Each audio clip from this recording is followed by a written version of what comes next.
hello, welcome. I need to figure out how to get... Wait, no, I do.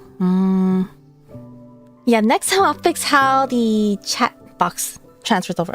My game volume is too loud. I can't actually pay attention.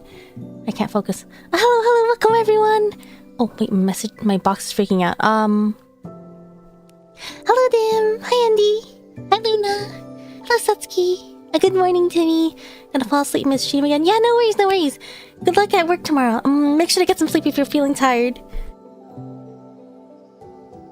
Hello, Solis. Welcome. Yeah, so today we're going to finish the Arcane Quest. I don't think anyone knows how far I am. I believe it's estimated to be about it's estimated to be about 4.5 to 5. I should probably assume like 5.5. Last stream, I think I spent, was it 2 hours on it? The stream itself was about 2 hours, 30 minutes. So that means I probably did about 2 hours worth of content. So today I can probably my guess is I'll probably finish it in maybe like 2 to 3 hours. I'll be cutting it right before weekly reset though. But I'm gonna try to speed through it. Let's see. Oh, hi Esther. Hello Adler, welcome. You finished it yesterday. I hope you enjoyed it. You're almost there then? I've heard it's around like 5 hours. So if I'm like 2 hours through, that's about halfway.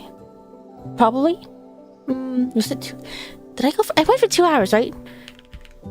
Let's see. It was difficult for me to try to gauge how far it was because I really wanted to avoid spoilers. Okay, yeah, so my last stream was about 2 hours, 45 minutes. So let's assume I was off topic and spent an extra 30 minutes. Can't say because the spoilers will hold the stream goals and have fun with the quest. Thank you for stopping by, Rogue.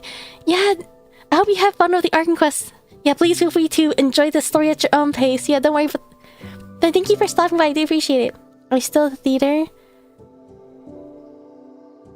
I don't want to answer that in a way where... If I answer that, it might give spoilers for people who are stopping by. And based on your response to my answer, that will also give me spoilers. So unfortunately, I will not be responding to that. How long will you be streaming today? Probably up to daily reset. My assumption is I'll probably be able to finish the Arcane Quest before daily reset. And I'm hoping to be able to do the weekly before the weekly reset. If I don't, it's unfortunate. But I'll just be behind by 1 week. I believe it won't be too bad. Hi, potato. Welcome. That's a cute cat box emote. I noticed there's a cat box emote on YouTube, but I never actually see people use it. But the few times I have seen it, it looks really cute. Alright. Should I switch early? I should probably give people time to catch up though. I'm trying to catch up to the changed Ninja, see if I'm going to take damage if I get hit. Run by it as of now while watching your live stream. Good luck, have fun! I think I've seen some video... I won't spoil it for you. I've seen some videos of it. But I'll let you have the fun of finding out when you reach there. If I can finish the Arcane Quest today... I need to do world quests. I want to explore, but I should probably focus on doing all the world quests first and save exploration for last. Maybe I should pace things around. I don't know, there's so many things I want to find out about. And I keep running into spoilers in social media. I have to be careful. How are you doing? Doing well. We're about to start the Arcane Quest, so I'm really excited for it. I feel like I left on a cliffhanger. And I keep hearing a lot of people give like really minor comments on it. But they're all comments that are like, is this something that can give me a hint? So I'm trying to not think about it. I tried really hard to not think about it. Hi, Never. Welcome. Hope you get to finish Act 2 today. I hope so too. I think I should be able to. Well, I'll definitely be able to finish Act 2. The question is whether I'll finish it before weekly reset. You got all that to 80 last night. Nice. Congrats. I think... is it the flowers? Lovely, you'll be sitting in your box and enjoy it. I hope you have fun in your cozy box. I would sit in a box. It sounds fun. Oh, you finished all your work on Naya yesterday? That sounds nice. I was out. Wait, what happened yesterday? What did I do yesterday? I was not touching grass. I was sleeping. I was sleeping yesterday. That's right. I think yesterday's stream I was talking about, we were talking a little bit about doom scrolling at the very end of it. And I was saying how I normally doom scroll on social media. Sometimes I haven't really been looking up things online, but last night I was really thinking about like, I want to learn more about like the type of fae that Vaginista is. But I was like, wait, what if I look it up and run into spoilers? I had to hurry and do the Arkham quest so I can find out. And then I don't have to worry about spoilers. And then today, all over social media, I keep seeing really cute like Vaginista and Meteor art. No, I saw like one cute art and I liked it. And then my feed became full of Vaginista and Meteor. I don't really have Genshin ships, but they're so cute together. There's so much fan art of them. They're so cute. I'm really excited. Oh, you got Odette at 80. Wait. 80 pulls. Wait, I thought you meant level 80. I was like, I feel like people are probably about to reach 90 in their Odette. But you meant 80 pulls. I thought you meant level 80. I'm glad you were able to get Odette at least. 80 is a little tough though. I lost my Odette. I didn't even get her at 80. I hit 80 and lost 50-50. But I'm glad you at least got her. Oh, those flowers think Odette can show those local specialty. That's true. Odette and Alyosha can both do it, I believe. I wish I was listening to your last stream. You wish the enemies die so quickly, including me? Wait, were you listening? It'll become worse with harder enemies? Wait, let's see, those two go so well together. They're so cute. They're dynamic. It's so cute. You know the one Paimon sitting down? That's right. I even see people make... I was shocked when I first saw Paimon sitting down because I'm so used to her floating. Then I saw people on social media talking about how like she's sitting down. They post screenshots of it. Vaginista, Odette, Media, and Alyosha's dynamics or something. So there's no wrong ship here. Yeah, I think they have all really nice dynamics of each other. I just don't I know some people are really, really big on shipping in Genshin. I'm mostly neutral. I think my types of ships are canon ships. And Genshin has almost no canon ships. There are some with characters that like aren't playable, for example. So those are the ones I like. Let's just say I like canon ships, as in very officially stated canon, not like very, very... This does not include super obvious ships that are basically canon. They're so obvious that they're basically canon, but they have not specifically said they are canon, then I don't really comment on it. But... Oh my gosh, Alyosha Meteor has such a cute dynamic. Only I was dying. Yeah, I was dying really quickly. Wait, you were listening to the VODs where you're doing weeklies. I see. That makes sense. Yeah, you were streaming at that time, right? You were playing Bokuda. I forgot. It was the second Bokuda, right? I think the first Bokuda, the POVs are different. Like, very noticeably different. But I think the second one, they both have similar POV. Is that right? It's been a while since I've seen it. I watched both Bokuda 1 and 2, though. Canon Genshin ships are mostly doomed. See, that's the best kind of ships. The doomed ones. They're so juicy. Jet and Lamine. No, they're not. They have never specifically said anything of Traveler. Any ship of Traveler is not canon. There's been no canon ship of Traveler. There are popular ships, but none of them are canon.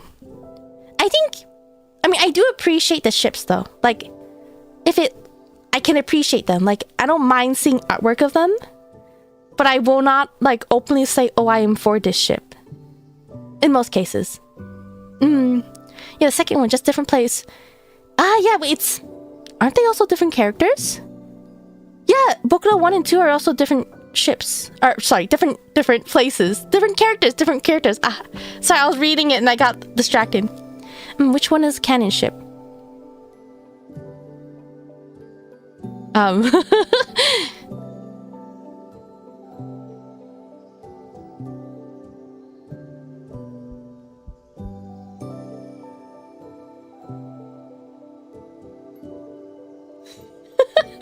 Well, there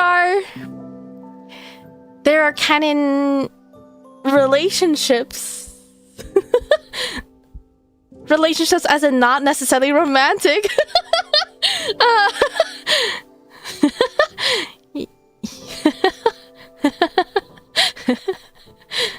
Anyways, okay, what I mean by that, that's an obvious ship even though it's not confirmed. By obvious ship, I was more thinking of like Beidou and Ningguang. I think they were a really popular ship. In my case, I know when it was version 1, people said that they were a ship. And they're using the character stories as backup. They're saying like, what was it? I think one example was that Beidou scared a suitor away, Ningguang's suitor away, and they were like, oh, this definitely means they have a thing. But for me, it was like, you know, if I had a friend who had a suitor that was not worthy of her, I would scare her away too. Like a lot of the things that was mentioned, I would do that for a friend, and that doesn't necessarily mean I'm trying to get shipped with them. But in each patch that came out, they slowly showed more Ningguang and Beidou's relationship and dynamic. And I was like, okay, you know, I kind of see it more. And then the next patch was like, oh, you know what? I think it's there. I think it's there. It's not said to be canon, so I won't say anything, but I see it. And then like the update after that, it was like, yo, they are basically canon. They are basically canon. They are not said to be canon anymore, but they're basically canon. You might as well just say. You might as well just. Okay, I'll cut myself off there. But that's one example. Personally. I try to avoid talking about ships too much, so I feel like that can be... Some people get very passionate about ship topics. Do you like the bond between Oda and Valjanista? I feel like I haven't seen much yet. All I know is that they're co-workers. That's all I've seen so far. The Ainsleaf and Lumin. I know that's a popular ship. I have not seen much of it yet. I think another... one really big thing for me when it comes to like... One reason why I'm not quick to ship... I'll appreciate artwork, for one. I appreciate... Yeah, I can appreciate artwork and I can appreciate like people's vision. But for me, I am... How do I say this? I am quick to see... I don't think everything has to be centered around romantic relationships. So in most cases, I will view things in a more platonic view, personally. So that is why I'm not very quick to ship. So for a lot of characters, I see them more platonically. Like even Voljanisa and Mitya, in general, I think they have more of a... I think they could be really cute as a ship, but I just tend to view things more platonically until there's further material, I suppose. Oh, let's see. Two different characters, same planet. They look the same thing, just taking different outs, and so can't see what the other see. Yeah. So it's still a game that's... To get the full picture, it's best to see both views, and they both have different stories. So it is very interesting. I hope you guys had fun, by the way. Hi, Coffee. Starting early today. I suppose. I used to normally start at this time, but more recently I've been starting at midnight. But I want to try to finish the Arkham quest before reset. They told Leanin. There are ships that bother you for being close to become canon. I mean, oh no, they don't bother me because they're close to canon. I just feel like it's not that it bothers me. It's like, okay. So my initial assumption was that until there is further evidence, it should be assumed they are not a thing. Because I don't know, for me, it takes a lot of evidence to jump right into romance. But they provided so much evidence and material that it's more like it should be assumed that they are a thing rather than that they aren't. I suppose that's how I would view it. They had close relationship in the lore, but maybe that's a couple. Yeah, they are definitely close. Wait, it depends. Wait, which character are you talking about? I, Kuma, Hinti, and Vajanista would have a chance if not Valerie. Like Valerie always like coming to pick Mitya up. I think it's really interesting how there's... I like the character relationships so far. Like how they all interact with each other. It's really cute. I'm really curious to see more. Reset with party on Act 2. We'll see in a moment once I switch over to the screen. I'm trying to avoid answering that because I know some people are just stopping in to say hi and they don't want to run into spoilers themselves, so I don't want to accidentally spoil them. And I'm also worried that if I answer that, people are gonna make probably like a mostly harmless comment, but that harmless comment could actually give more information than they intended. So that's why I'm trying to avoid answering that right now. Because a lot of people are saying like, people are dropping like just, you know, very single, mostly harmless comments. Just like a small thing here and there. But with enough of it, I can actually like infer a lot of things. So I'm trying to be careful now. Yeah, no worries, no need to apologize. I'm just apologizing that I won't be able to answer that right now.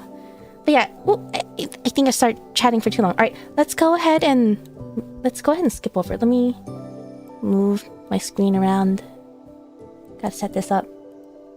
And right here.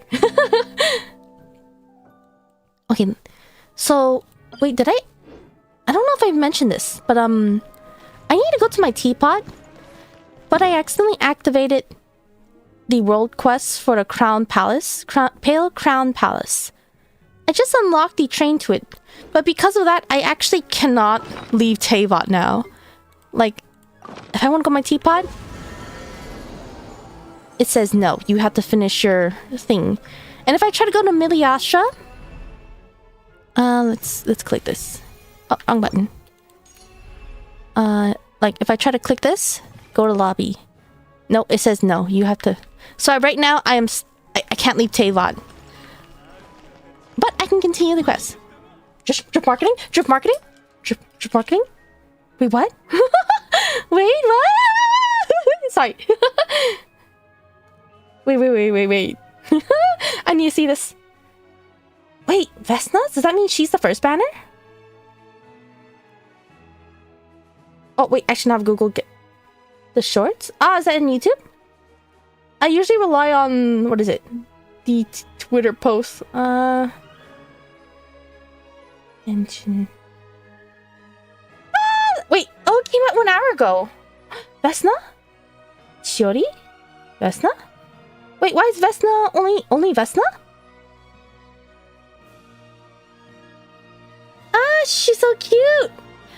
Her portrait is adorable. Wait, I love how I actually like her portrait. It really like gives flair to her outfit. Wait, is it just Vesna? Oh shoot, I typed it wrong. Oh my gosh, this came out like an hour ago. Is it? Let's see. Oh, is that interesting? They locked the player to Teyvat. Yeah. Let's see. Nova Janisa yet from JP Panel. Teyvat has its own laws and they're enforcing it on us. Is it going to be just Vesna? Does that mean I have more time to save? I plan on going for Vesna, but I might commit to Voljanista. I might go for Voljanista. She is... Oh my gosh, she's like haunting my thoughts. She's captivating my mind. Every time she appears, my eyes are locked onto her.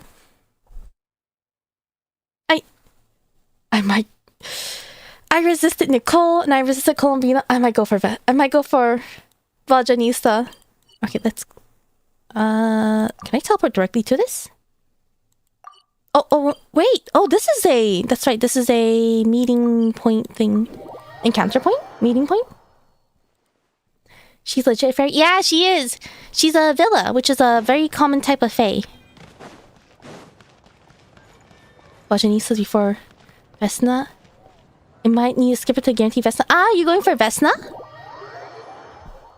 I really want Voljanista. I mean, I won't mind if I... yeah, I won't mind having more time to save up for Voljanista. I'm really excited for Voljanista. Alright.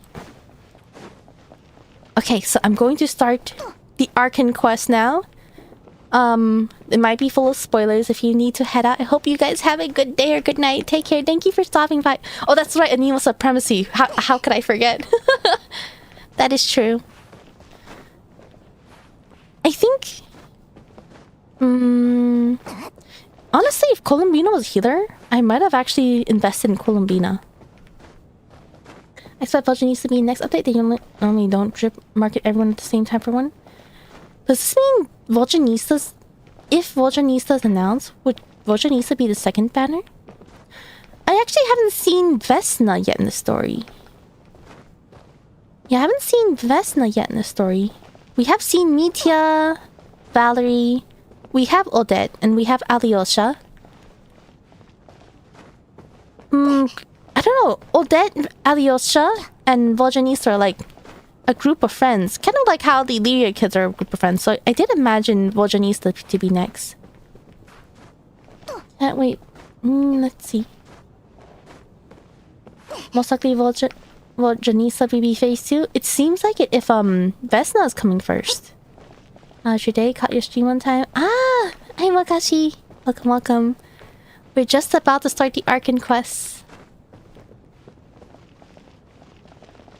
Okay. I gave the spoiler warning. I'm gonna continue now. What's this? Let's see, what are we doing?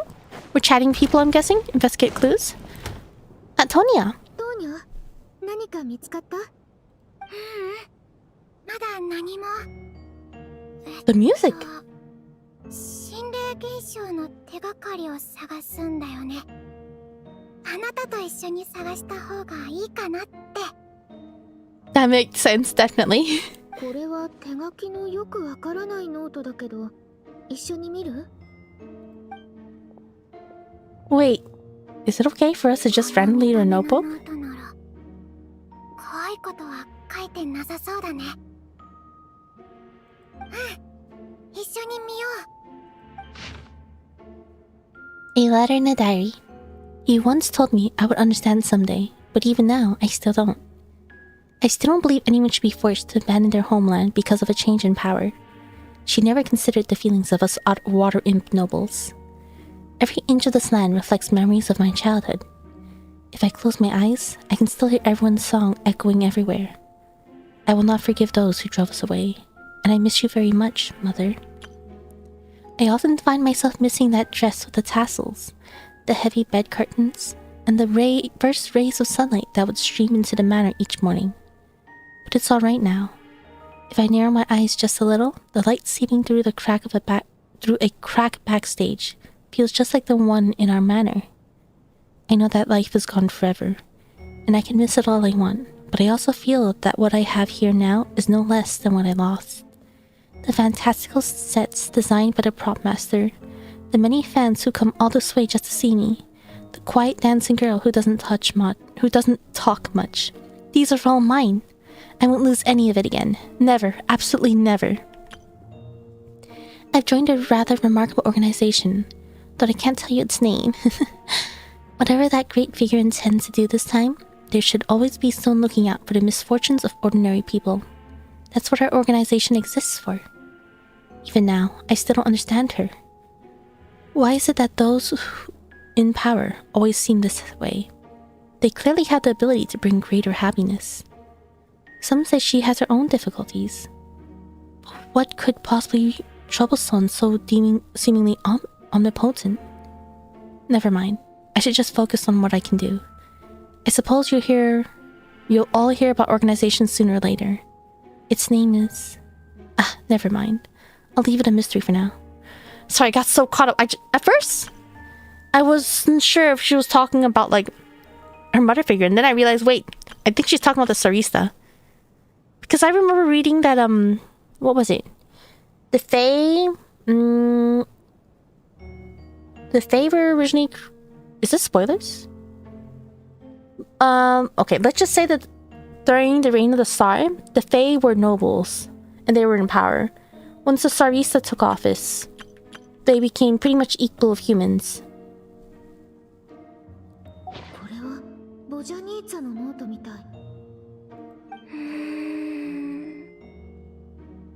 こんなことしていいのかな。なんだかうっかり他人の秘密を覗き見しちゃったような。I feel like we should not have read that. Since it's an accident, it should be fine. Now I feel a little guilty too. I think we shouldn't have read that. お母さんに向けて書いたのかな。でも、 Oh wait, どうして手紙じゃなくてノートに書いてるんだろう。 if it's not in a letter but in a notebook, does that mean her parents are no longer around? それは彼女の両親はかつてスネージナヤの女工に追放された水の精の貴族で、どんな配達員もたどり着けない新たな領地に行ってしまったからよ。ごめんなさい。いいわ、気にしないで。ちゃんとしまっておかなかった私の落ち度よ。手がかりを探すなら隅々までしっかり探さないとね。さあ、ノートを渡して。この部屋は私が調べるから。Oops. I got too excited.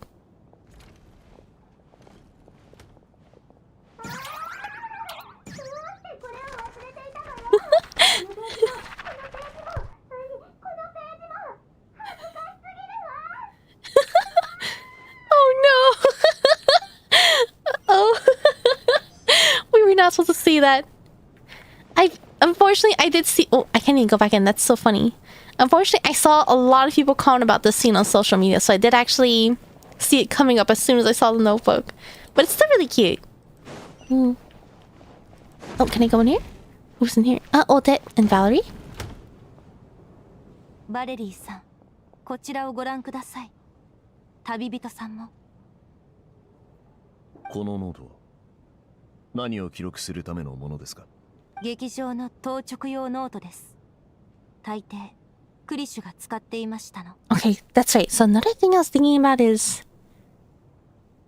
I feel like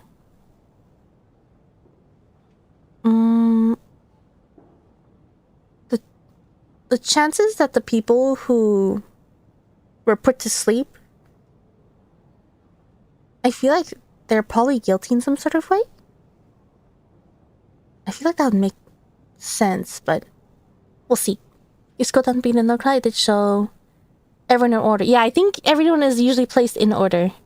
普通は各公演のトラブルや観客数、退場時間などを記録するのですけれど。I saw Kurish at the entrance before coming in. I think he was holding this book at the time. I'm glad you weren't spoiled for the first cutscene. I've been seeing memes, I think after. I think because I did the Arc and Quest first day, right? So I'm glad I did the Arc and Quest first day, first thing, didn't even look at social media. But I started seeing a ton of memes after that. ええ、彼はチケットの確認をする際、いつもこのノートを持っていました。Oh, would he be guilty? Or perhaps he was off because he has too much information. He knows who's coming in and out? これがあれば、確かに今回の公演に関する多くの情報が手に入りますね。何か気になる点はありましたか？人数が何度数え直しても、これに記録されているものと食い違っていますの。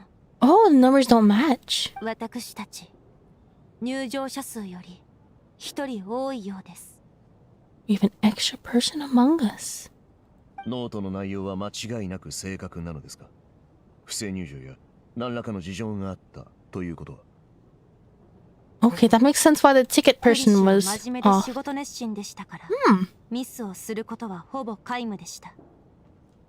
それに、今回はプレビュー公演なので、もともと観客は少なく、チケットの販売数も厳しく制限されていましたもの。彼にとって管理は容易だったはずです。How were they allowed in? How was the extra person allowed in? I feel it's good to be caught up on Genshin, can finally watch without any worries or spoilers. Yeah, that's the nice thing about being up to date. That's one reason why I really want to finish the Arc and Quest. I think one dilemma is that a lot of people probably haven't done the latest Arc and Quest yet. ですが俺たちのチケットは入場の際に回収されてしまいましたので、改めて確認することはできません。ええ、この劇場はチケットを再利用していますから。終演前に観客が外に出ることはめったにないので、確認の際に回収するのです。I feel like that first one is worded quite insensitively. Too bad Kulish is dead. I would not say that so straightforwardly. Oh wait, that feels a little... Too bad Kulish is not here anymore with us. If he were still around, we could just ask him. Let's just go with that. Yeah. けれど、この人数の誤差は、今の私たちにとって大きな手がかりになると思います。I think that makes sense. どこからともなく一人増えたということですか？ So we have one extra person. This feels very much very Danganronpa like. どこからともなく Okay, they have nothing new to say. Okay, downstairs? I forgot, have we been downstairs yet? What's a matryoshka? Right? So casual, just another death. What are y'all doing? Hello. Oh, we disappeared. いいところに来たな、旅人。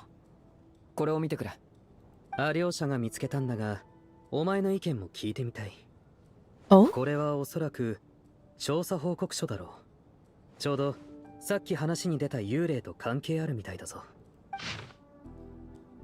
Oh. Investigation report into supernatural sightings at the Opera House. This commission is clearly not as simple as previous cases involving only folklore studies. It appears to be connected to something far more mysterious. An extinct civilization? The creations of ancient gods? Or powers from beyond this world? The possibilities leave ample room for speculation. From now on, we should take this as a lesson. A simple surface does not imply that what lies beneath shares the same level of existence or nature. Ley lines themselves possess a powerful ability to either devour or guide souls. In most cases, once the soul and body of the deceased are separated, the soul is drawn directly into the ley lines, leaving no room for lingering existence. However, evidence shows that the connection between the theater area and the ley lines have been obstructed, though only partially, not completely severed. Still, this has granted certain souls unwilling to return to the ley lines an opportunity. If their resistance is strong enough, they may even linger within the theater indefinitely. In theory, however, these souls within the theater are incapable of influencing the physical world. Only under extremely rare circumstances can they produce phenomena observable to the human eye. Overall, they can be considered harmless. This assessment may be conveyed in advance to the theater's management to reassure them. But for me, the investigation does not end here. Uncovering the reasons why the ley lines have been obstructed is a true focus of this inquiry. After consulting multiple sources, the most reliable hypothesis at present appears to be the existence of an angel civilization and its preliminary attempts at ley line renovation. There's too little information available here. I must return home as soon as possible. 調査報告書？ずいぶん年季が入ってるみたい。この署名はスメール人のものに見えるけど、スメールから来た調査員が書いたのかな？劇場の責任者はわざわざ調査員を雇ってこの件を調べてたようだが、Oh. この報告書は誰の目にも触れなかったらしい。責任者は幽霊に危険性があるかどうかを知りたかったようだが、それと同時に噂が広まって劇場の客足に影響が出るのを恐れたんだろう。重要なのは幽霊騒動は事実で、その原因は地脈の流れの滞りにあるということだな。まさか今回の調査方針は正しかったのか。地脈に問題が生じるのはもはや珍しいことじゃない気がする。確かに魂に関わる問題を引き起こすこともあるし、でも本当に今回の事件と関係あるの？それと報告書の最後に書かれている天の使い文明や地脈改造といった言葉も引っかかるが、完全に僕の専門外だな。さっぱりわからない。Wheelhouse. 報告書から Piece of paper? お前の足元に行ったぞ。How convenient. Let's see. Death is near. I just got goosebumps. Wait, I actually did get goosebumps. It's very ominous no matter how you look at it. なんだか気になるな。報告書に挟まってたということは、それを書いたやつが残したメモだろう。死はすぐそばに。僕たちの現状を示唆しているのか。だが、報告書はずっと昔に書かれたものだろう。一体どうやってこんな予言めいたことを。You know, this type of background would be a great excuse to pull off murder. Like, you know, get rid of everyone you want to get rid of and be like, oh, the theater's haunted. That'd be a good disguise setup. 事態は想像以上に複雑なようだ。それにしても妙だな。報告書とメモ。それぞれの内容は矛盾しているぞ。Should I suspect Alyosha? Because they contradict each other, but they're conveniently... It was conveniently placed in this notebook and landed conveniently at Traveler's foot. If a goosebump means, does that mean you just got goosebumped? I suppose so, right? I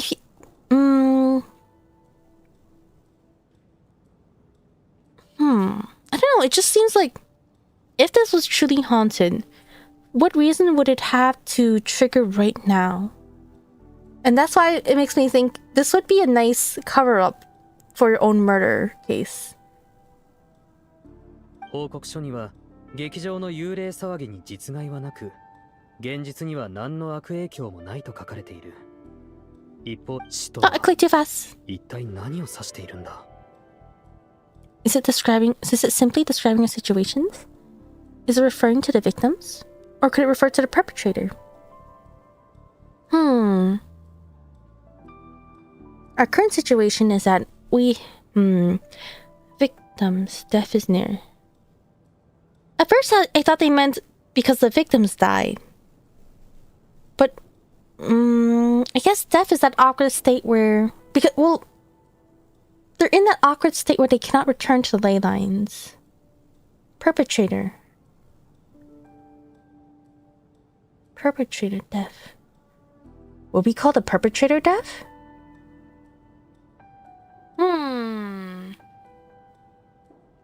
Death is near. I feel like I want to say the first one, but maybe that's too simple. I feel like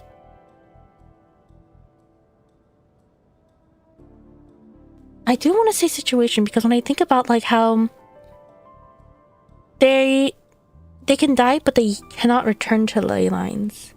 That's what's catching my eye.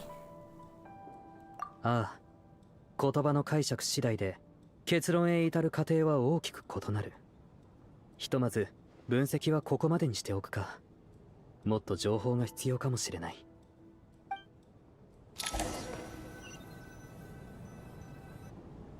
状況と情報を整理して考えてみればありえなくはないだろう。ごく自然な推理じゃないか。それはあなたの研究者ならではの発想ではありませんか。あるいは俺が未だに殺人事件の捜査という視点で見てしまうため、その意見を受け入れられないだけかもしれませんが。確かに少し非現実的だったか。分かった。ひとまず推測の域に留めておこう。そっちの言うことにも一理あるしな。ええ。そろそろ他の皆さんの調査も一段落ついた頃でしょうか。ようやく有益な手がかりが手に入ったことですし、一旦集合してもらいましょう。Do we have meaningful leads? Let's see what leads we get so far. We looked at Volganista's diary. What did Odette and Valerie talk about again?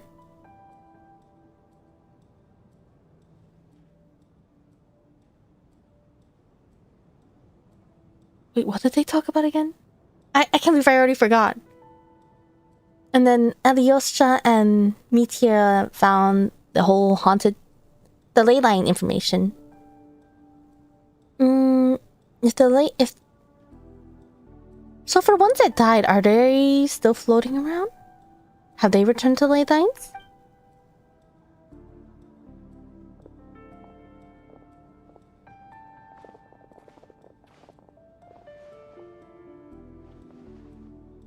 さて、情報は出揃いましたね。まずは俺の推測から。到着の手がかりから判断するに、この中にいる増えた一人が犯人である可能性が高いです。普通にチケットを購入して入場すれば、身元が割れるリスクが高まりますからね。Imagine having Who Town's Arconquest. I can already see her advertising her funeral parlor. She would get business. There's 4 bodies here that would need it. ですから、犯人は事前に劇場内に潜伏していたが、何らかの方法でスタッフの目を盗んで、俺たちの中に紛れ込み、殺人事件を起こす機会を伺っていたはずです。We have Tonya, playable characters, Chugunov, and Shram, who can understand a water imp singing. それではもう一つの手がかりである調査報告のメモについてはどう思っているの？おそらく犯人の悪趣味ないたずらでしょう。心の歪んだ殺人者を何人か知っていますが、彼らは往々にしてこういった小細工を好むのです。そうなるとやっぱり劇場の幽霊騒ぎは何の関係もないのね。なるほどな。どこからともなく紛れ込んだ観客がただ公演を見に来ただけなわけがない。そんなに単純な話なのかな。つまりその増えた一人を捕まえれば問題は解決するということだな。劇場側は私が今回のプレビュー公演を見に来ることを知っていただろう。私はそんな不正入場をする不届き者ではないからな。そうね。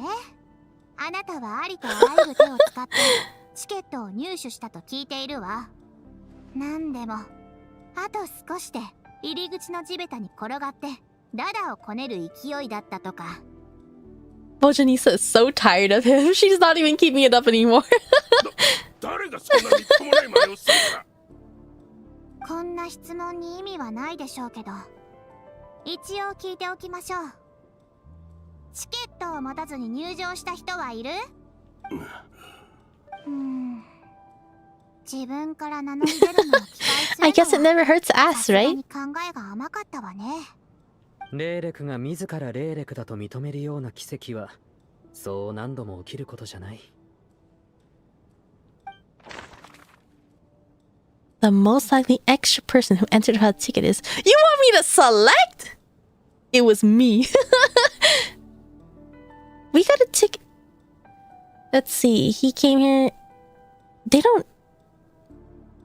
These are staff members. He's a part-time staff member. Part-time. Valerie... Mitya got a ticket and he invited Valerie. I doubt... If Mitya did not have a ticket, I don't know why he would get a ticket for Valerie. And I don't think Valerie would come here without an official ticket. So I think these two are good. These two are probably okay. He's a possibility. We came here with a ticket, right? I remember entering from the entrance and Tartala gave us a ticket. Right? Oh, he said he gave us a ticket. I don't know about these two. And I don't know about Tonya. What happens if I click myself? Oh wait, I forgot about these people. These two are staff members. So they're probably... I would say they're less suspicious than Alyosha. Because Alyosha's a part-time member, while these are permanent members. I don't know about these two. But... I don't think they'll be significant. Probably not. It would be so funny if we found out it was one of them and they were not significant and we have more issues on our hands. He says he came here for a valid ticket. So I don't know anything about Shram. All I know... The suspicious thing about him is that he can understand water imps singing. I don't think I can trust Tonya either. The fact that she comes off as completely innocent makes me distrust her. I feel like they want me to accuse Shram though. I feel like that's what they want me to do. Let's see. He works for... What is he even doing here? What if I just... Wait. So what if I select it myself? I know it says me. I think it'd be really funny to select myself. I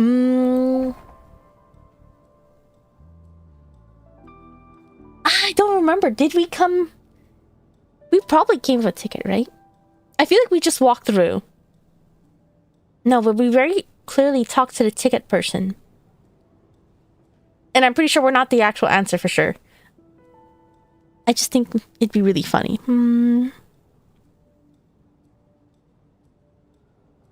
And okay, if we got a valid ticket, we will assume that this is Tonya who also got a ticket from Tartaglia. She also just straight up looked like Tartaglia's sister.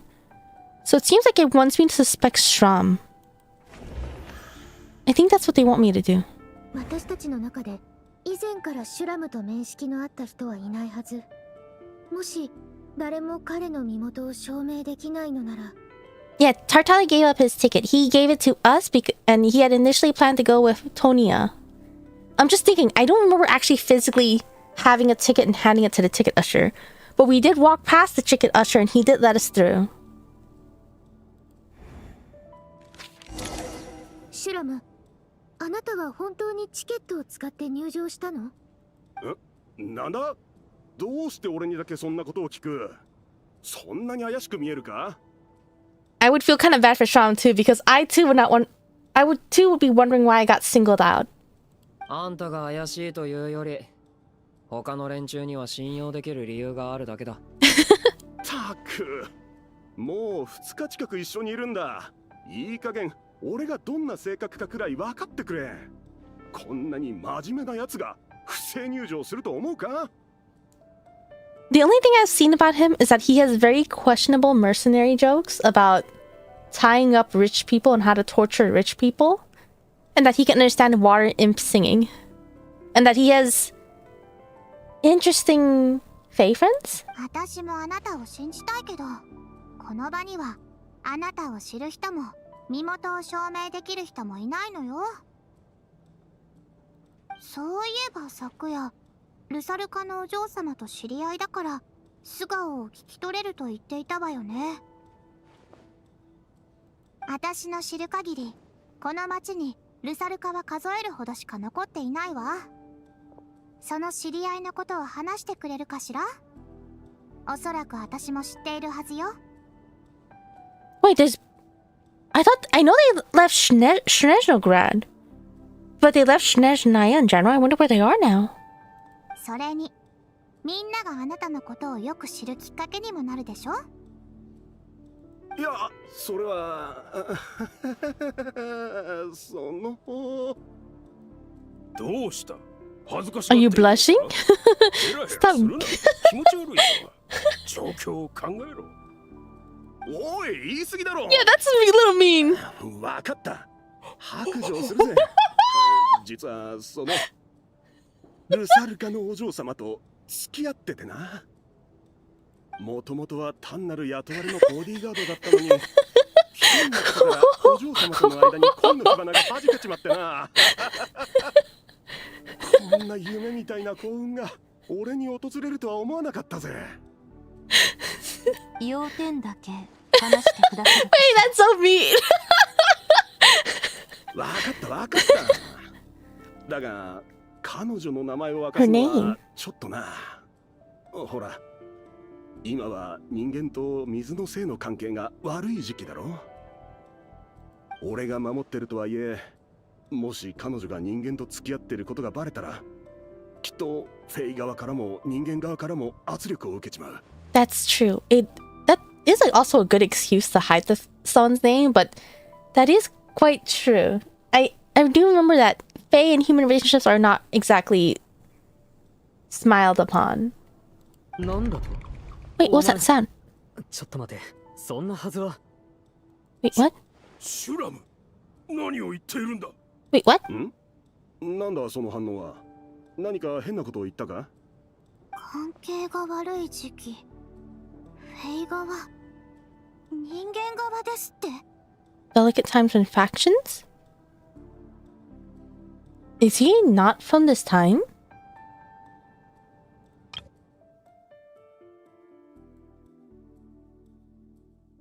Delicate times.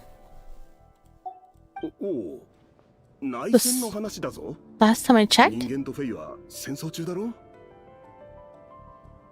So is he not from this time or something? 俺の知る限り、スネー時内における直近の大規模な内戦は、約400年以上前に女皇陛下の即位直後、まだ統治が不安定だった頃に起きたものです。400年以上前だと。Is he not alive? どういうこと？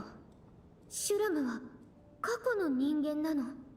How is he able to enjoy this performance without wondering Did they always have this performance with humans and Fae together? ミティア様のおっしゃる通りでした。あの口頭無形な推理は正しかったようです。正直僕も驚いている。自分でも半信半疑だったからな。誰か説明してくれ。状況が把握できない。Yoshi did not catch on. 旅人はなんとなく理解できてきたようだな。Oh, wait. Oh, okay. The clue to Trump's true identity. According to the theater's duty log, there seems to have been an extra person at the scene. A letter Janisa wrote to her family, but never sent. A clue that has yet to surface. Investigation report at the alleged theater haunting. What is this? It'll be this, right? 劇場の地脈には手が加えられてる。そしてそのせいでここにいる魂は地脈に帰れなくなり、永遠に劇場をさまよい続けてる。So what happened? 発言は彼が数百年前の人だってことを証明してる。そして劇場の幽霊事件の調査報告書からすると、シュラムが劇場をさまよってる魂である可能性が高い。So what happened to his water imp lover? Is she still alive? I think water imps have a long lifespan, right? I personally... Oh! Wait, a soul wandering the theater? A killer who hid in the theater ahead of time? Just an ordinary ticket dodger? I personally what?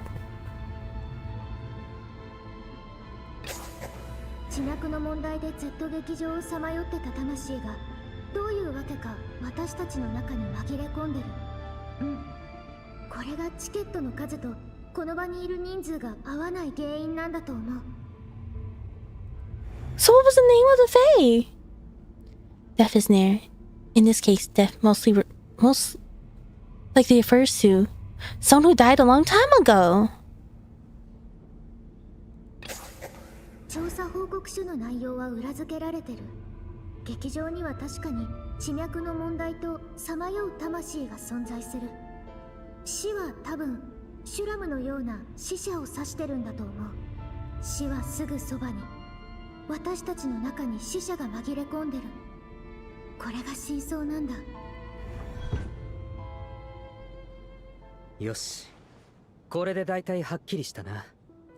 調査報告書によると、地脈の流れが滞っているせいで魂は劇場をさまよい続けることになった。そしてシュラムこそがずっと昔に劇場で亡くなった人物であり、増えた一人のはずだ。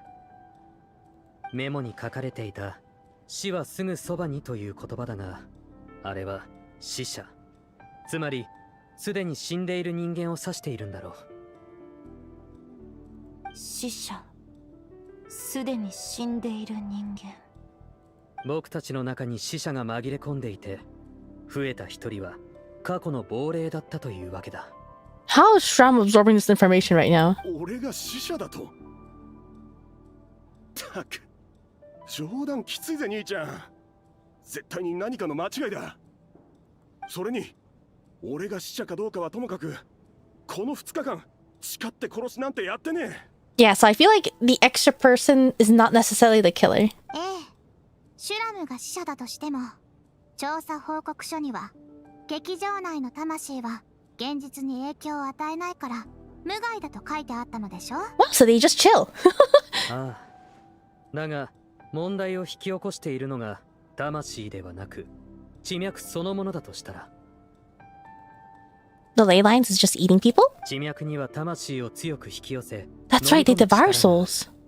もし地脈が魂を追い続けるブラックホールのようなもので、それに飲み込まれまいと逃げ続ける魂がいたとしたら、 Does it eat other souls in its place, or? あれ、その例えに似た状況、どこかで体験した気がする。ブラックホールは目標を達成できなければ、誤って無関係の魂を飲み込もうとするかもしれない。もちろん、これはあくまで推測だ。It ate. It's going after one person and it ate 4 people? 亡くなられた4名は死因すら判明していません。あなたの言うように、彼らの魂が地脈に飲み込まれたと仮定するならば、ある程度筋は通ります。確かに全ての疑問に説明がつきそうだけど、本当にこれが事件の真相なの？ミティアの独断的な推論に頼ってる部分が多い気がする。確実な証拠がない推測も含まれてるし。A lot of logical leaps. It makes sense, but there are definitely a lot of logical leaps. 現時点ではこれ以上に可能性のある仮説は立てられそうにない。それならどうしてシュラムは自分が死者だと気づかなかったのでしょう。2、3日も一緒に過ごしてご自身が置かれている状況を把握できなかったのかしら。劇場の中を何百年もさまよっていた魂なら、自分の存在そのものや存在理由を疑うことはないんだろう。それが当然のことだと感じているんじゃないか。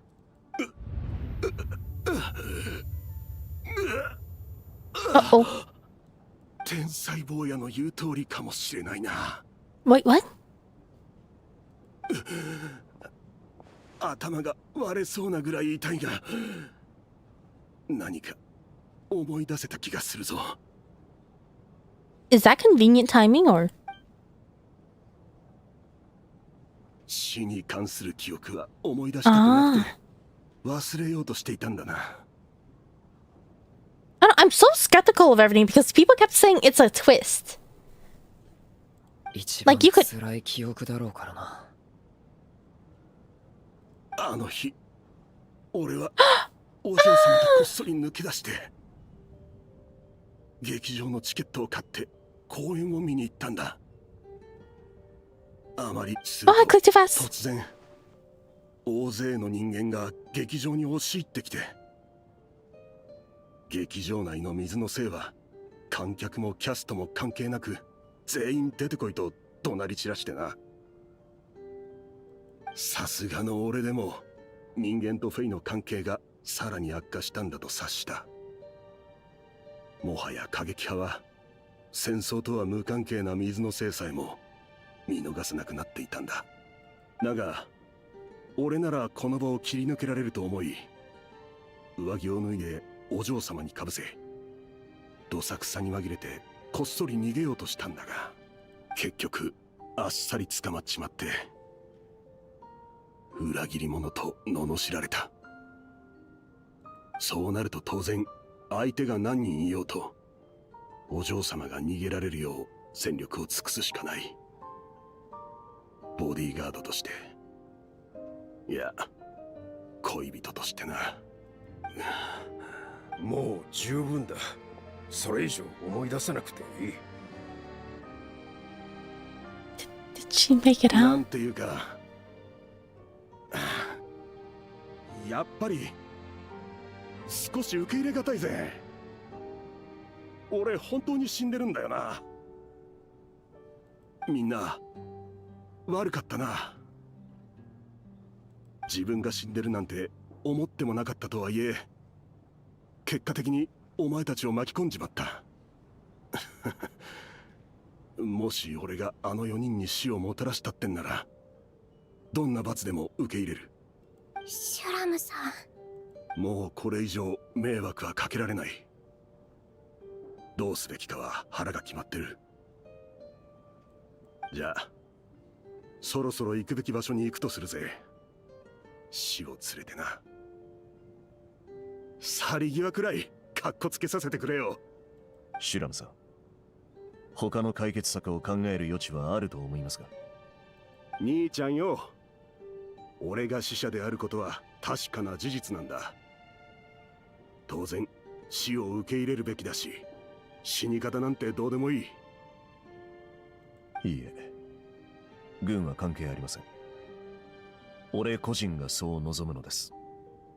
もう俺のことは気にしないでくれ、兄ちゃん。ああ、そうだ。ルサルカの嬢ちゃん。恋人の名前はリディア。リディア・オゼロワと言うんだが、彼女がその後どうなったか知らないか？オゼロワオゼロワおばさんのことね。みんなからはそう呼ばれているわ。たくさん子供がいるとても優しいおばさんよ。った生きてたんだな。たくさんの子供か。最高じゃないか。Oh, that hurts. Like. いつまでも俺のことを思って嫁に行かないなんてことありえないよな。Oh my gosh, that's like. It's great to hear that she survived it. She's happy and she's able to like build a family, but oh my god, it's also kind of painful to hear about Son moving on from you, like, or you're like, because you're stuck in the past, you lost your time and you sacrificed your time and life for someone, and they moved on without you. That also kind of hurts. Like it's both a happy thing, but also a painful thing. 幸せに過ごしてるならそれで十分だ。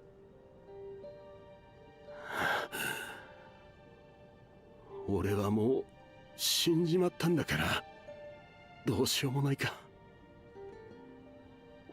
彼女のことが気がかりで長い間ここをさまよってたが、これでもう未練はない。見送りはいらねえ。お前たちと過ごしたこの数日楽しかったぞ。来世でまた会おうぜ。Is walking out going to be enough? Oh, did I click too fast?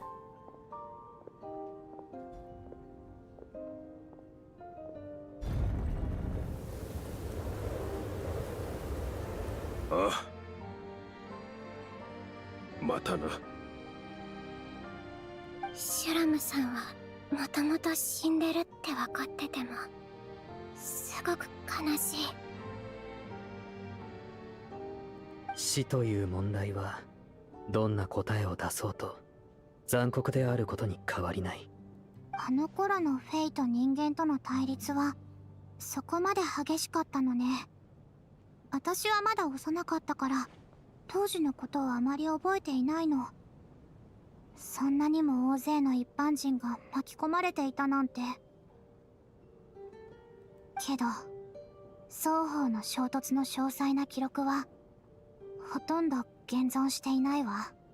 人々が知っているのは女皇陛下がファデュイという組織を作り強引にフェイの貴族の大半を追放し強大な力で人間を鎮圧したということくらい。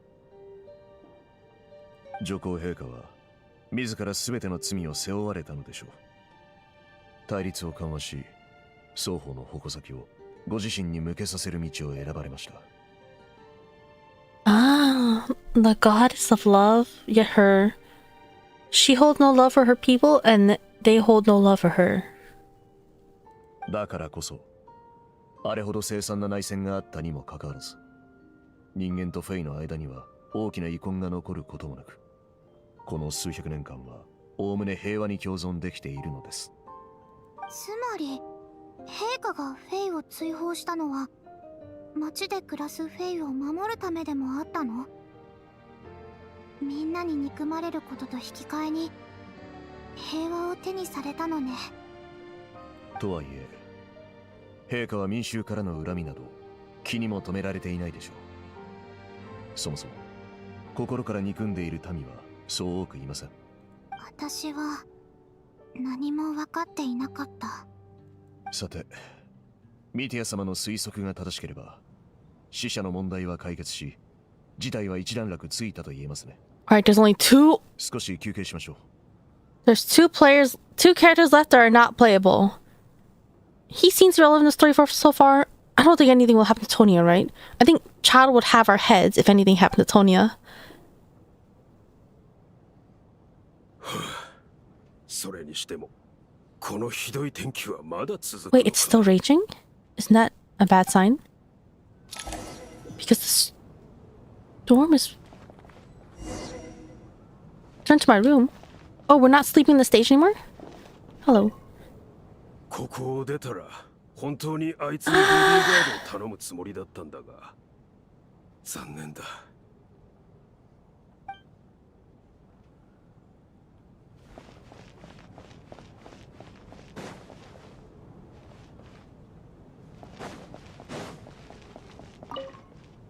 たとえシラムさんが死者であったとしても自ら吹雪の中へ踏み出した彼の行動はとても尊いものです。推理を的中させられたはいいが、少しも嬉しくないな。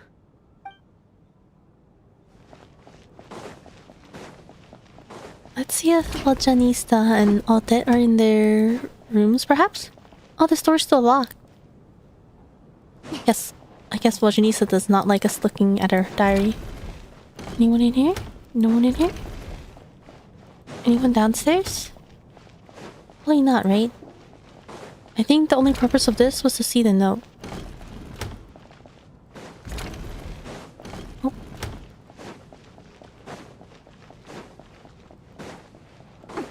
I went there already. Ah. No, this is the exit. Okay. Are the rest in the... probably sleeping? So, did we take these beds out of the VIP rooms? Or did they just spawn here?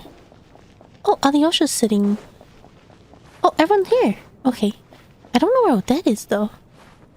Oh, I'm stuck. シュラムさんは最後まで明るい人だったね。あいつが去り際に残した言葉、しばらく考えさせられそうね。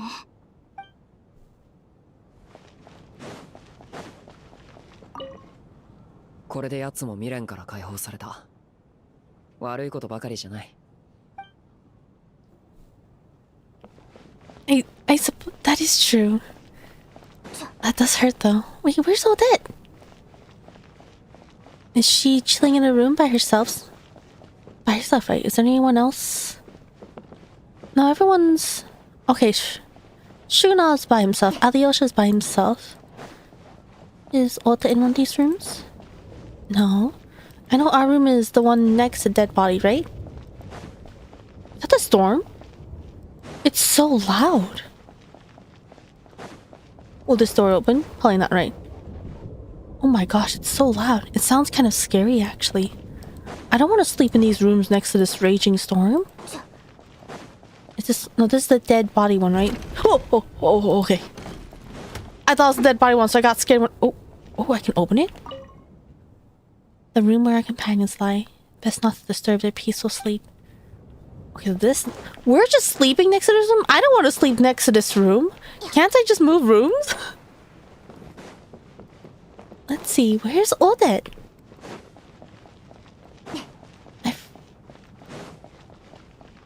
Did I miss her?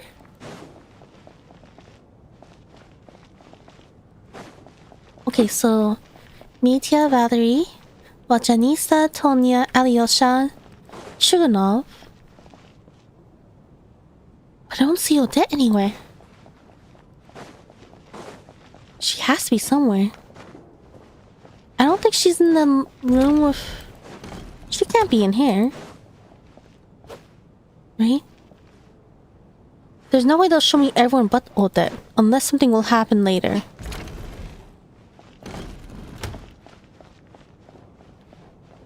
Is something going to happen with Odette later? If I can't find Odette right now?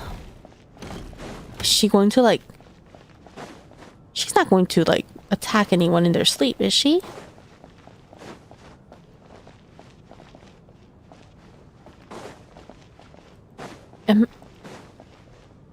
Am I just blind? I don't see her.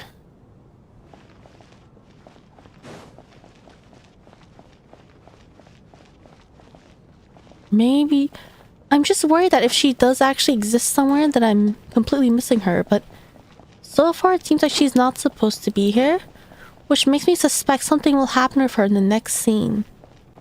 If I see everyone but her. Do you know where Odette is? The thing is...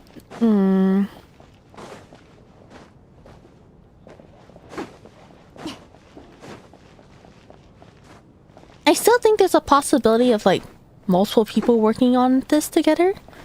There's the fact that Odette started right in the beginning. Mitya is dangerous. And the thing is, a lot of...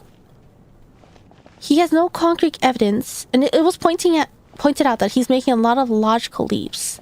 Especially what he says makes sense. However, it would also work as a good cover-up if something else was actually happening under all of this.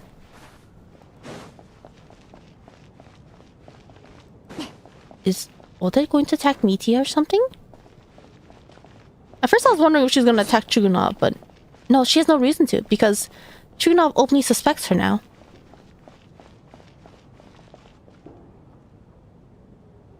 I'm pretty suspicious of the fact that I do not see Ode anywhere. Okay, I guess it's... Unless she's like waiting in our room, but I don't think so. Alright, let's just casually sleep next to all of the corpses.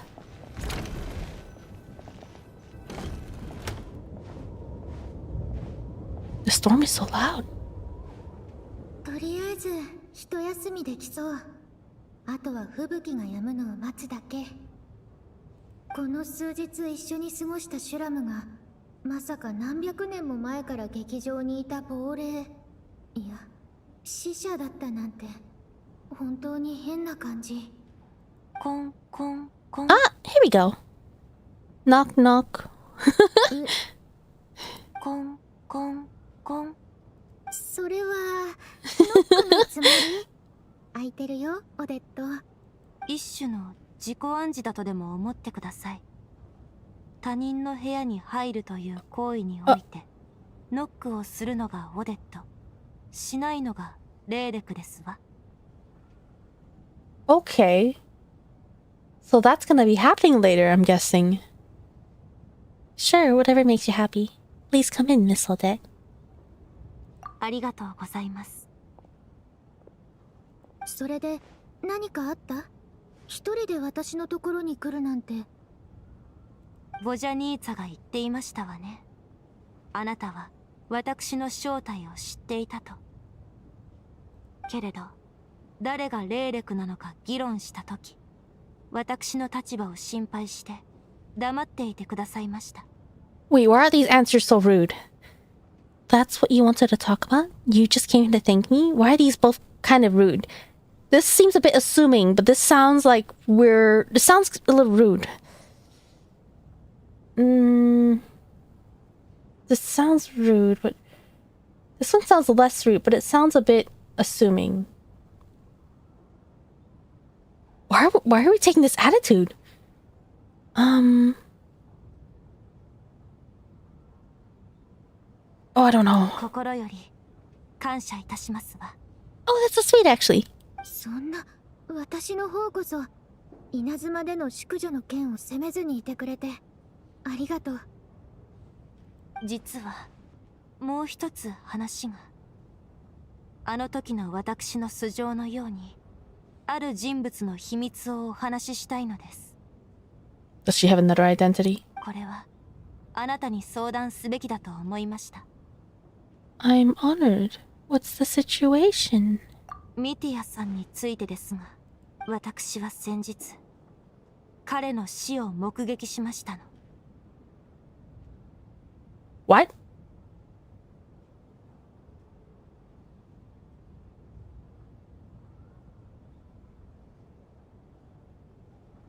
What?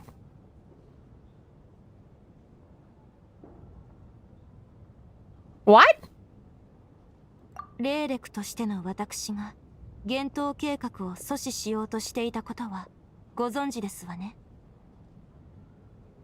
幻冬計画に関わる例の実験、その裏にいる技術リーダーがミティアさんだと知ったとき、私は真っ先に彼を探し出し、計画から手を引くよう脅迫するつもりでした。彼とは劇場で頻繁に顔を合わせますが、劇場内で手を下すとなると私の正体が露見するリスクが大きすぎると考え、オルジェイナやパラタに潜入し彼の実験室を突き止めることにしましたの。その方が脅迫の効果もより高まりますでしょう。 Alright, so how exactly did she see him? Like, in what state, what form? Was it actually him? That must be basically the most classified place in Shinaya. If you manage to infiltrate it, you really do have what it takes to become a harbinger. ええ。と言っても、偶然が重なった結果でもあります。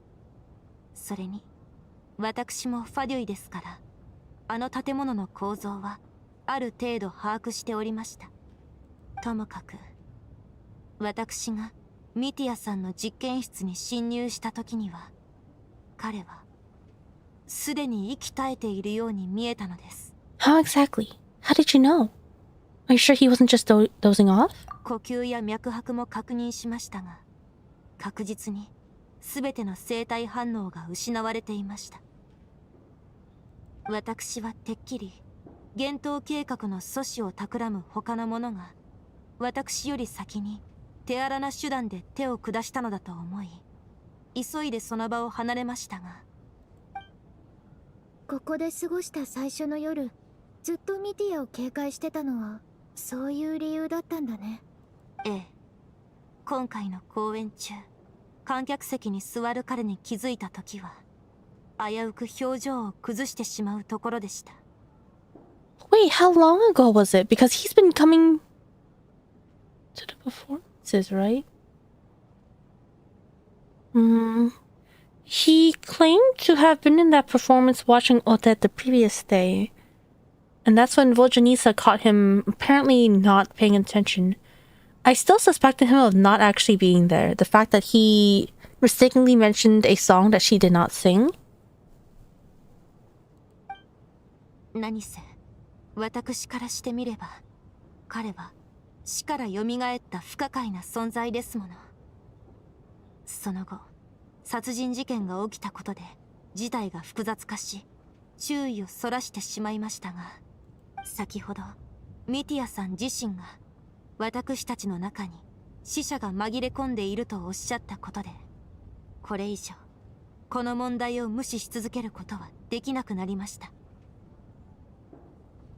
He is often at the theater, but he has been seen outside of the theater. でも、もしこのことをみんなに打ち明けたら、レーレクが疑われた時みたいにミティアが標的にされるって思ったんだよね。ええ、もしかしたら何か事情があるのかもしれません。 The storm is still raging. How many people do we have with us right now? Nitya, Valerie, Tonya, Chuganov, Alyosha, Bojanista. So we have... I miscounted. Let's see. Nitya, Valerie, Odette, Bojanista, Alyosha. We have 4 dead people. No, we now have 5 dead people. How many dead people do we have? それに、あの時すでに死者はシュラムだということが分かっていましたから、増えた一人が彼だということは明白でしたもの。まさか他の死者候補がいたなんて。あなたの気持ちはわかるよ。あの話し合いはたくさんの情報が錯綜してたから、急にそんな話を持ち出したらみんなはもっと混乱してたはず。But even though Mitya's dead, he has a proper ticket. あなたはこの件についてどうお考えでしょうか？ The fact that the storm is still raging makes me feel like there is still something missing. まず確認したいんだけど、あなたがミティアの死を目撃したのはだいたいいつ頃なの？7日前の午 A 後。 week ago. 7日前。思ってたより前のことだね。実はつい数日前、レストランでミティアに会ってるの。間違いなくあなたが彼の死を目撃した後だよ。The thing is, we saw him at the restaurant. If it was only in the theater, then maybe it would make sense because it seems like... Can a ghost of the theater even roam outside the theater? あの日のミティアの振る舞いに妙な点はなかったはず。ボジャニーチャとはたくさん話してたし、バレリーからは逃げようとしてた。つまりその日の時点でミティアさんはすでに生きていたということですわね。けれど私の勘違いだとはどうしても思えませんの。それに今日得た手がかりからすると、死者が存在するのは劇場の地脈に異常があるせいだけど、ミティアはオルジェイナヤパラタの実験室で死んでたんだよね。劇場周辺の地脈がそんな遠くまで影響を及ぼすとは思えないよ。I actually do have a theory that the ley lines can actually... should I even mention this? It's probably not the case here, but I have had a theory that the ley lines can actually... What was it? Bring up past events, show a simulation of past events. So it could still capture media since he has been recorded to be at the ley line. But he's not acting... おっしゃる通りです。確かにそれでは死者となる条件は満たされません。そう考えると、ミティアが死者である可能性は限りなく低いはず。オルジーナやパラタで死んだと思ったのはあなたの気のせいじゃないかな。あるいは Oh, I clicked too fast. 本当に蘇ったのかも。ええ、そうだと思います。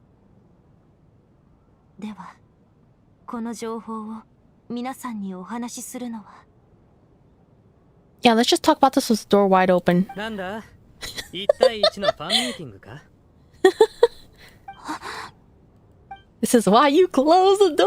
整理券はどこでもらえるんだそんなものはありません。ちょっとみんなの様子を見て回っているんだ。少しでも悲しげな雰囲気を和らげたいしな。もしお腹が空いてるなら、ボジャニーツァさんが食べ物を配ってるぞ。Are we gonna go pick up food? Oh, that disappeared. Assemble on stage. Alright, well, I hope Bojanisa has food for me. Wait, I thought we were going to our bedroom to rest for the night. Now we're gonna... Like, if we're resting for the night, why is someone running around handing food before everyone goes to bed? Wouldn't you normally want to eat before that? Outside it's not from consideration before you know it, night falls once more. 一体いつまで降り続けるんだ。まさか本当にスネージナヤに現れたというあの魔物と関係あるのか？ Wait, so like, is the blanket guy safe? Because he ran out into the storm. So is he also gone? If so, that's like...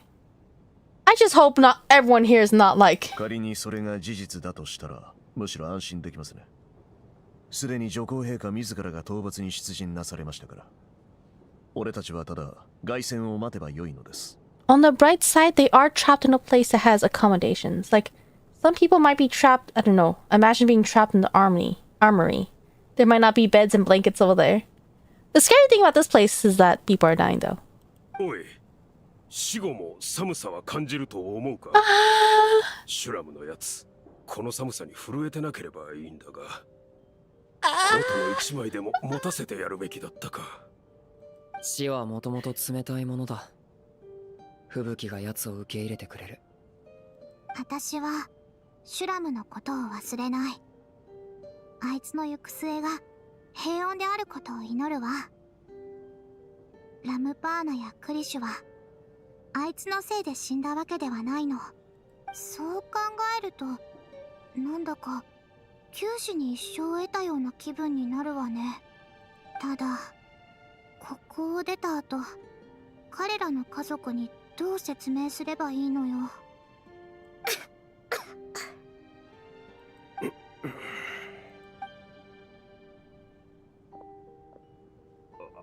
大丈夫か？ほら、新品だから安心して使うといい。ありがとう。あなたにしては優しいじゃない。今朝トーニャに助けられたから案外切りがたいのね。トーニャが割って入らなければ今頃大怪我をしてただろうしね。手を出すつもりはないと言ったはずですが。ふん、うるさいやつらだな。あんたらはみんな私を嫌っていると思っていたからな。私をかばってくれたのが嬉しかったんだ。ありがとう。わあ、いえ、お礼なんていいんです。私もあなたにひどいことを言っちゃいましたし。ずっと言い出しにくかったんだが、君は私の娘に本当によく似ているんだ。He has a wife and a daughter that no one has ever seen, but he seems to be quite a family man. Are they still alive? 誰に対してもとても優しいのに、私にだけ遠慮のない物言いで。それなのに、私と妻が喧嘩した時はいつも私の味方をしてくれて。特にまだ小さかった頃なんて一緒に出かけるたびに。おっと、大丈夫か？ゆっくり落ち着いて。いや、待った。トーニャ、その席はいつから続いているんだ？覚えてないけど、ずっと前から。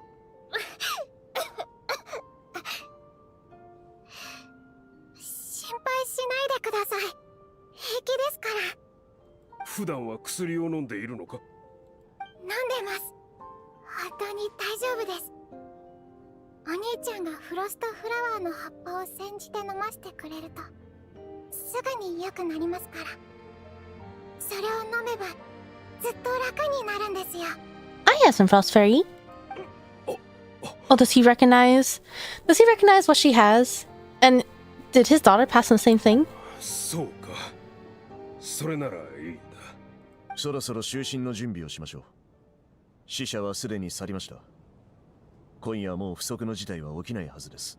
とはいえ、万が一に備えて、今夜は俺が見張ります。I think it's a good idea to be cautious and to keep watch. But if it's a black mist ley line nightmare thing, is it going to do anything? I'd still be too scared to go to sleep though. But what can we do? は必要ありませんの？私もできますわよ。ご心配なく。夕方に少し仮眠を取ったので万全の状態です。この2日間、皆さんも気を張り詰めっぱなしだったでしょうから。今夜はゆっくり休んでください。If he was sussy, this is the perfect opportunity to do something.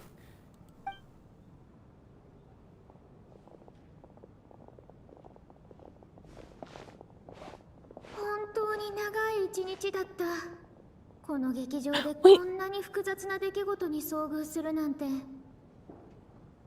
talked about media. バレリーの言う通り、今は休んでリラックスしたい。このままじゃ悪夢を見てしまいそう。Does she realize? No, she doesn't. Ah! Hello, Goldfish. Hello, Jake. Welcome, welcome. 目を覚ましたぞ。大男さん、早く来てくれ。大男ではなく、扉とお呼びください。黒い霧です。Oh, he's gone, isn't he? I was like, they're not gonna actually kill off all the non-playable characters, right? I mean, maybe they'll say Tonya, but oh no, it's his turn. Where are we? Black Mist. Haven't I heard that before? Let's just say where are we every single time. That Mr. Door fellow? 扉さんが私たちを守ってくれてな。どこから現れたのかはわからないし、口数も少ないが、魔物相手には容赦ないようだ。Do they not recognize each other here? Mr. Door fellow. いつの間にか黒い霧がまた迫ってきている。Don't give up. あんたも急げ。 Keep going. 扉さん。Tobida-san? あんたと会うのはこれが初めてで。Okay. Let's just keep going. Mr. Door. 俺はただの扉で、俺自身の扉を探さなければならないんです。Trial Valerie? What did Valerie do? Did he just poop Electra? Wait, do I have to fight these? Can I keep going? さっきは私たちを助けてくれてありがとう。あんたがいてくれて本当に良かった。Oh, he just comes in and poops some Electro. He's a door. This reminds me of Alice in Wonderland. Oh. I know I have plot armor, but still I don't want to die. Wait, is that other guy still alive? He's still alive? Is that the mist coming up? No? Wait, do I have to fight them? Maybe I can just run past them. The door closed on me. Like, what's telling me I have to... Oh, I have to fight them.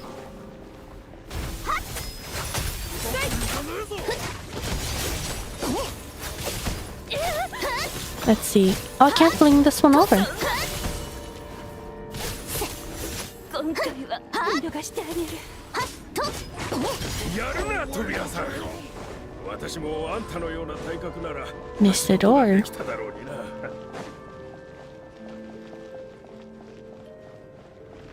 The water traveler.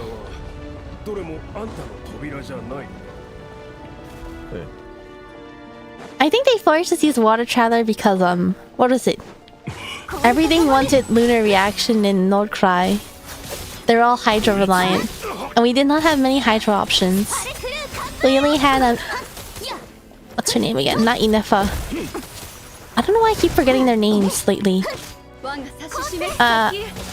was her name again? Aino, there we go. Okay, I was like, it starts with an A. There we go, there, Aino. We learned exactly what self-advertise is? Not yet. At least I have not. At least in my game, I have not. Oh, that guy's actually frozen. I'm dying though.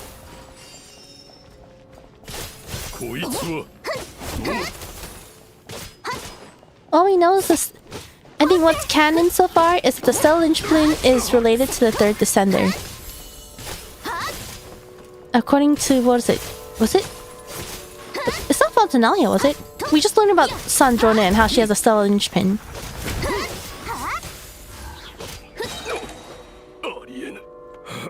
No! I should have known. As soon as they make him likable, they put the death flag on. おい見ろ、下から魔物がたくさん来ているぞ。黒い霧から出てきたのか。まずい、あいつらすごい速さで向かってきているじゃないか。早く逃げるぞ。Don't give up, Mr. Door. 扉さん、何やってるんだ。早く行くぞ。奴ら見つけました。 His door? これが俺の扉です。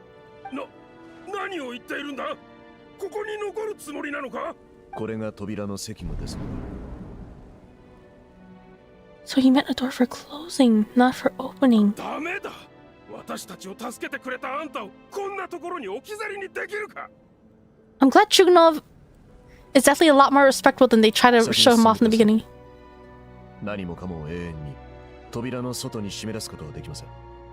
さあ、早く。だが、いや、あんたの言う通りだな。行くぞ。扉さんの犠牲を無駄にするなよ。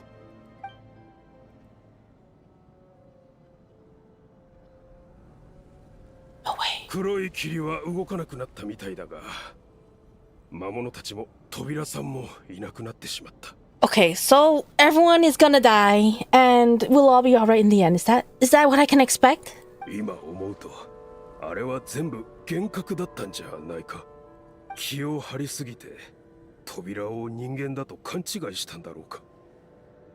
No, I remember Mr. Door too. そうか。いくらなんでも、二人同時に同じ幻覚を見るなんてありえないな。どうした？眠いのか？ちょうどいい。しばらくは安全だろうし、少し休むか。Did Valerie even get any sleep though? We only experience the chase when we go to sleep, but did Valerie go to sleep? Well, imagine waking up and seeing your guard, your night guard, night watch is gone. Okay. 何時だろう。もう朝かな。なんだか悪い夢を見てた気がする。みんなまだ寝てるみたい。この2日間ほんと大変だったし、無理もないよね。起きてるのは見張りのバレリーだけかな。バレリーOkay, so everyone is going to disappear. Everyone's going to disappear. He looks as calm and composed as ever. Even now, it seems as if there's no burden he couldn't shoulder. Yet around him, time seems to stand still, as if the gods, in their mercy, finally granted him a moment of respite. みんな起きて。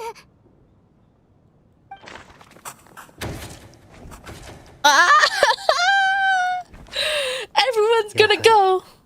Everyone's going to go! 死因は特定できないな。今まで迷惑ばかりかけてすまなかった、バレリー。どうか安らかに眠ってくれ。もうあの駆け引きを味わえないと思うと、自由すらも退屈に感じてしまいそうだ。友よ。トーニャは、あの子は無事ですの？ The more the merrier! 様子を見てきたけど大丈夫そうだったわ。ただこの2日間の疲れに加え病気のこともあるからしばらく寝かせておいてあげましょう。ということは、昨晩亡くなったのはバレリーさんだけと誰も起こさず見張り中のバレリーを殺すなんて不可能だ。それは断言できる。いまいましいのだわ。これでは昨日と全く同じね。すぐそばにいる死者を見つけたっていうのに。 It's time to sacrifice Mithya. いや、同じじゃない。犠牲者が2人から1人に減っている。もしかすると。It's time to sacrifice Mithya. The number of victims each night corresponds to the number of deceased around us. Valerie died twice in a single night! Mr. Sham was one of the people who should have died last night. Valerie sacrificed himself to save someone else. Yeah, this one. 死者のシュラムが去った後、昨べは犠牲者が1人減った。多分そういうことだよね。これが唯一変化のあった部分から導き出せる筋の通った推理のはず。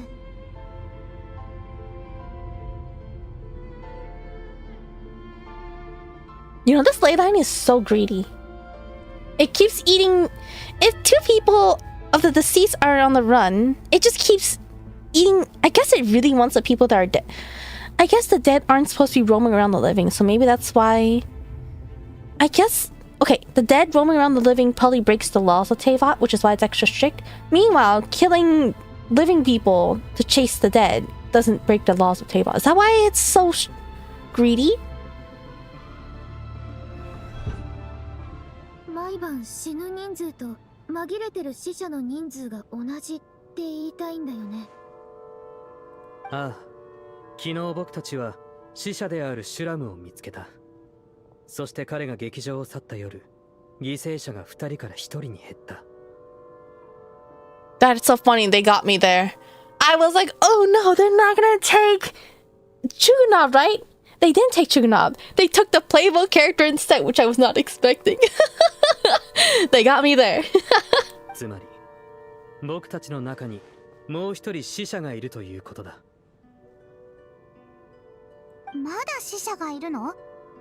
でもチケットの状況を考えたら増えたのは1人だけでしょ？今はもう数が合っているのに。Mithya did buy a ticket in advance, probably, right? I think, yeah, Tartaglia said he booked this in far in advance. So Mithya probably booked his ticket in advance. But is he able to come in with that ticket? Was he able to grab his ticket and turn it in? It makes sense that the tickets add up because he already has a ticket, but we thought we would be here in 4 seconds. Can't be too predictable. I'm glad they're not making it too predictable. 一人増えることに比べれば、一人減るのはそれほど不自然じゃない。例えば、チケットを見せて入場した後に出て行ったとか、吹雪がひどくなる前に帰宅したとか。今見た可能性は、昨日オデットが話していた内容を思い出させる。ただあの時は別の死者なんて存在しないと思っていたから。昨日もっとこのことを突き詰めてれば、今回の悲劇を避けられたかもしれない。Yeah, just casually sacrificing media into the storm. ごめんなさい。私のせいです。手元にあった情報を軽視せず、もっと早く皆さんに話していれば。私ももっと気にするべきだった。2人とも何か話してないことがあるの？どうやら僕たちの知らない重大な情報があるようだ。聞かせてくれ。How do we say you're dead? Oh, that tells a group about finding Mithya dead in your discussion yesterday. 僕が死者 His eyes! ああ、それはまたとんでもなく重大な情報だな。昨日話し合った時、やっぱりありえないと思って一旦置いておくことにしたの。ああ、その場に僕がいたとしてもきっと同じ結論を出していただろうし、あまり気にしないでくれ。どう考えても不可解だしな。とりあえず弁明させてもらおう。さっきオデットが言った午後のことを含め少し振り返ってみたんだが、僕に死んだ記憶はない。この点がシュラムと異なっている。ええ、私も数日前にミティアに会っているし、彼が死者だとは思えないわ。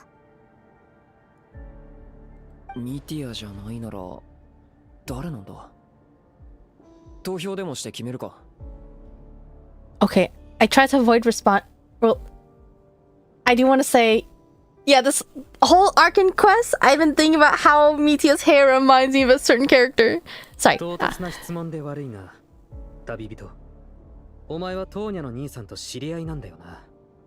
トーニャとは前にも会ったことがあるのか？ So is this not Tonya?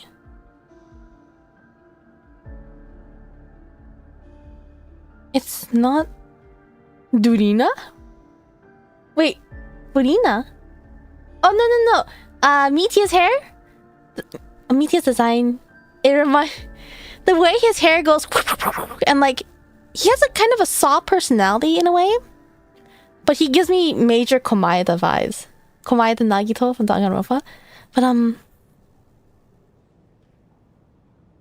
Chugunov mentioned that this Tonya reminds him of his daughter, and he seems to recognize this illness. No, but she she said older brother, right?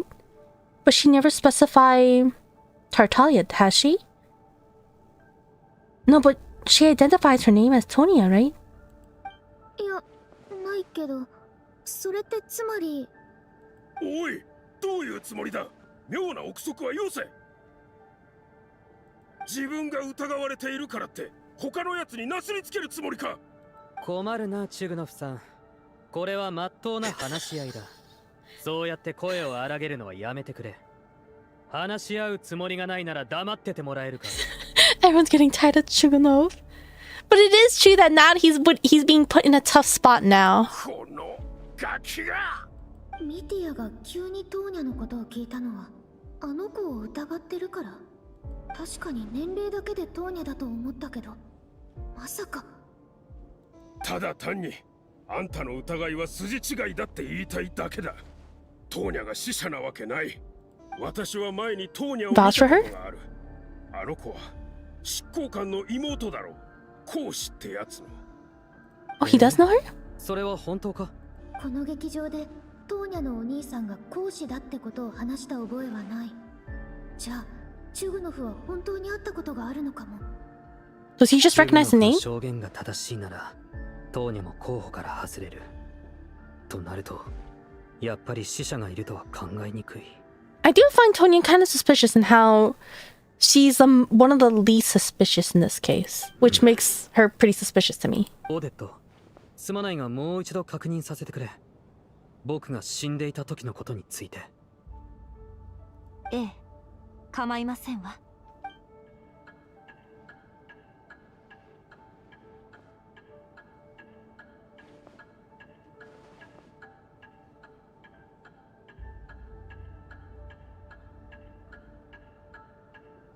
どんなに記憶を掘り起こしてもやっぱり死んだ覚えはない。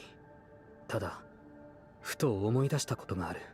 ボジャニーザさん、この前一緒に食事した時、研究員の一時的な記憶喪失について話したのを覚えているか？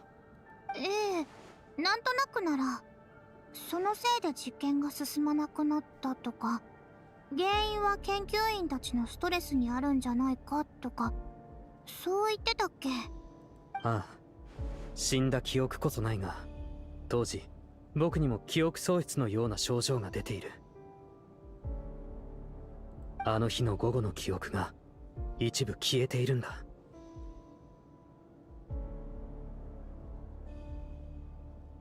His memories are missing. Could this new energy be causing people to suffer through like symptoms that make it seem as if they're dead? Because the thing is, Odette thinks he's dead because his vital signs are missing, right? But I feel like there are a couple of things that can induce that type of symptom. あなたが失ったというその記憶はどうして今までこのことに気づかなかったんだ。人間は必ずしも自分の死を自覚できるとは限らない。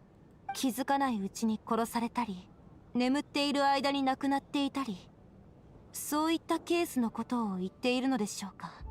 となると、研究員たちの記憶喪失はもしかすると。オデット、新たな視点を与えてくれてありがとう。このところ僕を悩ませていた問題もようやく解決の糸口が見えた。But how is he a ghost then? Is everyone just dying and coming back? 今日は僕がここを去ろう。僕が去ろう？ちょっと待って。もっとよく考えた方がいいわ。一歩間違えたら命を落とすことになるのよ。おい、もう弁明は終わりってことか？そんなあっさり決めちまうなんて。ああ、それに理由はさっき言ったことだけじゃない。よくよく思い返してみると、オーデットの講演中、客席で研究に関するいいアイデアを思いついたはずなんだが、その瞬間、思考が物理と途切れているんだ。どうしても思い出せないし、記録も残せていない。おそらく、そのタイミングでまた、一時的な記憶喪失が起きたんだろうな。Wait, that sounds super annoying actually. That's such an inconvenient temporary amnesia. つまりそれって、記憶喪失になるたびにあなたは死んでいるっていうの？ Each temporary amnesia is death. そんなのありえないのだわ。人が何度も死ぬわけないでしょ。僕はオーデットさんの証言を信じる。記憶が途切れている間、僕は死、あるいはそれに近い状態にあったんだ。そしてこの劇場にいる間にも似たようなことが起きた。結果、僕は劇場の地脈の影響により死者になったんだ。筋は通っているだろ？でももう他に死者に関する手がかりはない。科学者である僕にこの実験をやらせてくれ。安心しろ。事態はそこまで悪くない。もし僕が本当に死者なら、劇場から出ることは救いになる。それに、僕がまだ生きているとしても大丈夫だ。だって最近、僕は生き返ったことがあるんだろう。なら今回だって生き返れるはずだ。確かに今できることはこれしかない。ミティアがHe 軽く言ってるのはみんなに後ろめたさを感じさせないためなのかも。That's the type of thing you would say to not worry others. But it's not gonna happen. 研究者とはそもそ He's も not gonna come back. 実験という賭けを何度も Unless everyone dies and come back. 真実をつかもうとする人種だ。 For one, Valerie is dead, so 吹雪、 I don't believe him to be dead. 死者、記憶喪失。謎に包まれたまま何もできないのは実に気分が悪い。 Could it be something about the power source in Snezhnaya going haywire, out of control, and affecting everyone else? もし生き返ったら、その時は必ず真相を持ち帰る。だから、待っててくれ。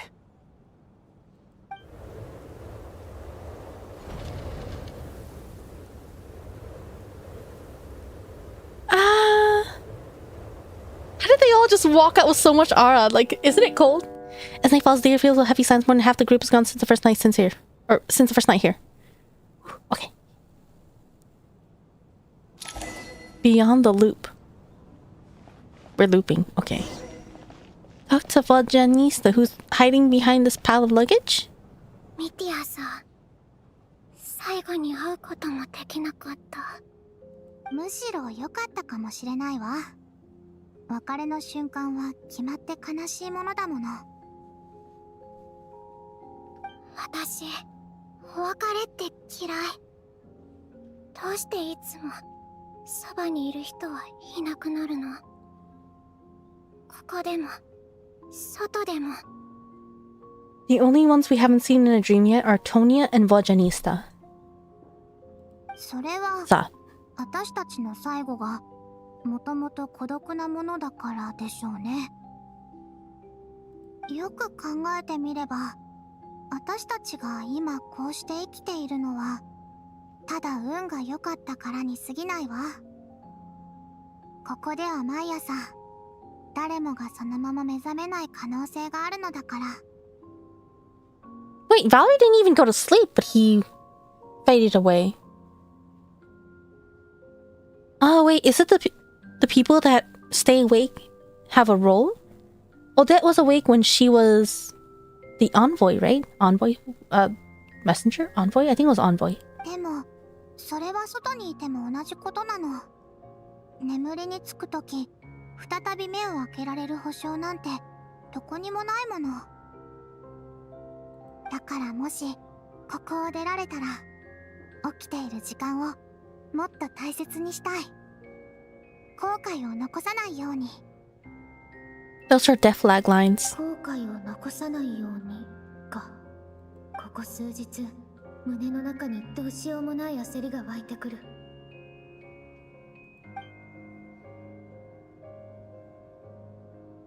大丈夫？なんだかすごく辛そうだけど。何か悩みがあるのなら話してみて。もうここには私たちしかいないし遠慮なんていらないわよ。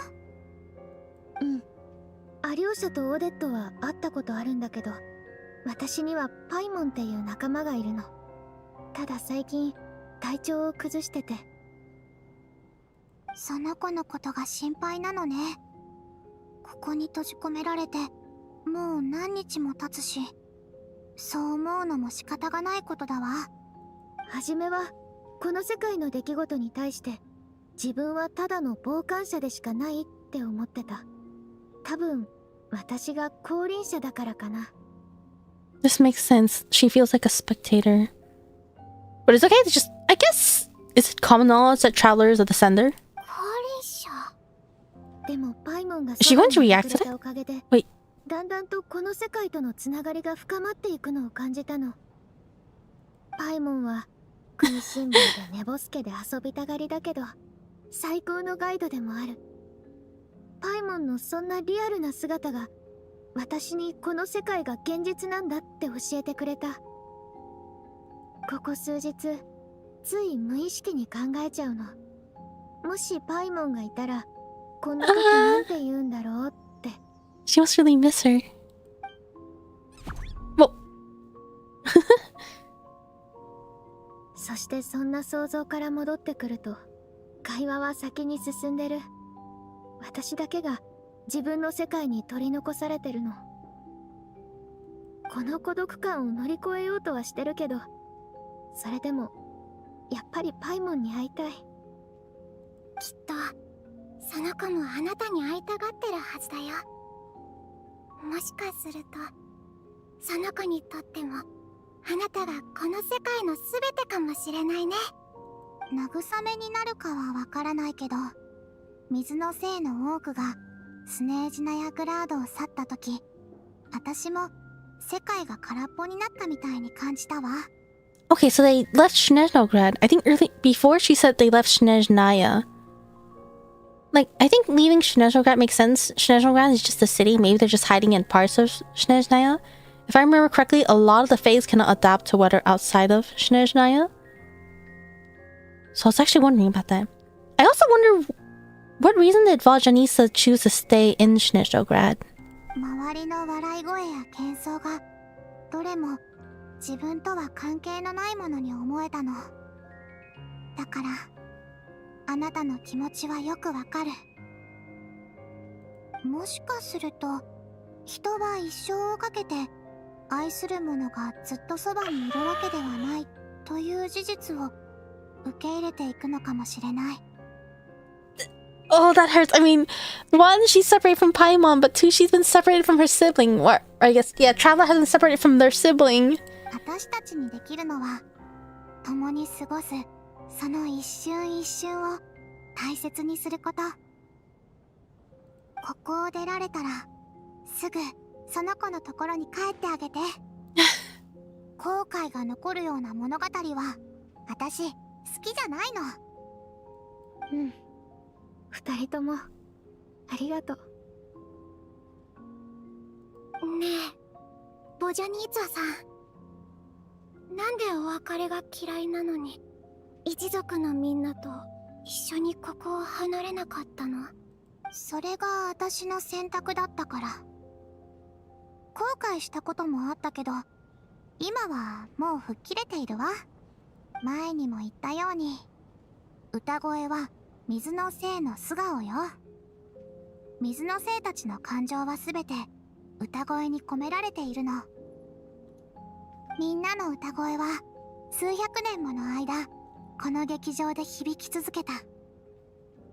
そこに込められている喜びや悲しみといった感情は、まるで一つ一つの物語を紡いでいるかのようだわ。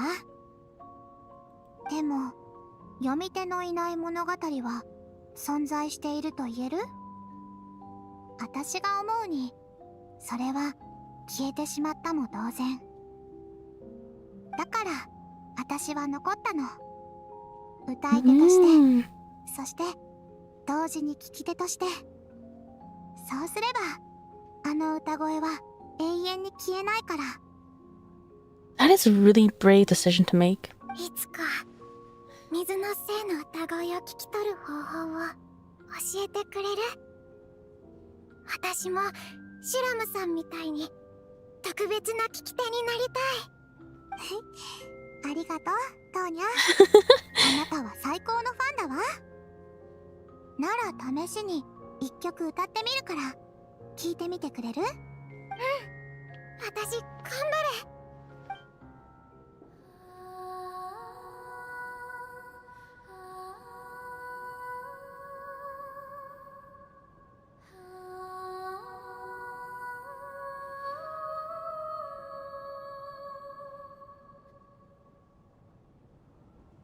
聞いたことない曲なのに、なんだか少し懐かしい感じがする。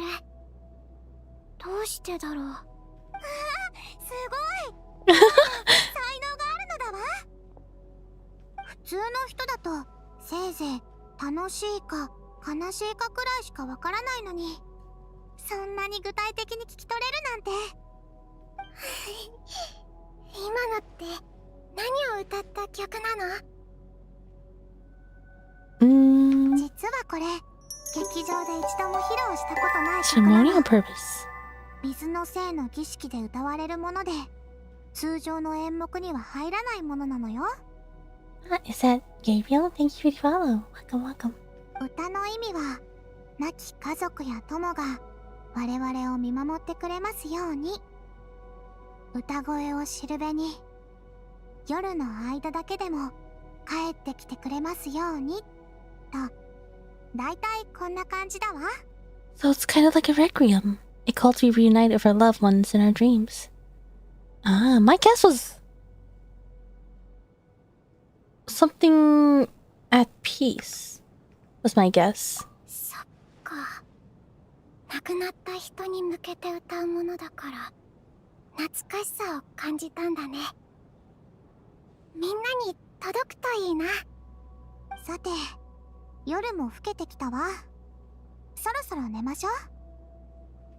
見張りはもう必要なさそうね。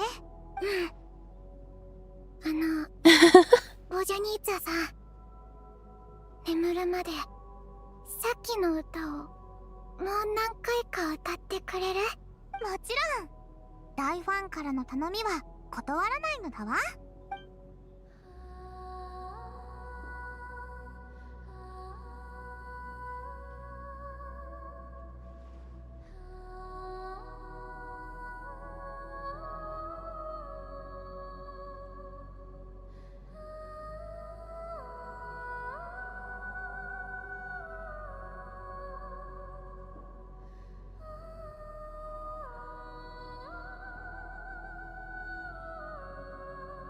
今回の一件のことを考えると、この劇場を出たらもうここには近づかなくなるだろうな。I bet. I like how... What is it? How distant the voice sounds? It sounds like a voice singing in a very, very long cave. And like the end is in sight. And it's sort of like not quite welcoming, but it's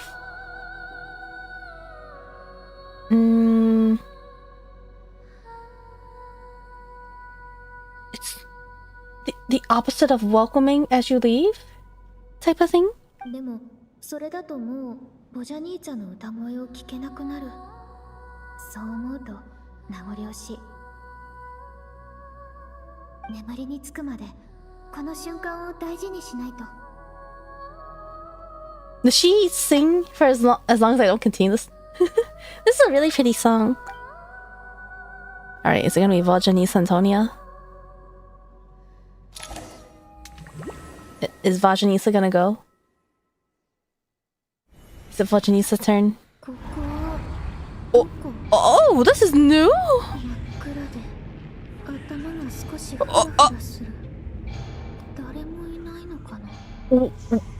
What?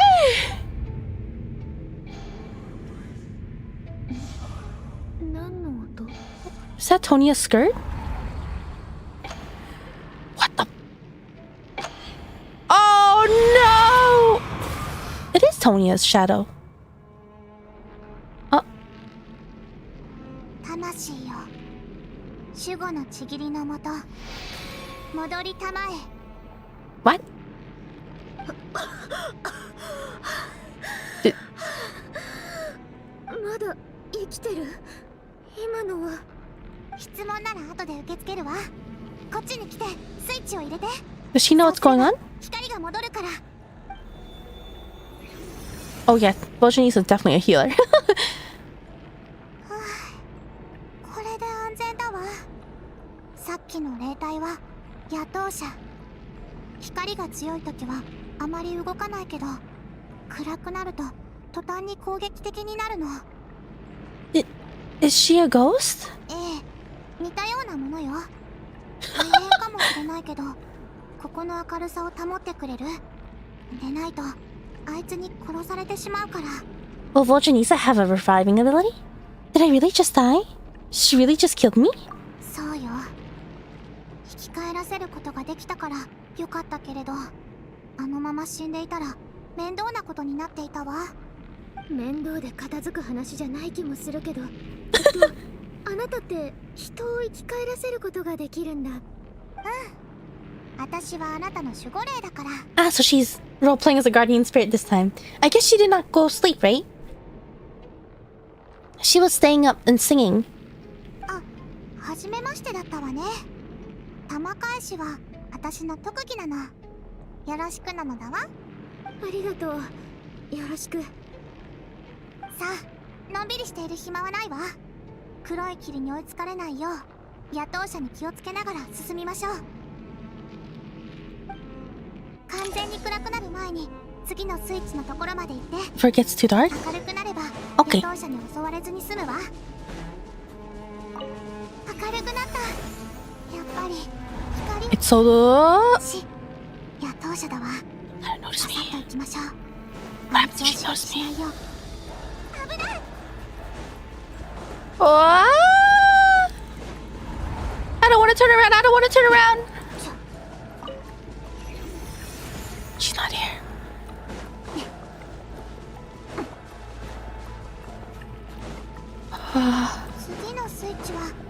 Oh, there's gonna be a really annoying part, isn't there? I have no stamina.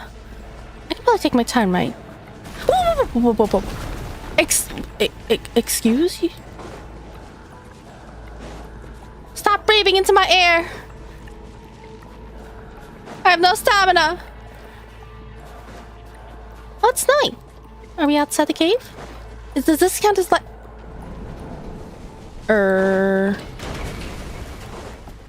Okay. Oh, I almost fell. Does this count as light? What? Okay. Let's... Is that her?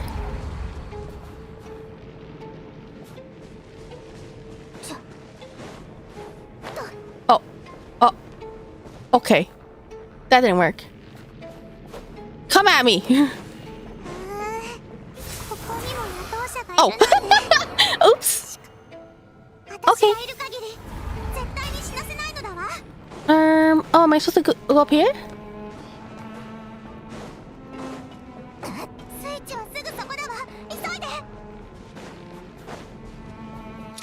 What?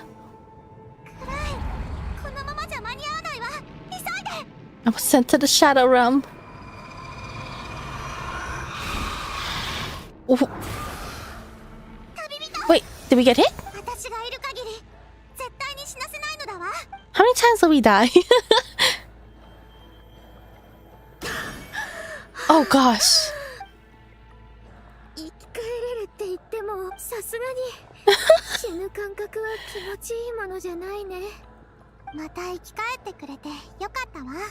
うん、ありがとう。さあ、光が残っているうちに早く行って。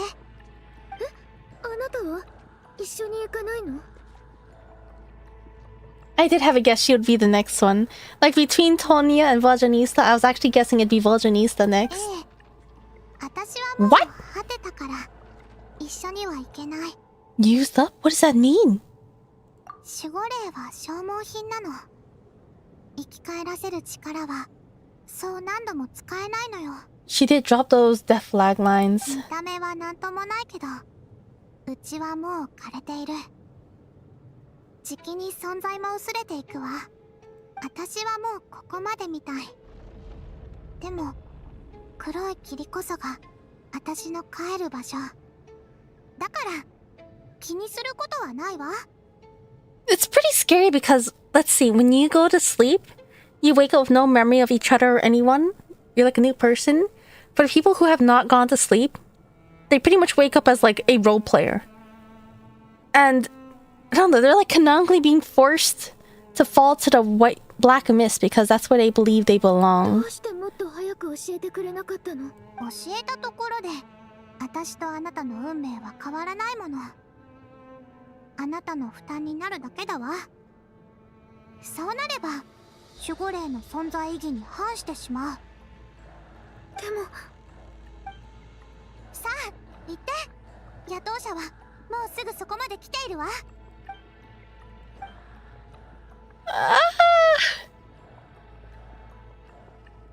Voljanista. So, we woke up. It would be so... Okay, I'm assuming everyone...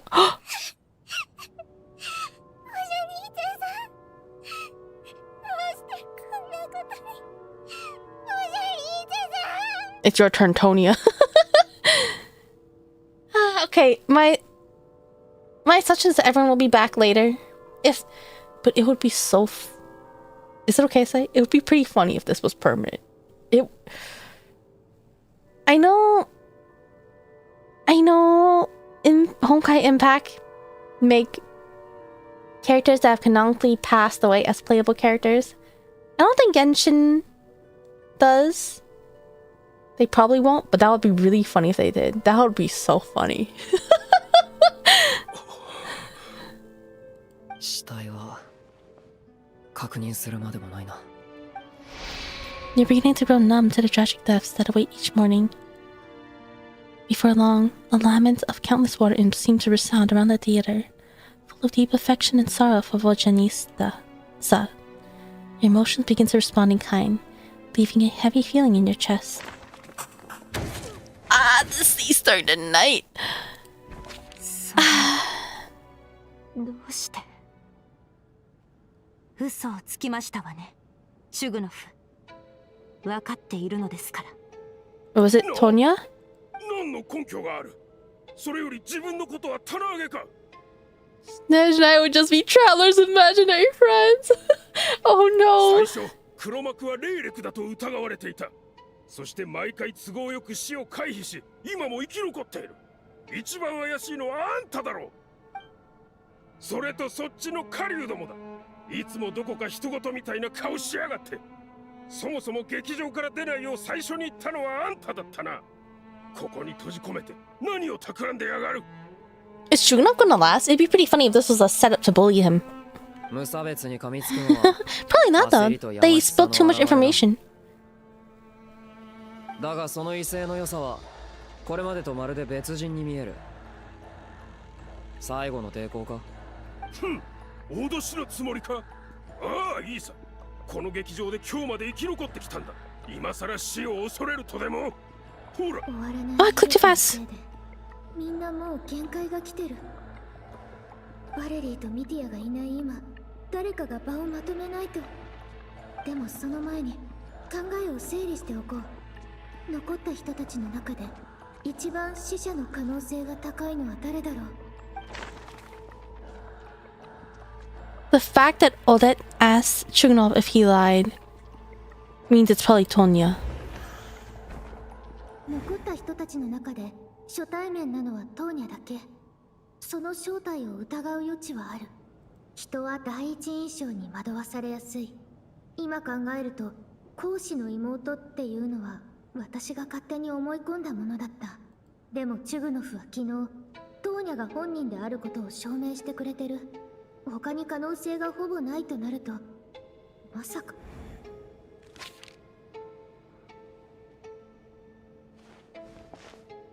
トーニャ、テウセルは元気にしてる？テウセル？あなたのお兄ちゃん、アヤックスが家に送った手紙に私のことが書いてあったよね。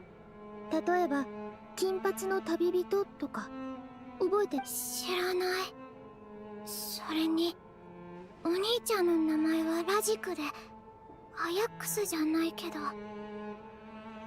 I was like, wow, what a chance to find someone who's actually just named Tonya. I was wondering if she was pretending to be Tonya, but wow, we actually found another person who looks like Ajax named Tonya. くそ！チュグノフ、説明してくれる？昨日言ったことは嘘だったんだね。やはり嘘。なぜそのようなことをしたのです。いつも口にしていた奥様やお子さんの話も家族思いっていう設定を作るための嘘なのでしょう。霊力としてある晩あなたの家に忍び込んだことがあります。ですがその時家にはあなたしかいませんでした。たまたま家族が留守だったからとも思いましたが。They aren't alive, are they? 今になって考えてみるとその線は薄そうですね。おそらく本当はずっと一人なのではありませんか。わざわざそんな嘘を。でもどうして？くそ！くそ！なぜこの吹雪は止まない？止んでくれれば、止んでくれさえすれば。そっか。思い出した。ああ。どうやって自分がここに来たのかを。See, すごく遠い出来事のような。でも、昨日のことのような。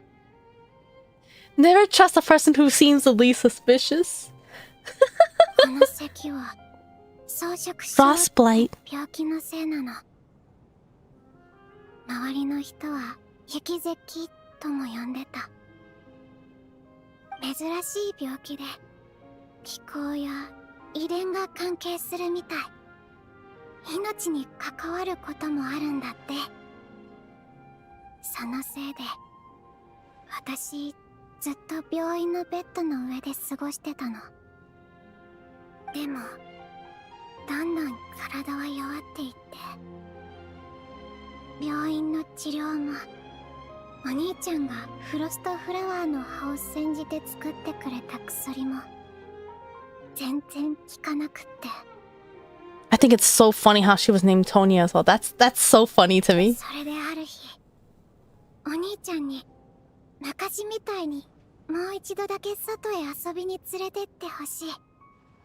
たくさんの友達に会って新しいことをしたいって言ったんだ。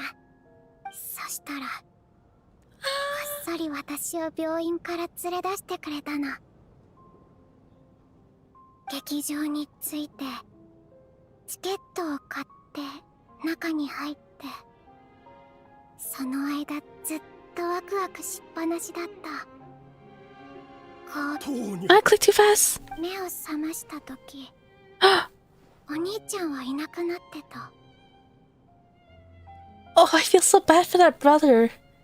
I wonder if he's blaming himself. でもお兄ちゃんが私を置いていくわけない。だからここで待つことにしたの。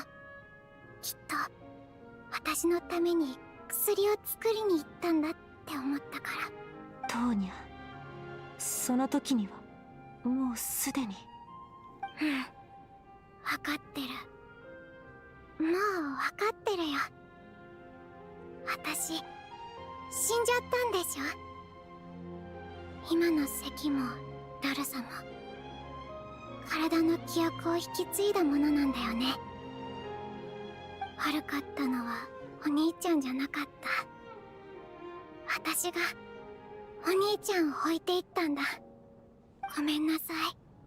気づくのが遅くなって。死のせいで認識が歪んでたみたい。じゃあ名前もトーニャじゃないんだよね。でもそれならどうして。小さい頃お兄ちゃんと読んだ本の中にトーニャっていう子が出てきたの。病院を抜け出した後、家族や病院の警備員たちが私たちを探してたから。Honestly, I was thinking about this because I suspected that she wasn't Tonya. But I was like, huh, are they gonna change like her name later? Like put a question mark at the end?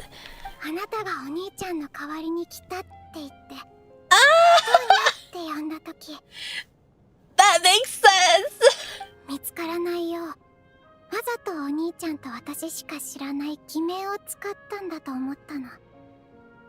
でも、私の勘違いだったみたい。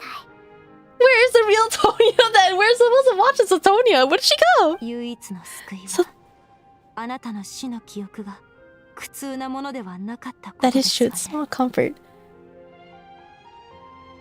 So that's the purpose of us not properly meeting Tonya before this all happened.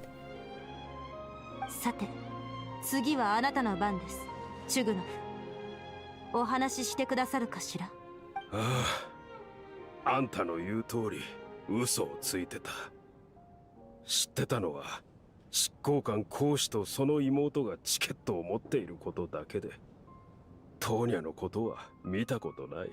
それと家族のことも全て嘘だ。実際はとっくに家族を失っている。ただその現実を受け入れられなくてな。私は人生の後半を自分を騙しながら生きているどうしようもない男さ。私の娘はイゼカって言うんだ。そう、あのイゼカ設備製造工場のイゼカだ。あの子も雪石で亡くなった。まだ6歳だったのに。生きていればちょうどトーニャと同じくらいの年だ。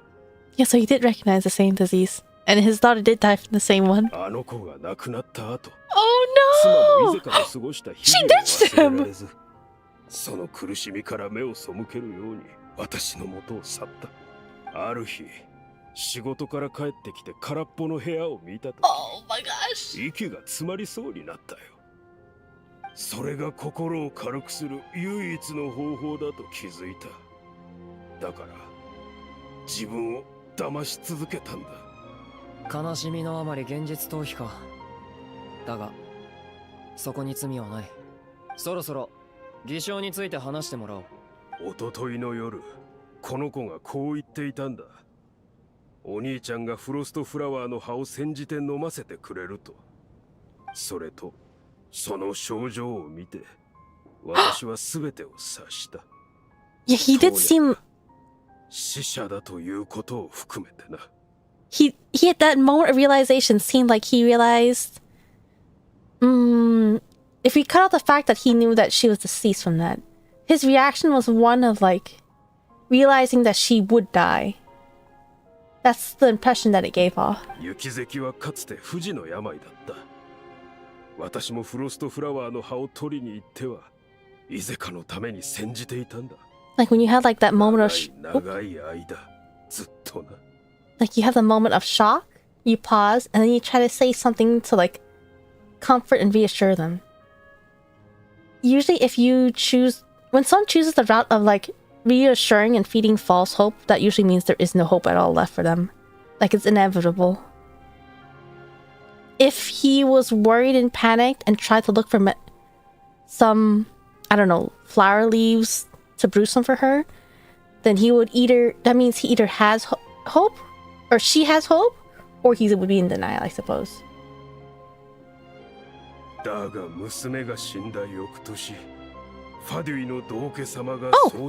was a cure. 雪石の治療薬を開発された。しかもこれまでの治療法は何もかもデタラメで誰かがでっち上げたものだと判明したんだ。そんな事実を受け入れられると思うか。あと少し、あと1年早ければ。だから知っていたんだ。フロストフラワーの葉を煎じて雪石を直そうとする人が今はもういないってことを。この子は雪石がまだ不治の病だった頃の子なんだとな。つまりあなたはご自身の娘をこの子に重ねていたんですの。死者であると知りながら。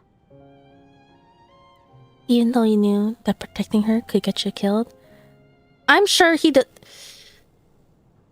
I don't think he's worried about getting himself killed if he's projecting someone on his daughter. I'm sure he would have preferred to sacrifice his life to save his daughter if he could.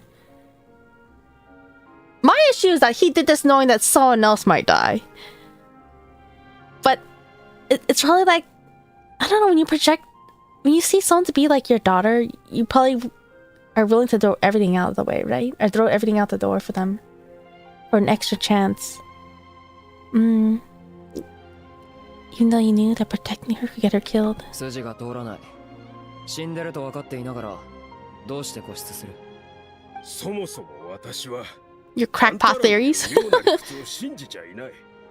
そのやり方だって納得できてないんだ。誰かを死者だと決めつけて生きたまま吹雪の中に放り出すだと。No, he has a point there. That's actually kind of harsh. If they determined Tonya was indeed the deceased, would they just... I was actually thinking about that, but would they just tell the little girl to like... Does anyone have the heart to tell this little girl that's like coughing and sick to go out in the snowstorm because everyone thinks she might be dead? Like, what if she wasn't actually dead? That would be terrible. ミティアム、せっかく仲良くなったシュラムも吹雪の中に消えた。次はトーニャの番か。いや、最悪前の二人は受け入れよう。 The others I can make peace with. こんなにけなげなトーニャが目の前でこうして立っているんだぞ。私たちと変わらず息をしているんだ。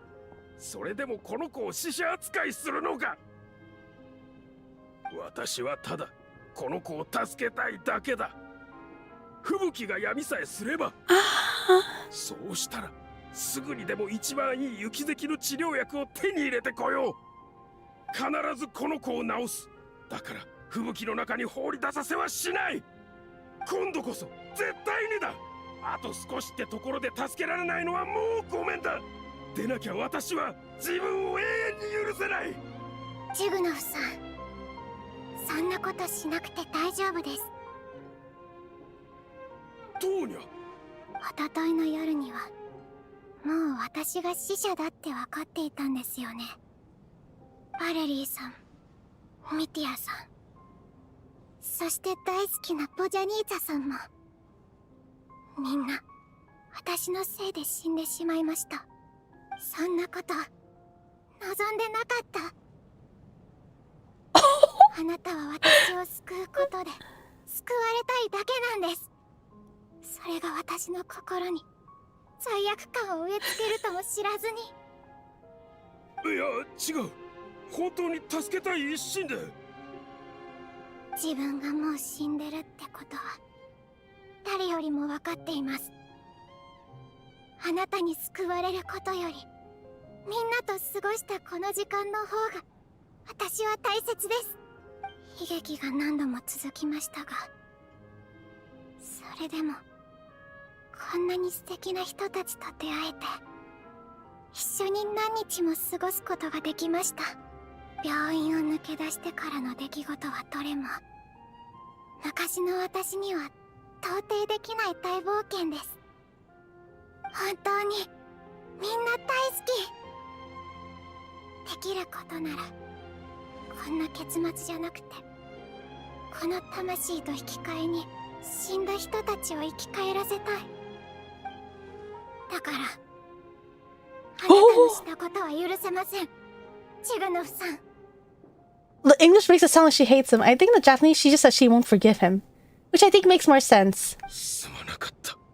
私じゃなく、みんなに謝るべきです。これでおしまい。 How does the door open on its own? 私の冒険もそろそろ終わらせないと。もう行くのか。今日はまだ早い。もう少し残ったらどうだ。 She could. I just realized if the landline is continuously trying to devour souls to find them, the deceased souls, will I return the souls that it took? I wondered. That the ones it wrongfully took. 大丈夫。ありがとう。あ、そうだ。私の名前は確かっていうの。確か。みんなに会えて本当によかった。I'm glad she shared it. お別れだというのに、まるで初対面の自己紹介のようですね。確か。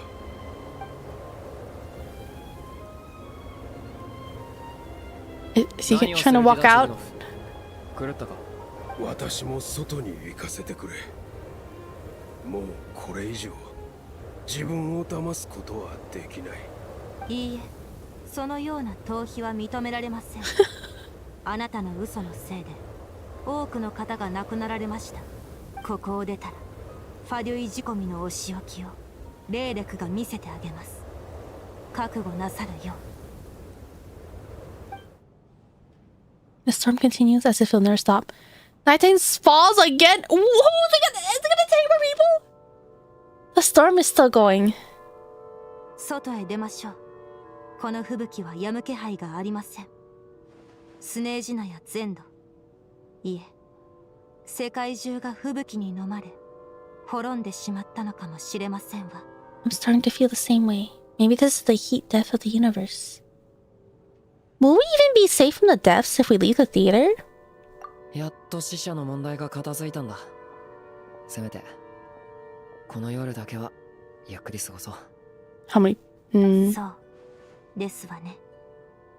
それに私、チュグノフと一緒に死ぬのはあまり気が進みませんし。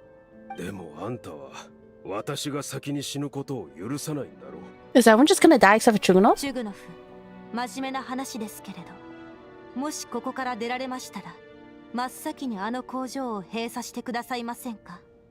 あれのせいで多くの方が凍えていますの。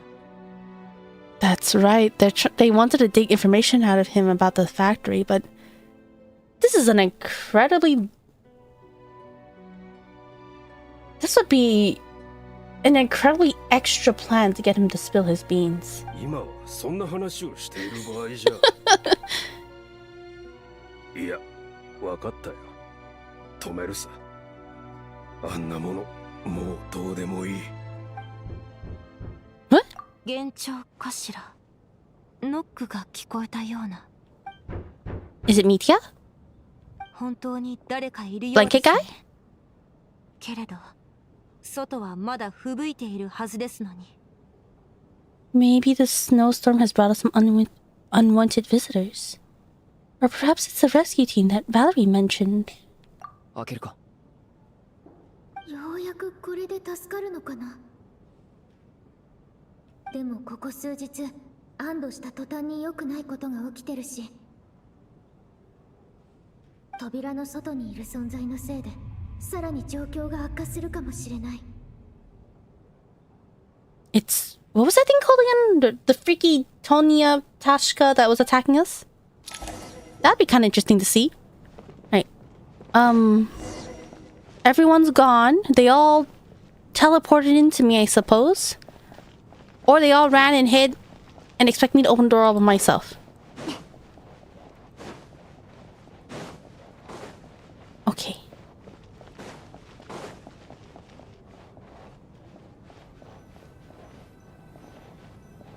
We still never found out what he was doing with his factory. He said he'll close it, but it's not like he wrote... It's not like he signed a paper saying he'll close it for sure.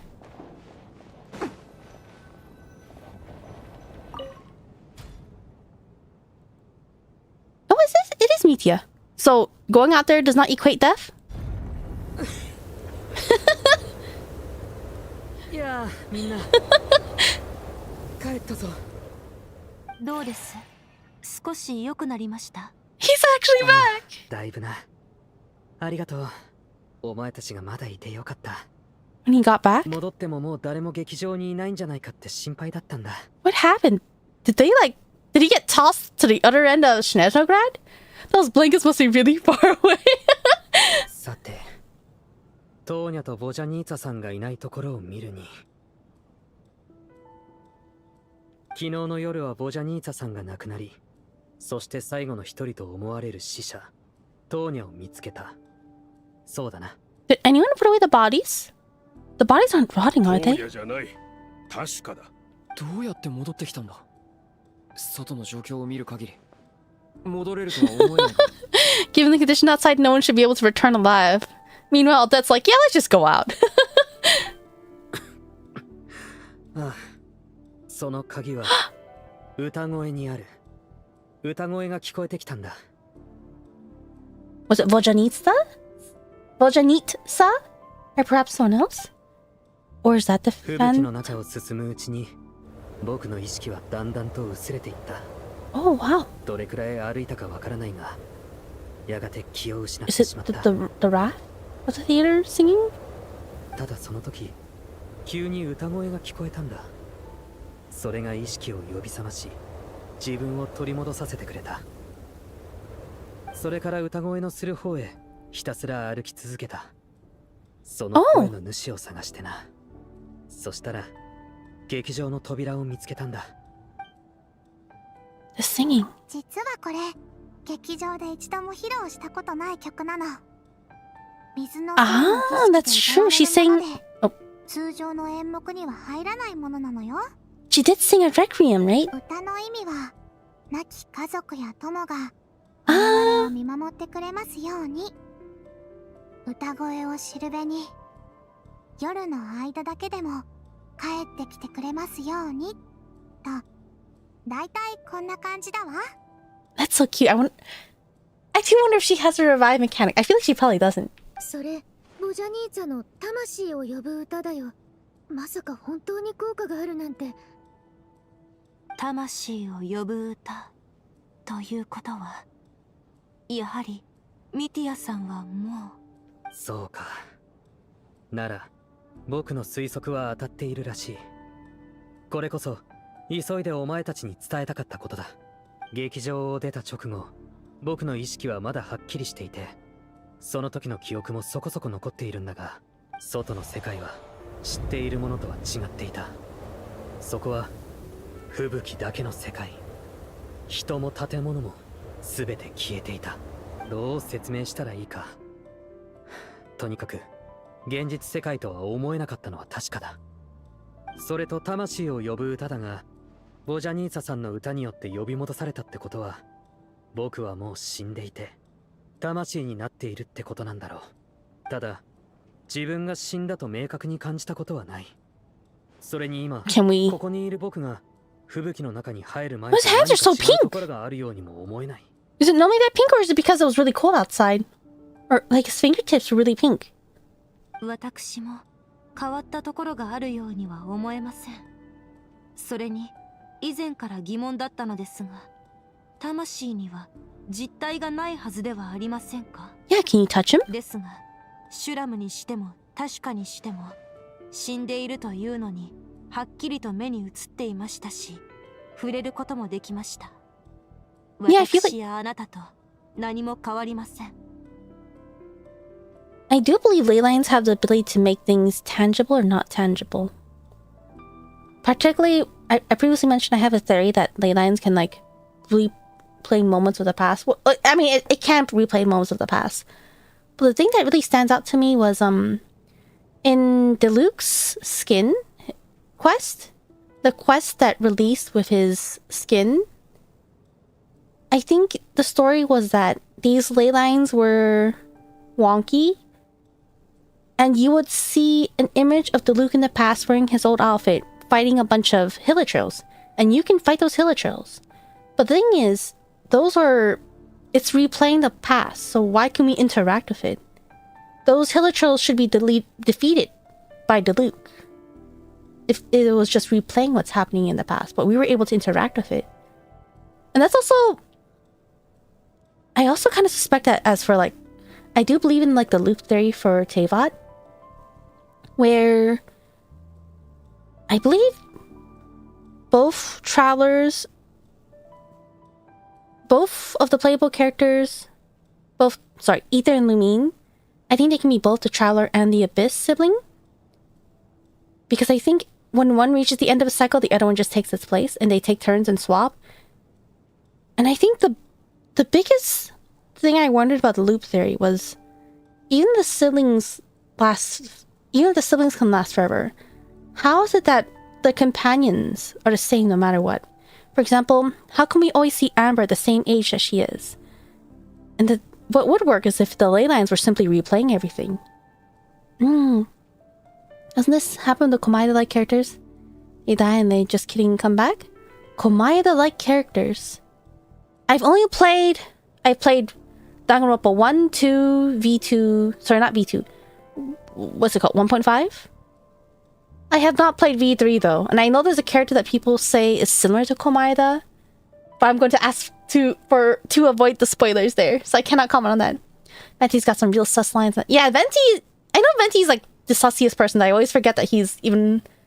I forget that people call him sus because he's like so sus, I don't even really consider him as a possible sus. He's just straight up involved, is the way I would say it. なんだか嫌な予感がする。ミティアが私たちに伝えようとしてることってまさか。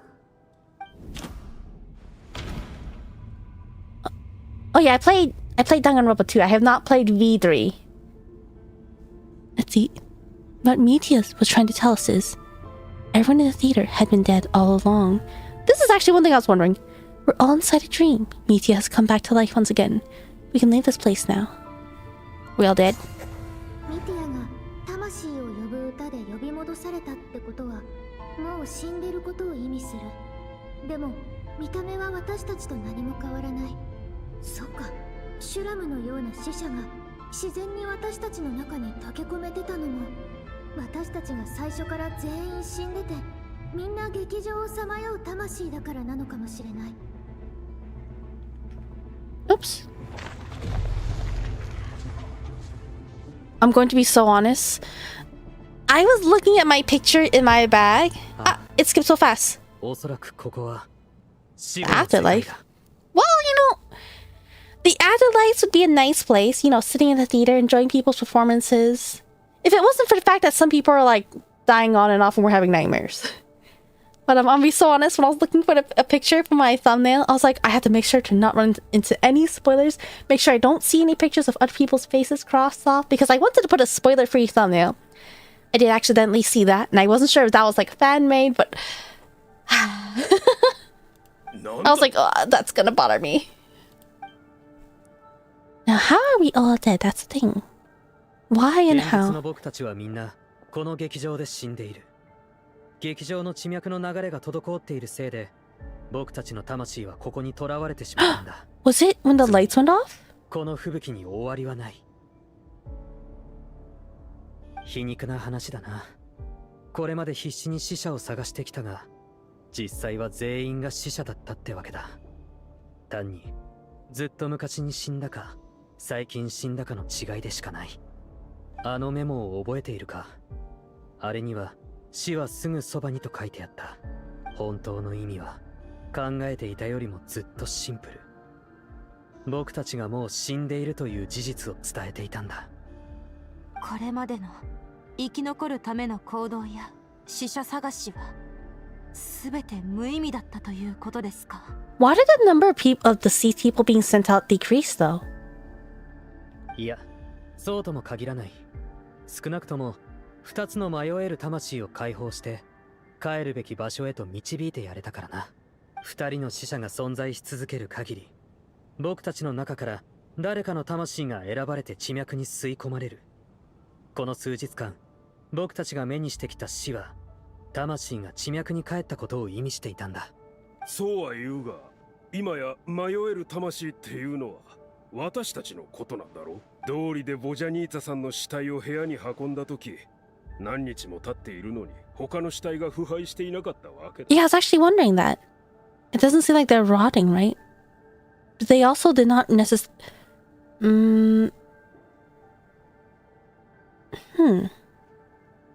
I guess they're not rotting because they're souls, right?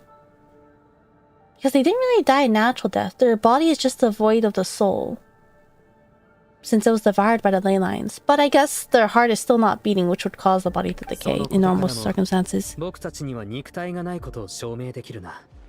この体は死後の世界における器に過ぎない。私が死んでる？そんなまさか。いや、これで全てが終わるわけない。すでに死んでいるだなんてにわかには信じがたいですね。一体どうして死んでしまったのでしょう。皆さんも死んだ時の記憶はないのでしょうか。どうやって死んだかもわからないなんて理不尽にも程があるな。ああ、理由もわからず気づけば死んでいたなんて普通は納得できない。だから僕も吹雪の中を歩きながらそのことをずっと考えていた。 So Vajanisa's song only pulled in Mitya? 死因、死亡時刻、すべての根源は何なのかを意識が途絶えるその瞬間まで。 Also, the fact that Traveler is named as canonically dead means everyone will come back later. いや、待った。最後に何かを見たような。What was it? ダメだ。思い出せない。万年筆とノートもなくしてしまったらしい。Wouldn't it be inside him? ミティアさん、指に血がついていますよ。 He had blood on his finger for how many days? And he never noticed it? Oh wait. いつの間に右手の指に血が。もう乾いているようだが。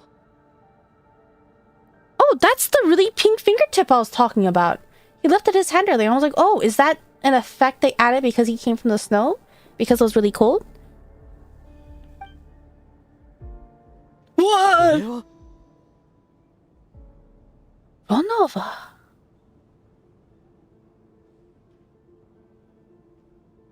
意識を失う寸前、僕は自分の血で記録を残していた。That is...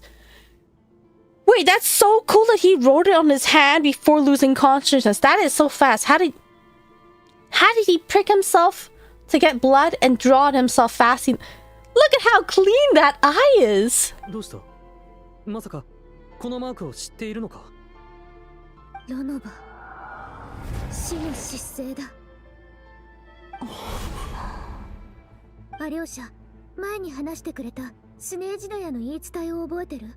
確か人は今和の際を迎えると死神が親しい人に化けて魂を奪いに来るって話だったよね。その顔がはっきり見えた時、命も尽きるって。子供の頃似た言い伝えを聞いたことあるな。その死神がお前の言う死の失勢なのか？うん、多分メモにあった死はすぐそばには死神がすぐそばにいて親しい誰かに化けてるって意味でもあったんだよ。死者死神、一つの言葉に三つの意味を含んでいたってことか。最初にあのメモを見たとき、調査報告書と矛盾していると感じたが、今思えばあれもわざとだったんだな。死神によるミスリードかしら。私たちを互いに疑わせて死者を探させることで自分に目がいかないようにしていたと。ここまでのことを踏まえて一番死神の可能性が高い人は Person who is most likely to be the Grim Reaper incarnate, someone we recognize? A part of me immediately thought of Alyosha, but I don't know.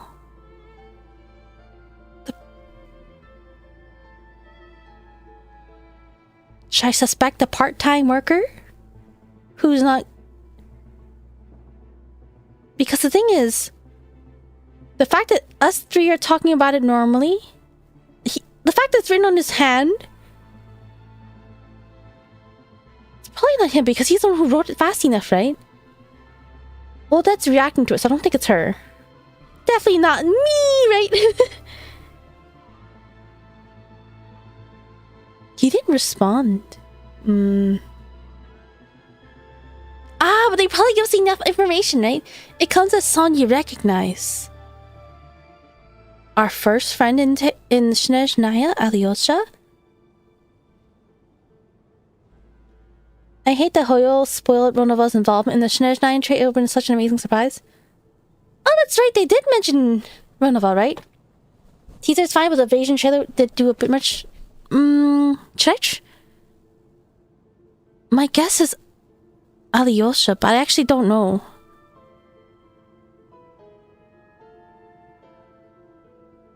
If he wrote it on his hand...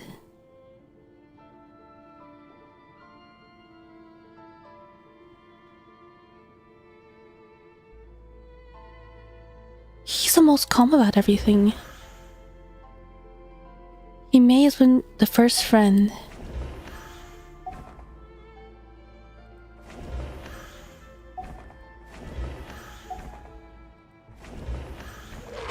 Whoa! That's so cool! 間違いない。アリョーシャだ。ここ数日の言動を思い返してみると、 That is so cool! It's so creepy! 死神である可能性が最も高い。 I think a really big thing was the fact that it specifically wrote he may have been your first friend.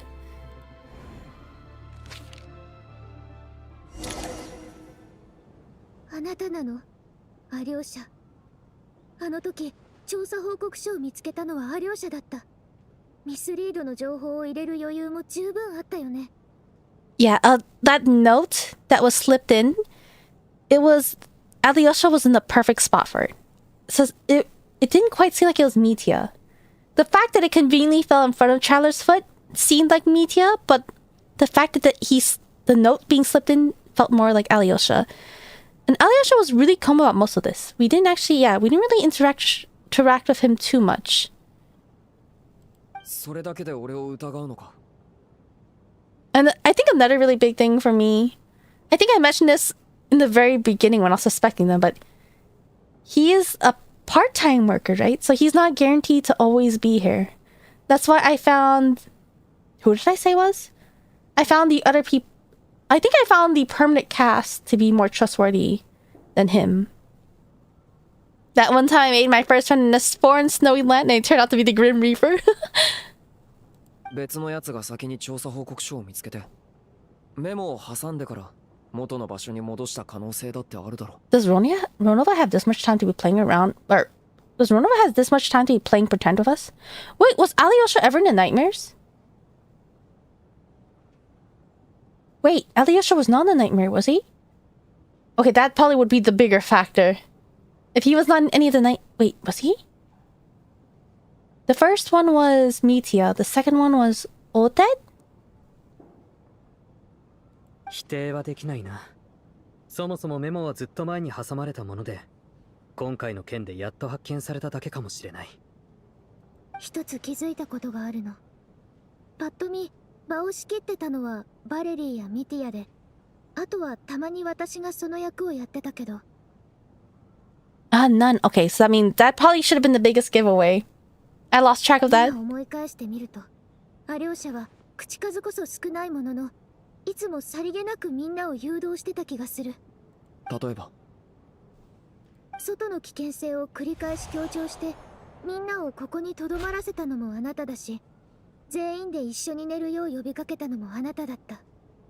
それに今日の昼、これまで死者が出ていくのを引き止めたことはなかったのに、確かのことは引き止めた。その意図はまだわからないけど。意図もわからず闇雲に疑うのはさすがに理不尽じゃないか。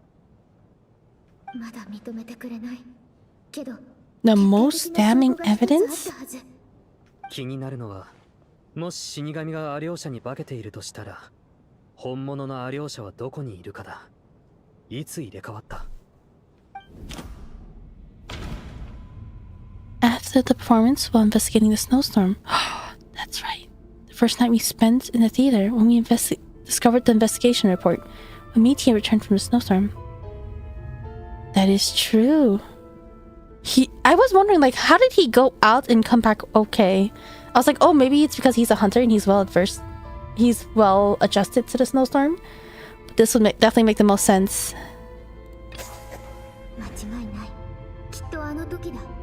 That was very early on. So he was the very first. Oh no, blanket guy! Oh, the bell. So is it time up because we recognize who she is? The lore was at one.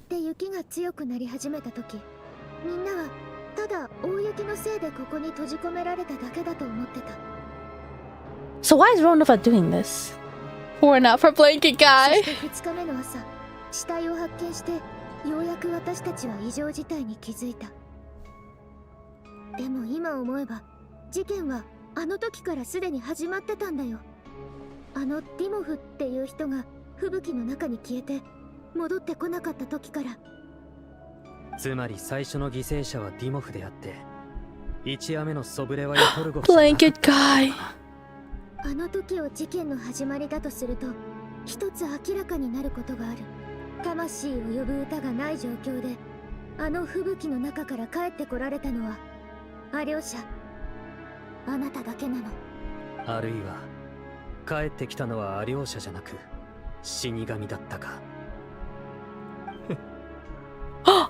いいだろう。ああ。ここまでされては、もう演じる必要もない。アリョーシャ。お前が死神か？言い伝えにある古臭い名は好まない。凡人。私のことは死の死。Why is hair change completely white? 全滅することなく2人の死者の問題を解決し、私の存在にまで気づいた。Ah, this can change colors. 魂を奪えるって話だが、夜の間に起きた死は全部お前の仕業か？自分たちの最初の推理を信じたらいい。君たちの言う2人の死者の存在によって地脈はいつまでもとどまり続ける魂を強く求めるようになった。 The music is so cool. そして愛よ、その穴を埋めるために同じ数の魂を飲み込んだ。だから私が直接手を下したことはない。せっかくだし見せてあげよWhat? う。That's messed up! What? Odette, Mr. Trigonov! Well, she's clearly looking at Odette, so. 何をした？今日の2人分はこれで終わり。そう慌てるな。君たちはもう They just disappear! Wait. その魂は地脈へ帰るのが道理だろう。So why is she taking us one by one instead of just taking us all at once? What is the reason for that? 僕たちがもう死んでることは知っている。殺したのはお前なんだろう。殺した？いや、殺戮とは凡人が私の権能を僭越する行為だ。私は死を司る存在。誰か Oops, I clicked too fast. ただ条件を満たし、私の死の呪いを発動させた。 Criteria to trigger curse of death. 不死の呪いの存在は知ってるけど、死に関する呪いは他にもあったんだ。呪い？いつかけたの？どうしてそんなことをしたわけ？人間は時に私に祈りを捧げ、死がいつ訪れるのか、いかなる形でやってくるのかを聞く。 I love how she just talks in like a form of a recolored Alyosha. けど死がなぜ訪れるのかを問う者は少ない。あえて答えを出すなら、死が訪れるのはただ死期に至ったからだ。本当は言いたくないだけなんじゃないか。Yeah, she didn't really answer the question. She was just talking fancy about it. くだらない挑発はよしなさい。君は本来私と口を聞く資格さえ持たないのだから。かつて天の使いたちがここの地脈を好き勝手いじったせいで、今回の仕事はこうも煩雑になってしまった。Thank you for the follow. 忌々しい。仕事？僕たちをここに閉じ込め、友が一人、また一人と死んでいくのを見させるのがお前の仕事なのか？ Honestly, it sounds like she was bored because I don't think she needed to be that extra about it. どうしても疑問を解消したいのだな。なら、ここ数日の見事な立ち回りへの褒美として、度を越さない疑問くらいであれば答えよう。完全な死とは、肉体が永遠の眠りについた後、魂が地脈に帰ることを指す。Oh, so we're basically all going to return. I was actually wondering about that. Like, is it that when a person dies, they're considered dead, and then when they return to the ley line, that's like the afterlife? Or are they considered not dead until they return to ley line? So it seems like we're not dead until we fully return to the ley lines. So, yeah, I'm assuming we're all going to come back. 私の仕事は万般に及ぶ。その中には当然君たちもよく知る魂を地脈へ導くことも含まれている。君はナタの八神の国について詳しいだろう。 Supported the creation? 私はその構築に賛同した。ナタの魂を導くのに便利だったからね。そしてこの劇場とつながってる地脈も一部の特殊な創造物の魂を収容できるよう、使いによって手を加えられてる。 The Fae. けどそれがかえって普通の魂を受け入れる妨げとなり、呪いによって劇場で命を落とした君たちはその影響を受けてしまった。結果、完全な死を迎えられず、この死後の世界にとどまることになったの。 Can you imagine being all dead? You're just chilling there, finding out that the god of, I guess the ruler of death was there, and then you just fall over? It's like leaving on a cliffhanger. You don't know what happened. 死の呪いで命を落とした魂がいつまでも地脈に帰れず、そのまま時を逃せば永遠に生と死の狭間にとらわれ、死の権能も生の権能も及ばない存在となってしまう。つまりお前は事態をすぐさま収集し、僕たちの魂を地脈に返す必要がある。でないとお前は僕たちを支配できなくなる。すごい。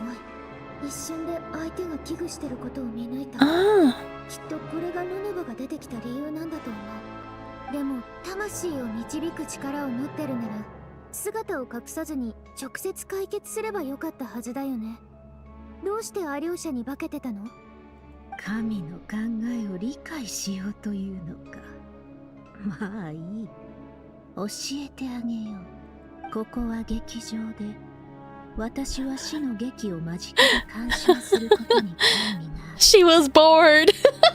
舞台が主な活動場所になるよう誘導もさせてもらった。いつの間にか少し没頭してしまっていたけど、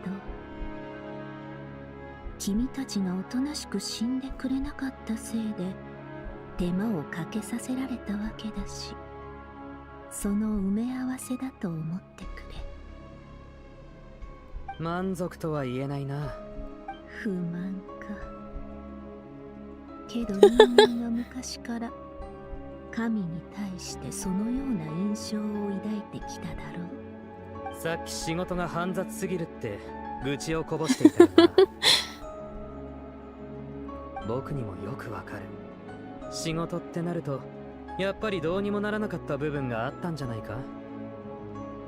君という人間はなかなか独特な見方をするのだな。まあいい。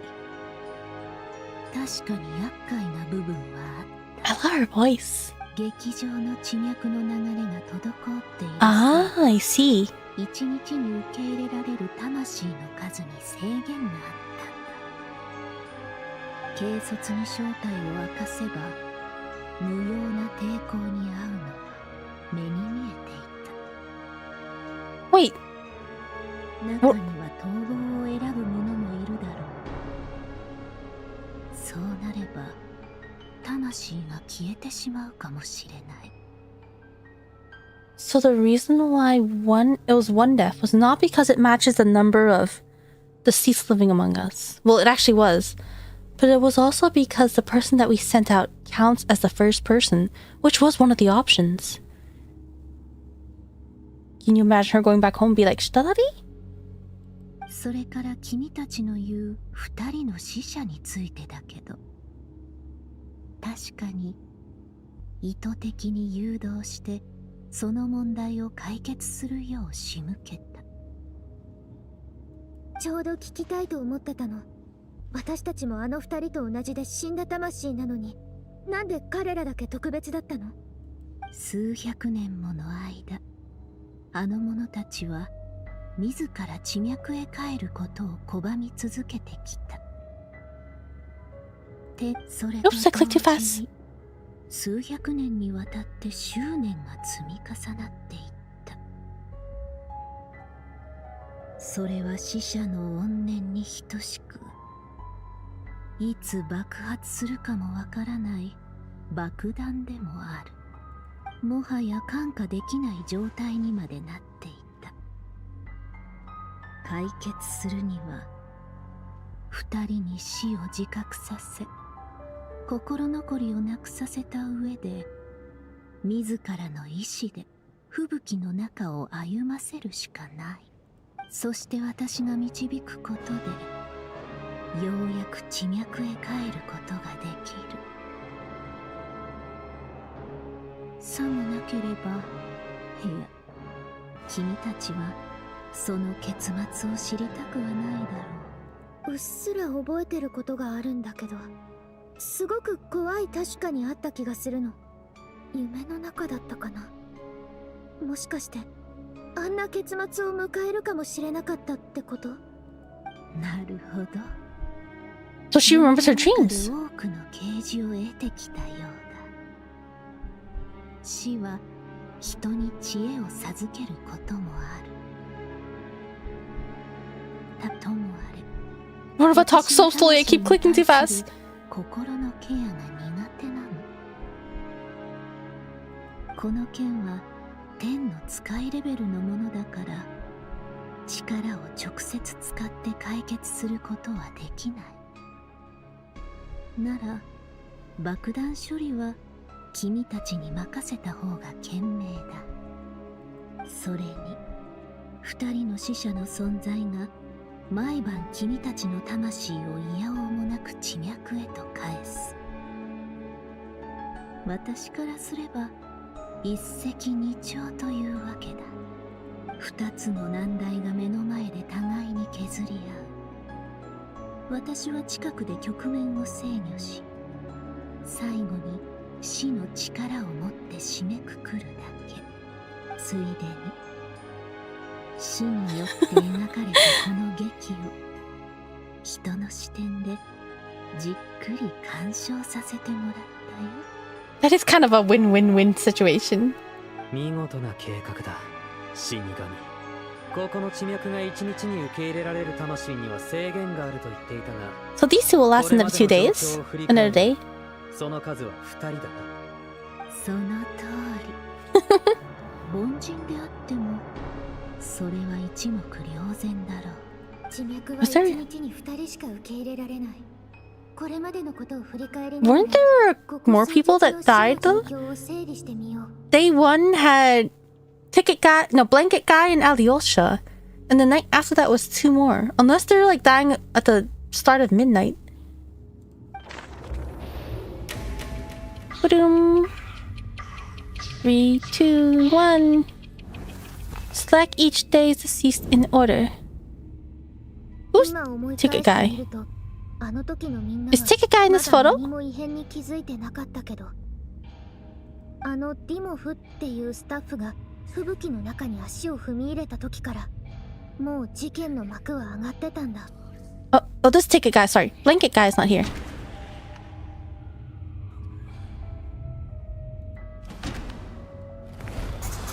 Replaced by Runova. ア両者はディモフに続いて外の様子を見るために吹雪の中へ入った2人目の人物。そのタイミングで Ah, I clicked too fast. Yeah, Runova took his. I can't. Started dying right at the start of 劇場 the で過 day? ごした最初の夜、みんなはその新鮮さから好奇心で胸を膨らませていて、朝に犠牲者が出るなんて思いもしてなかった。 Ah, cameraman. Okay, so I guess she's killing people as soon as she possibly can. Oh, that's why Alyosha was like, not Alyosha. That's why Runova said to Tashka, like, don't you want, it's still early, don't you want to wait a bit? They were trying to push it to the next day. 事態を知って困惑したみんなはようやくこの吹雪の異常さに気づき始めた。 The rich people.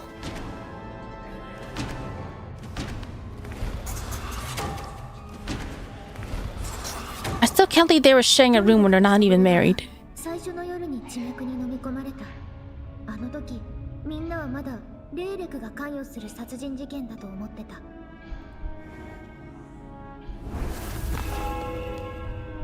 I love this sound effect. Oh, Rising 私はオデッ of トといろいろ Catherine. 話をした。見張りは3人もいたのに、朝になると結局犠牲者が出てしまった。 Alright, Krish and Rampana. クリシとラムパーナが死んだ時、レーレクにはアリバイがある。みんなはもう彼女を疑わなくなった。常識では説明のつかない現象が相次ぎ、ミティアは心霊現象なんじゃないかって考え始めた。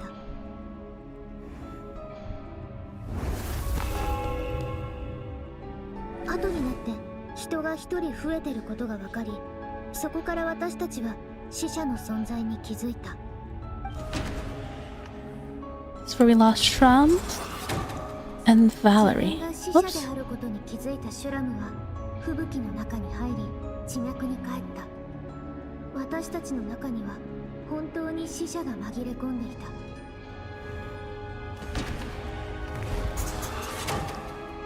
もう事件は終わったと思ったのに、バレリーの死が再びみんなを凍りつかせた。彼もこれまでの人と同じように夜の間に地脈に飲み込まれてしまった。この日はいろんなことが起きた。バレリーの死から私たちは死者と夜の犠牲者の数の関係に気づいた。 So the limit of the ley line is 2. Was it just a lucky coincidence? ことが判明して事件は再び行き詰まった。そしてオデットは明かしていなかった情報をみんなに伝えた。 Was it just lucky coincidence that the number of the sea soul that were escaping as an exploding bomb happens to match the ley line's limit?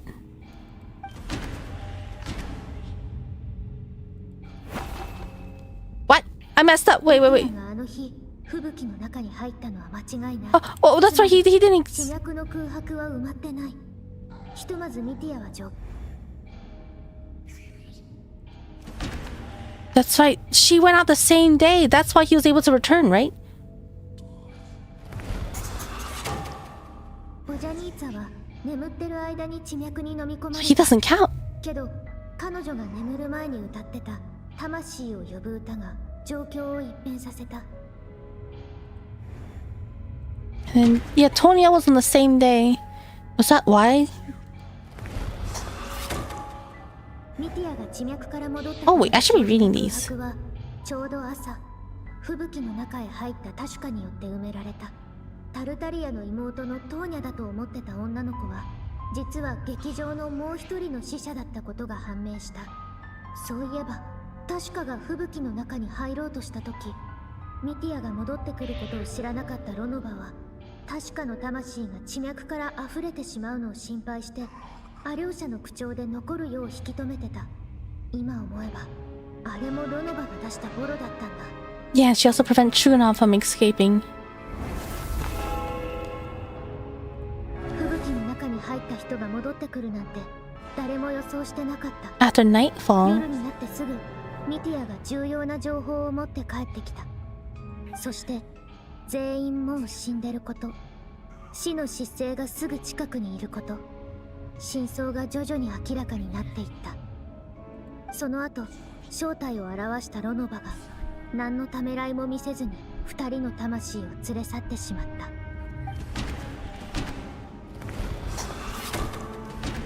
They're just taken by Ronova. 写真を撮った時にはもうみんな死んでいて、それから数日間私たちは死後の世界でいくつもの別れを経験した。今残ってるのは私とミティアだけ。そして目の前には全ての元凶。ミティ。 I clicked too fast. これで一連の流れがはっきりした。お前の仕事はまだ終わってないだろう。僕と旅人はまだこうして立っているぞ。For only like, what, 24 hours? 水のせいの歌声は想定外の状況をもたらしたが大したことではない。 It's not really an issue because the ley line limit was only 2 and she sent out 3 that 地 day. 脈はすでに君の魂を掴んでる。明日の朝、最初の光が差す頃、君は引き戻されるだろう。私も水のせいという種族に対して見方を改める必要がありそうだな。そっか、ボジャニーツァは魂が夜の間だけでも帰ってくるようにって言ってたし、長くはとどまれないんだ。それから旅人、君に対して私の力でできることはその魂を一時的に肉体から切り離すことだけだ。 That makes sense. との地脈はそもそも君を受け入れない。そしてその魂は君の意志によって肉体に固くつながれてる。テイワットのルールが適用されない降臨者の君に死を与えるには、Oh! 最も暴力的な手段を使うしかない。例えば肉体か魂を直接破壊するとか。 But you haven't done that yet, have you? Thanks for letting me know that at least I can still be saved. 降臨者に関することに今のところ首を突っ込むつもりはない。アスモダイがずっと行方知れずのままか、あるいは君がこの件にしつこく干渉するようなら話は別だけど。最後に一つ聞かせてくれ。僕たちのここでの犠牲や抵抗は最初から意味のないことだったのか。死に理屈など通じない。それに君の言う犠牲とやらは人間が勝手にそう思ってるだけだ。私に言わせればそれは死を目前にしたただの自己満足でしかない。 Oh, that's an interesting way of putting it. 行動を起こすことで私の手から何かを取り返せると幻想を抱くなんて実におこがましい。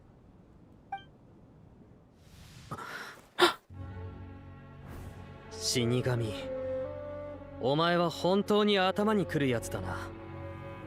あいにく気を使うつもりはない。君たちを殺すのはただ死ぬ必要があるからだ。別にいいさ気遣いなんて。だが人には怒る権利がある。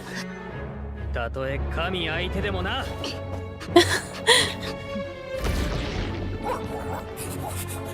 そうよし。違ういいね。Was he like going to be an electro catalyst?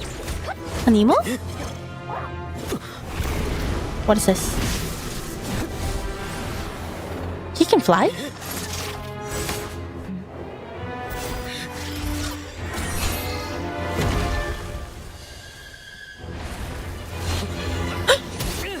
Oh, his scarf is a nice shield.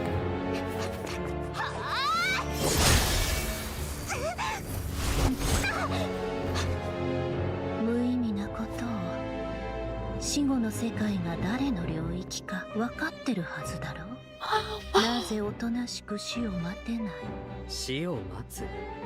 たとえ現状を変えられなくても死神の Oh, it's on fire. 死を敬う心を教えてやるいい機会だ。思い上がるな。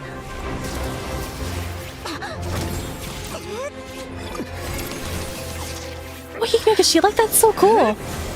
He's totally going to be a 5-star.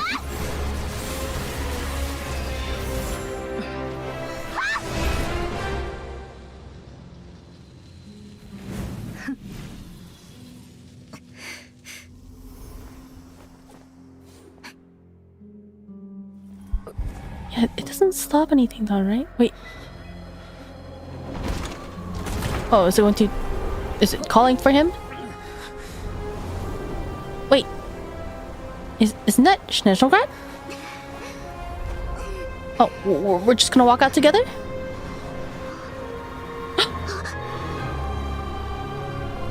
Wait, is he gone? Oh, it's a big eye again! Oh.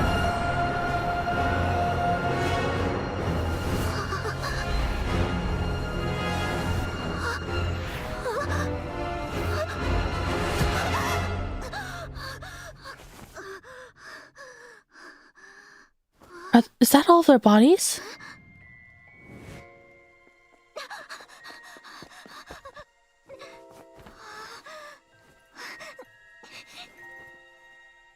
She waking up? She's waking up!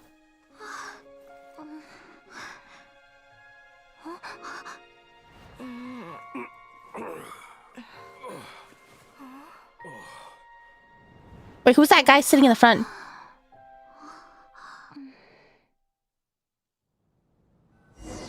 What was all that? Also, I'm not gonna be able to finish this before I reset, am I?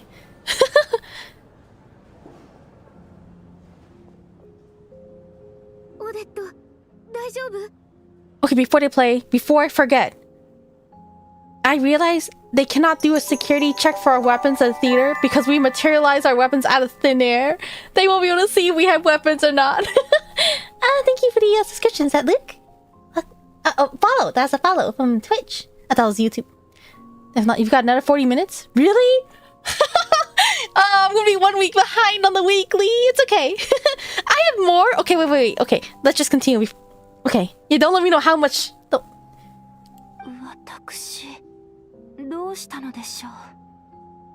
Okay, don't tell me how much.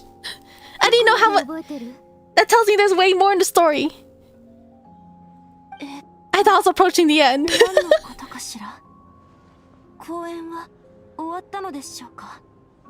They don't remember. Is this related to the energy issues? What was it? Not the energy issues, but the new energy that they're testing? It gives everyone like a little bit of amnesia, right?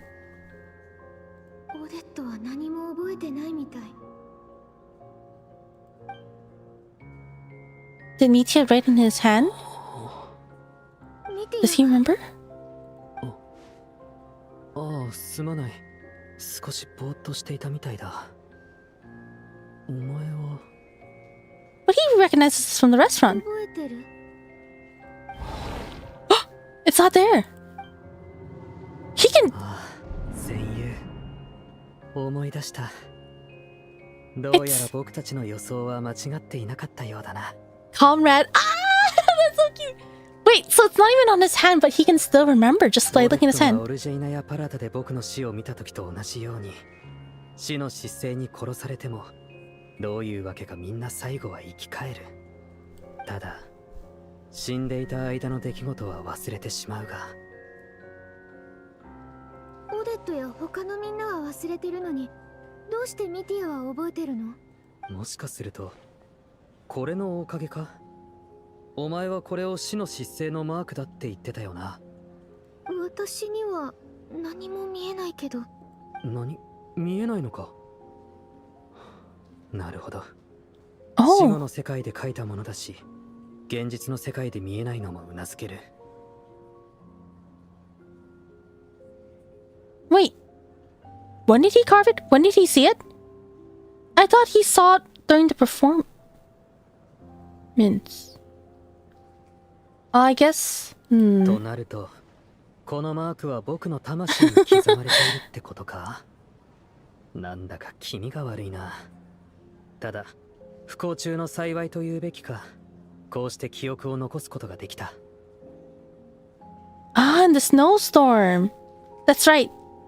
That's right. Yeah, because I was wondering if his fingers are red from the cold. That only appeared after he went to snowstorm. お前は Ah. 死の失勢が言っていたように、降臨者だから覚えているのか。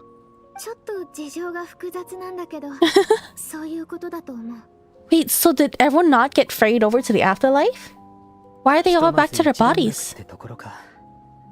早速だが、今ある情報を整理しよう。まず確かなのは、ここにあるすべてが死ぬ前の状態のままだということだ。死後の世界と現実では、時間の流れ方が違うらしい。人は死の間際、時間の流れが遅くなって、一生を短時間で振り返るって聞いたことがある。That's right, during the performance, that's when I noticed the character that looked like Tonya, or I guess Tashka. Or we went to see the... But what pulled certain people in? Why did we not see the real Tonya? Tonya's watching the performance as well. その時点ですでに死後の世界に片足を突っ込んでいるってわけだな。いずれにせよ、僕たちが死後の世界で過ごした数日間は、現実ではおそらく数分程度の出来事だったんだろう。Would people not notice Odette just flopping over in the これは前に stage? オルジェイナやパラタのスタッフが大勢短時間の記憶喪失に陥った時の状況と Curse of death.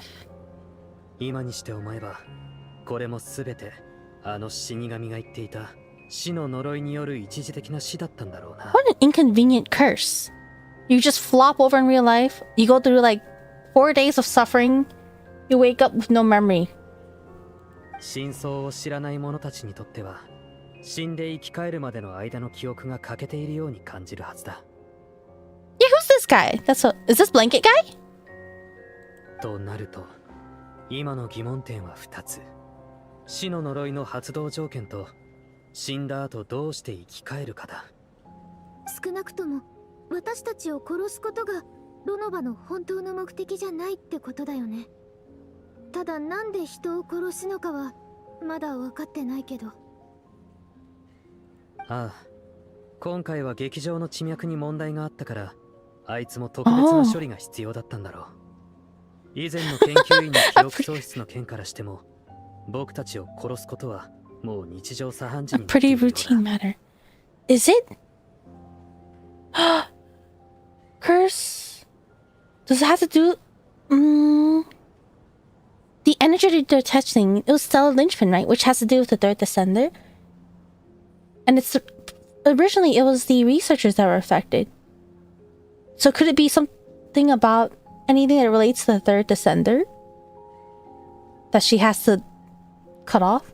Technically, Kynreans are descendants of the Sarista. Ah, they didn't exactly say it's more of a speculation, a theory that the Sarista was in love with their descender. That was never fully confirmed, right? Confirmed as in like probably confirmed by the game itself, not by someone's theories. But if, because I know Kyrians are descendants of the Sarista, if they're also descendants of the third descender, then that makes sense why they were cursed. And it could be that the effect also cursed everyone else here, since they're getting affected by energy of the third descender. Sorry, I might not be iterating that correctly. They never confirmed the book's talking about...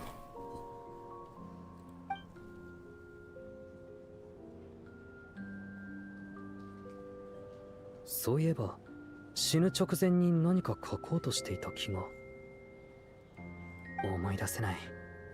確か研究に関係するものだったはず。Your research. すまない旅人。また後で話そう。今すぐオルジェイナやパラタに戻らないといけなくなった。失礼。少しお話いいですか？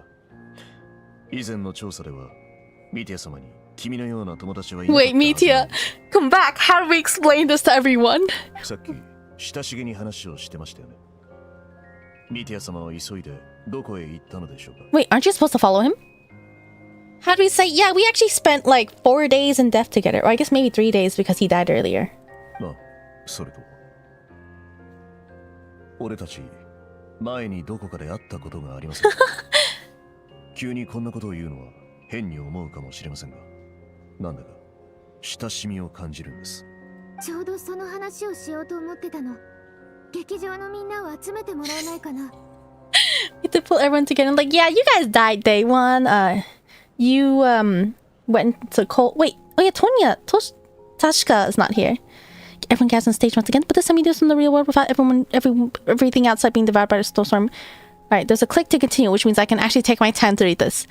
Everyone gathers on the stage once again, but this time you do so in the real world without everything outside being devoured by a snowstorm. Due to the unique properties of the theater's ley lines, it seems no one has completely forgotten their experiences in the afterlife. As you recount the tale of what happened, people slowly begin to remember, as if accessing memories of a distant dream. Everyone is lost in thought. Everyone confirms their own fate with each other, until finally today's show draws to a close.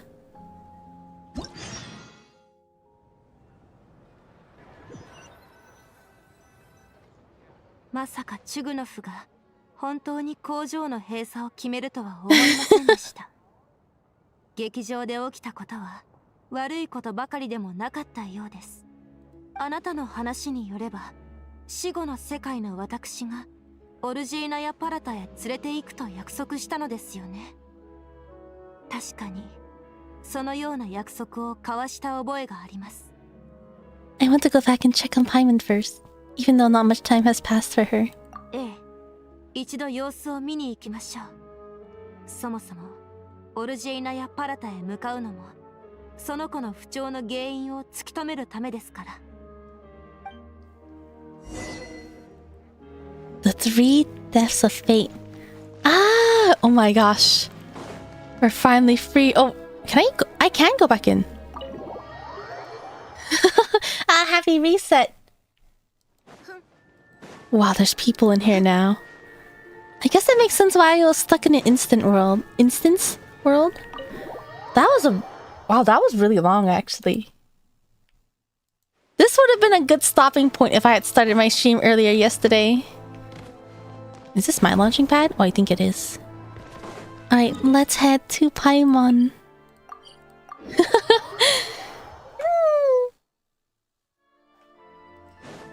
Act 2 is long. I'm enjoying it a lot so far though.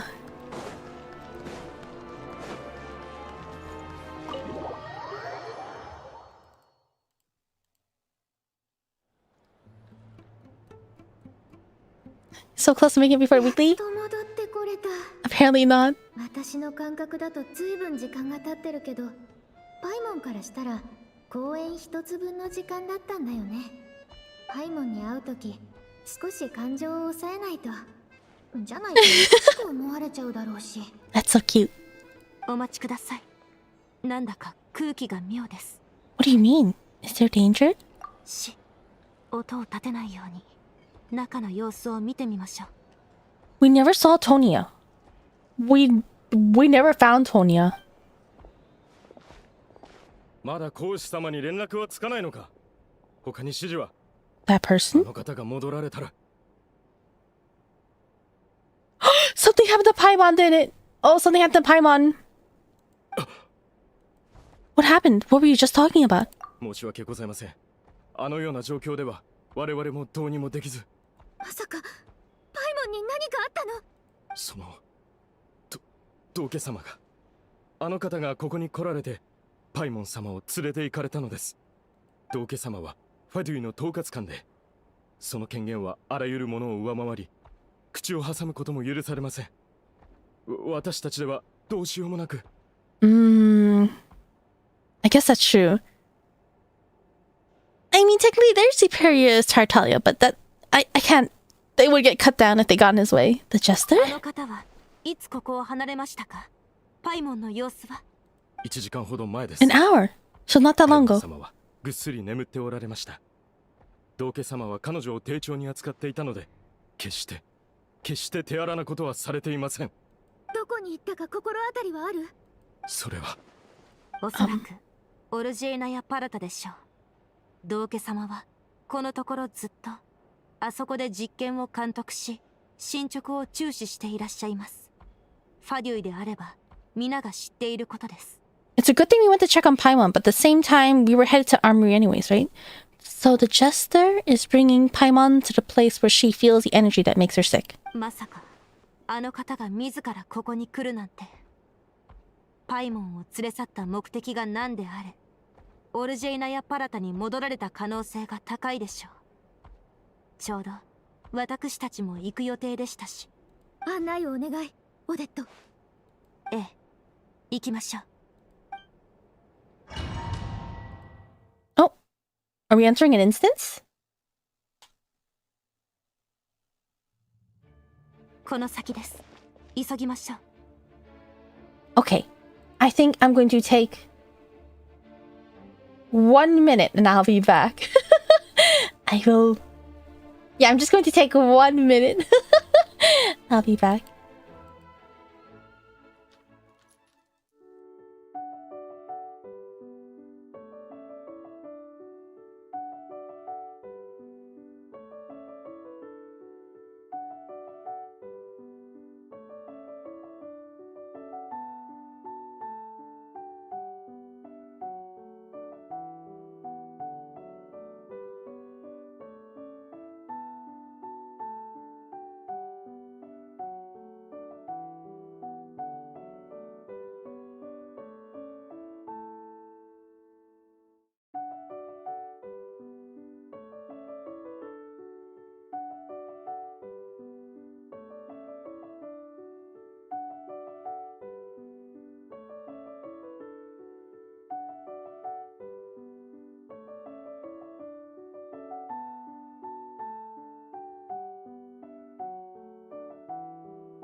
Sorry about that. Alright.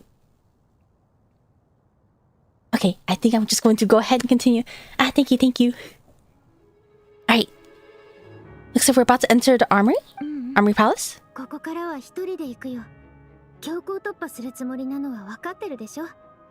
オデットはファデュイだし、外で待ってて。Oh, we're going to force our way in? Isn't that going to take longer? いえ、私もあなたを連れて行儀よく入ろうとは思っていません。同じく強行突破しに来たのです。私はファデュイの一員ですが、同時に厳冬計画に反対する霊力でもあります。今はパイモンの安全が優先です。戦力は大いに越したことはありませんし、中にある仕掛けも内部の人間がいた方が対処しやすいでしょう。あなたがそう言うなら。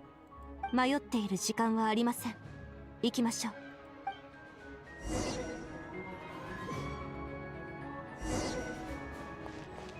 I have trial Odette now.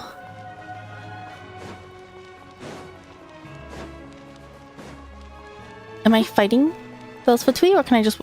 取れ！この先は俺じゃいないパラタ。軍の要衝だぞ。そんなに慌てて何の用だ。失礼。急いでおります。There's nothing saying I actually have to fight, is there? We're short on time after all. くだらない。Oh, wait.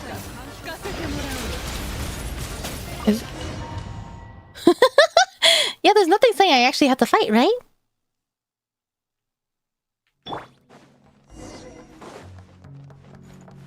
Get rid of all the obstacles? Oh, I can't go in.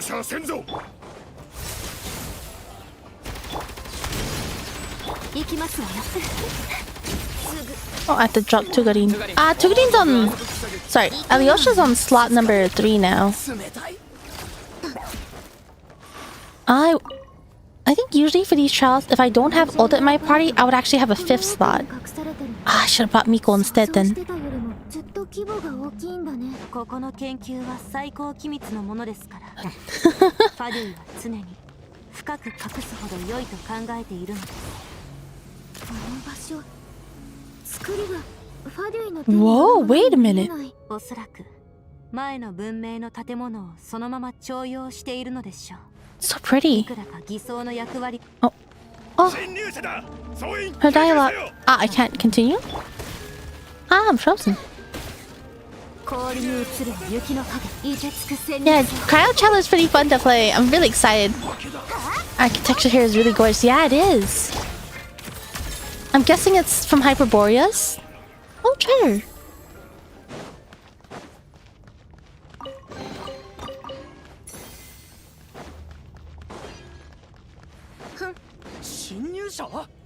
Staff member? Oh.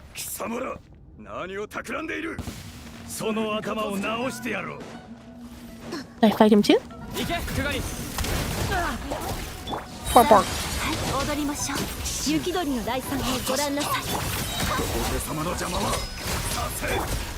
Oh, wait.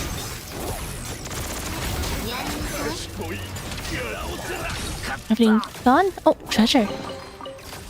Okay, how do I get up here? Stairs on the side. What's this, a cube? Whoa. That sound.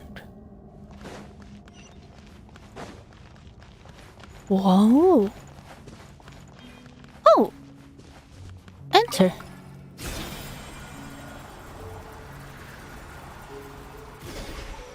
Oh. Tugarin's face during his ult. Yeah. It's pretty cute. It's so goofy looking. There's nothing over here, right? Yeah, it doesn't seem like I can even jump over it.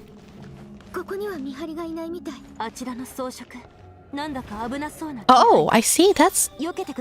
Oh, I have to deal with it?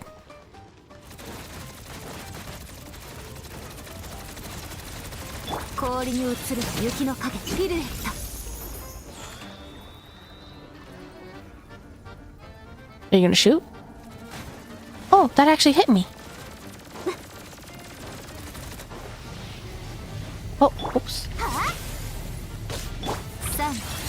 りましょう。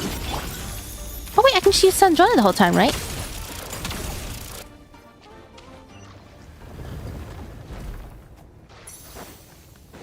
Oh, let's continue onward. もっと早く Treasure. Oh, 一休みしたいわ what's this? A radio? Artifacts over here? Oh no, a carrot.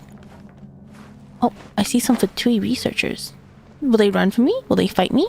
ここの研究員たちは私たちが招かれざる客だとは知らないはずで I wonder if he'll let me hurt な them. るべく危害を加えないようにしましょう。あら、劇場の大スターがどうしてこんなところに？オデットさんがファデュイだって知らなかったのか？ Wow, they did not know. You know, she's a contender to become the fair lady. もっと早くオルジェイナやパラタ検討計画はここの研究を支援するためのものだったファデュイ。そして徐行の計画は何なんだろう。 Oh yeah, me. Wait, Micha works here, right? Oh, excuse me. Don't mind も me. っと早く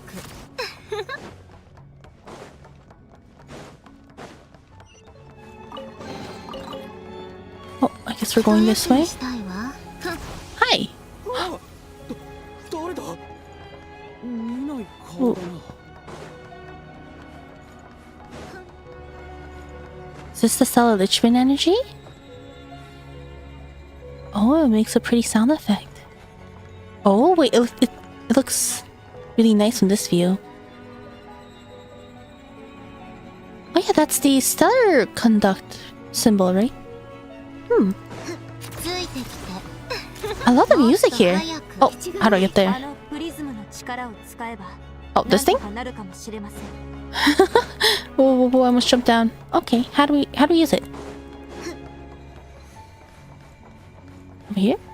Investigate? What? 今のは一体プリズムの力によって過去の出来事が再現されたのです。ですが We can step over illusions? ハイモン Oh, と同系。これも過去の出来事が再現されたものなの。そのはずですが随分と昔のものに見えます。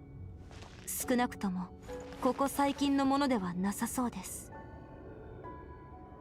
一休みしたいわ what's this? これは一体何が起きてるの？発生源はオルジェーナやパラタのようですわね。 Uh-oh. 大規模な実験を始めたの I で can't cut the dialogue. パイモンと関係してるんじゃ。急ごう。 Oh, got a badge. Congrats making through Act 2 so soon. Otsukare. Hope you have a great... thank you. I hope you have a good night. Get some good rest. Have a good week. And thank you again. Oh, I'm so excited. Wait, what time is it? Ooh, I do have to wake up early tomorrow, but it's okay. I'm finishing this quest tonight. I was actually really sleepy today, but I'm gonna finish も this. うすぐです。 I will not let この先 sleep stop は me. オルジェーナやパラタですわ。パイモン無事でいて。 Let's see. くだらないもっと早く Oh, この感覚覚えがある。死の呪い。死後の世界から戻ってきたばっかりなのに、よりによってこんな時にまたオデット。 uh-oh. Something going to save us from it?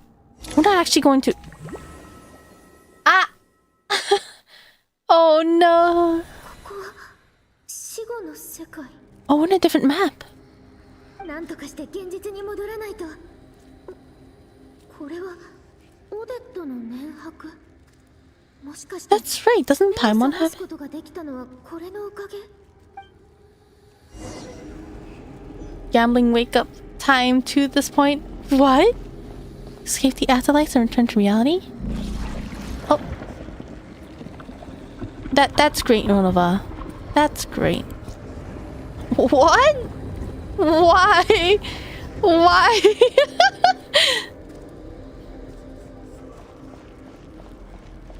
That's not going to stop me. Oh, wait, maybe it will actually.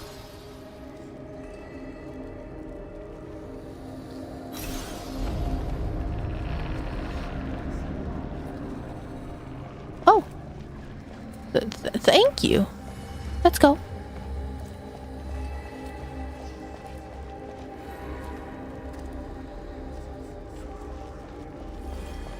One of us temple at some point? I wonder, Temple of Death. But the Temple of Space was for preserving. What would the Temple of Death have? Oh, is that the Black Mist? How do I get out? Oh, I see.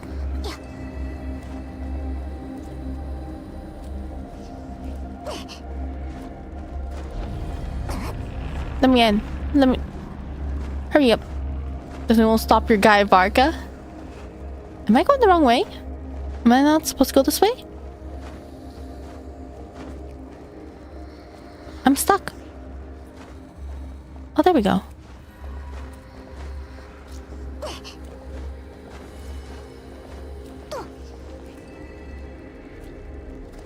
Thank you. I hope Odette is okay.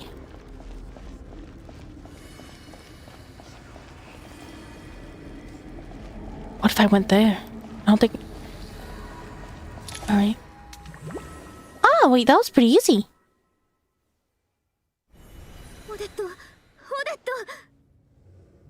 She's rubbing her core ignis on us.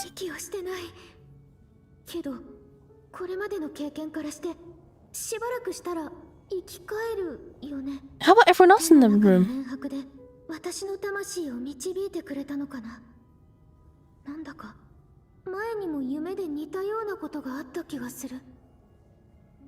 How did she know her core ignis would guide us? Or did she just take out the core ignis that she got from Rosalind and slap it on her arm?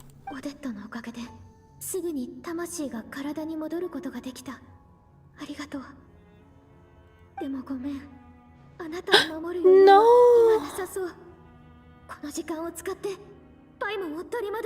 Surely everyone else is asleep. Just carry Odette with you. No! That's kind of rude. I'm sure Odette would prefer it this way, but everyone else should be asleep. It should be fine if you carry Odette with you. No, Odette! I can't reach you! Oh, that's what I get. No! Oh, let me through! Ah! I hope... I can't believe we ditched her. I can't believe we ditched her. She'll have to fight all the Fatui by herself.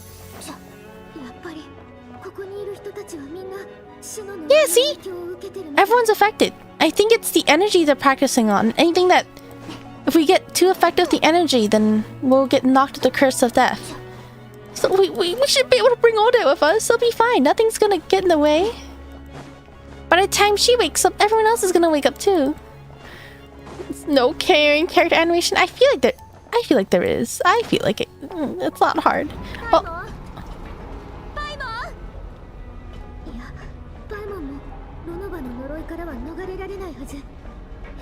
Oh, it's spinning.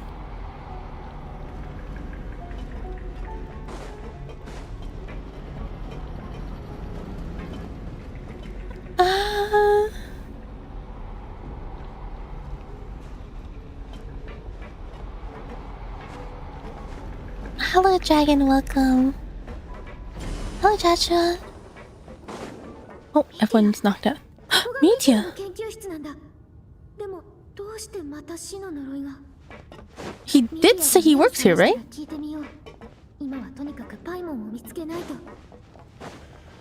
Media, get up. We don't have time for this. Come on, let's go. Ah. Are you suggesting carrying her on the back? We can carry her wherever and however we can. I think the only dilemma is that we probably can't walk as fast if we're carrying her. It might consume energy, but I don't feel good leaving her by herself. Where do I even go? I assumed it was this way, but... On this thing? No? Oh, this way? Paimon! She's trapped. We have to unlock. Is Piero here? Some experimental equipment? Okay, I got it.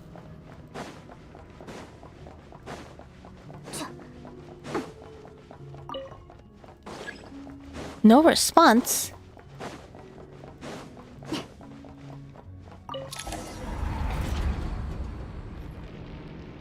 Oh, was I only supposed to activate this and not the... Oh, is that one of us? We do not look amused. She's making an entrance herself. Whoa, look at those heels. Dang, she could stab someone with those. That's not even an exaggeration. Whoa. Wait. Wait, she has the most fancy name entrance. And these are wings just like the ones in Inazuma.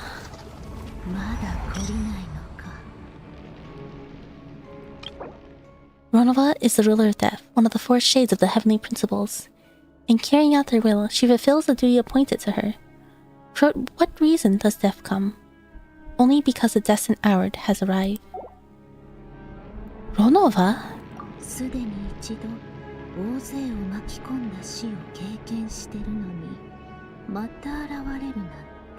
Well, you can maybe tell us the conditions so we can avoid it. 2度目ともなれば意図的にスネージナヤの問題に介入してると考えざるを得ない。 Oh, her hair's clipping into itself. その顔を見る限り本当に何も知らないようだ。なら今回は君に一つ忠告をしておこう。スネージナヤの件に手を出すな。 教訓から学ぼうとしない文明は自らの存在価値を浪費し続け、いずれ存在意義を失う。そして降臨者である君はまさに消えゆく文明が必死に使おうとする藁。自分の立場をよく考えることだ。 そういう判断は自分でするから忠告なんていらない。なら好きにしなさい。けど生産の日が訪れれば降臨者といえど無傷ではいられないよ。さてそろそろ生き返る時間か。この地の凡人たちに 私の姿を拝む資格はない。今日はここまでとしよう。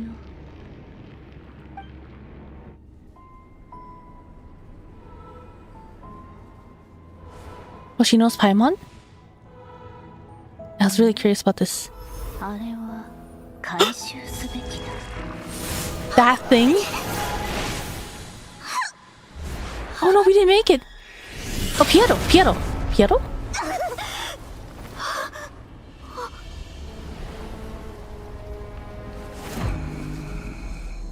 Did he growl? まさかこうも早く目覚めるとは。不死の呪いは実に厄介だな。地脈に帰れないし、魂のままでもいてくれない。死の姿勢、何をするつもりだ。 おかしな話だ。君も。 And that thing. そいつは天空の島の創造。 Maybe a creation. That thing, maybe? 力をみじんも宿してない。権能などなおさらだ。なぜそれほど執着する。まあいい。生き返りがもう始まる。価値のないものだし、回収はまたにしよう。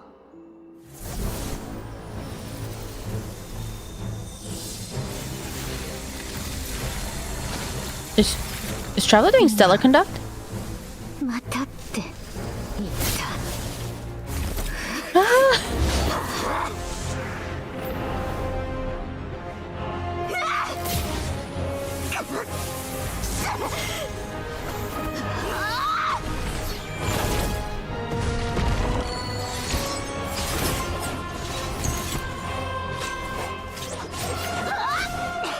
We're always having, was it 2-on-1 battles with Ronova? Uh-oh.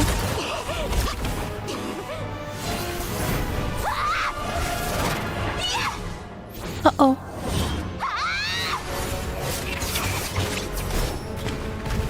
Oh, Michi's waking up. Oh, imagine waking up to this.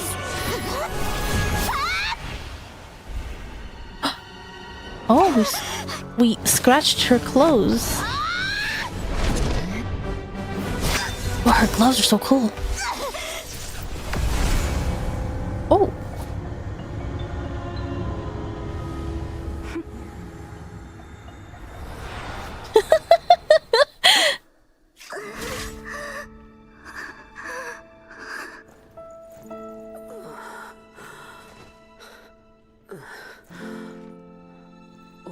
Oi.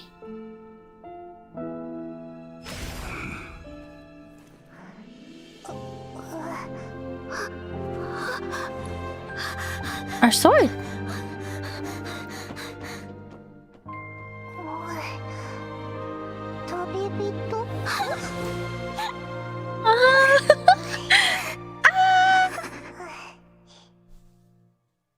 I wish I could also see this as the other traveler. すごく会いたかった。パイモン。大げさだな。オイラたちそんなに長いこと離れてたわけじゃないだろ。今回はいろいろあったから。体調はもう良さそうだね。おう、すっかり元気になったぞ。さっき一眠りして起きたらここにいたんだけど、道家と今あいつと話してるやつが何かエネルギーを注入してくれてな。Oh.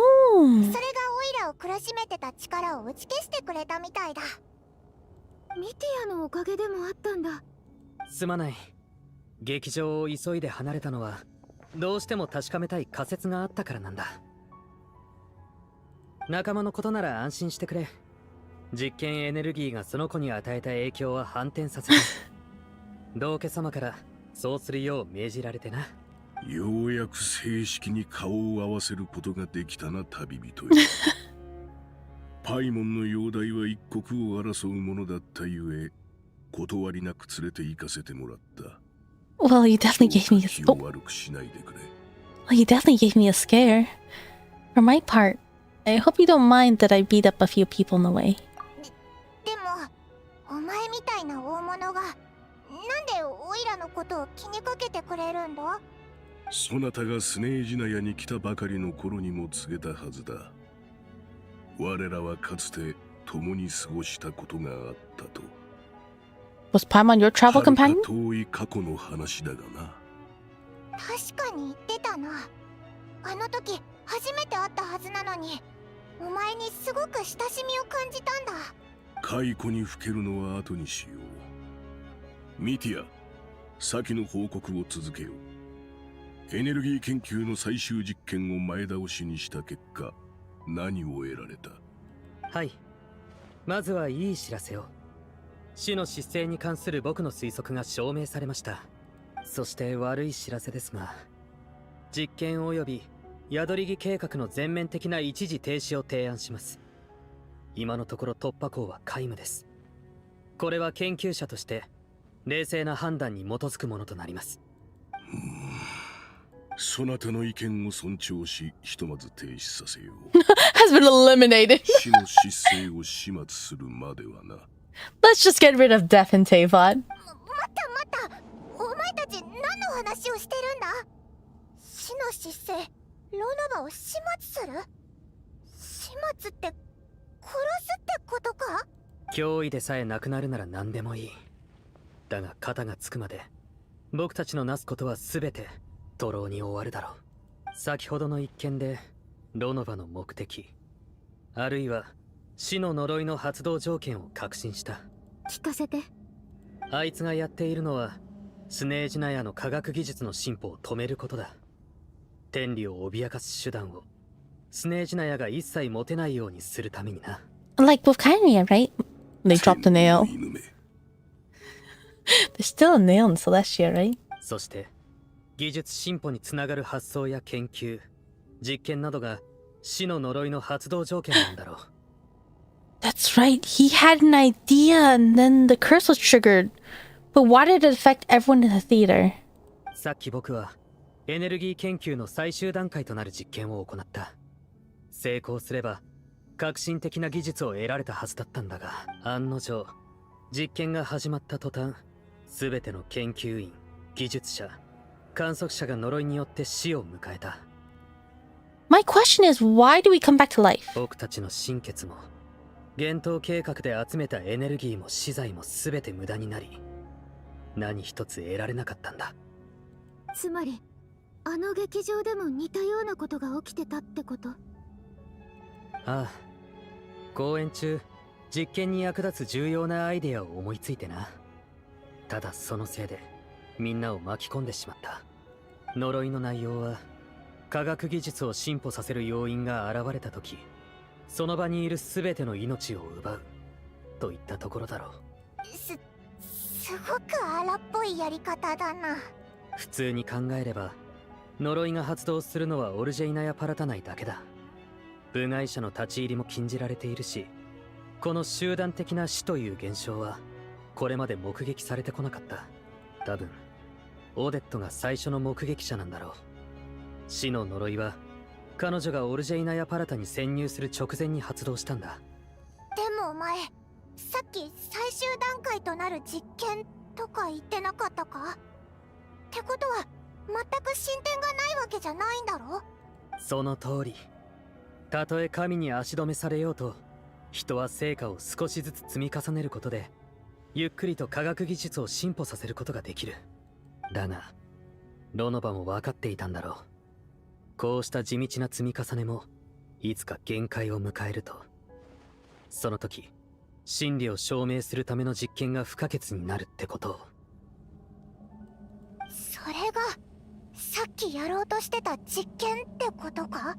ああ、僕たちは今技術進歩における重要な局面にいる。量の積み重ねが質に変化する直前まで来ているんだ。だが今の状況は暗闇の中を手探りで進み続けてきた僕たちの前に光を一切通さない壁。ロノバの死の呪いがある限り実験を進めることも成果を得ることもできない。幻冬計画を進めてきた今のスネージナヤの国力では、この状況下で試行錯誤を繰り返す余裕はない。ロノバを排除せぬ限り、計画の続行は不可能だ。How are they going to casually defeat the shade of death? でも相手は死の疾病なんだぞ。 with a kind being. 死なせることができるんだろ。それって一番恐ろしい力な気がするし、そんな理不尽なやつに勝てるのか？いや、あいつだって何でも思い通りにできるわけじゃないはずだ。その証拠に、ほら、僕はまだ生きている。ってことは研究員を全て殺してしまえば済む話なのに、なぜ何度も生き返らせ技術をここまで発展させる余地を与えたんだ。 Is it because it's not their time? つまり死の疾病にはオイラたちの知らない制約があるってことか？ああ、そこにこそ現状を打破する鍵があるだろう。いずれにせよ死の疾病はもとより我らが超えねばならぬ関門。生、死、時、空、その全てと対峙せねばならんのだ。我らの目標は天理なのだからな。ファデュイは天理に挑むつもりなのか？ファデュイとスネージナヤの助行の目標が天理っていうのはうすうす感づいてはいたけど、道家の口から直接聞かされるとやっぱり驚く。助行の目的がずっと人々に伏せられてるのもうなずける。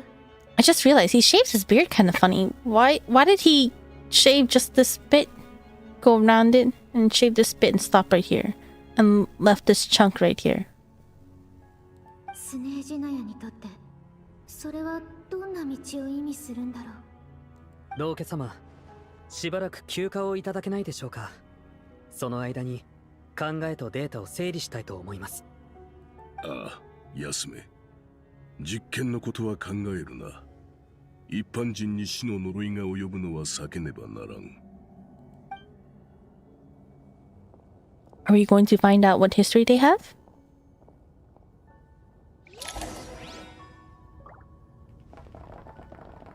Where's Odette? Is she doing okay? さて、まだ時間はある。スネージナヤの貴賓であるそなたをもてなしたいのだが、何か知りたいことはあるか？ Ah, this is the end of the quest. This is the... When you reach the end of the quest, of the latest Arcan quest, and they're like, "Do you have any questions?"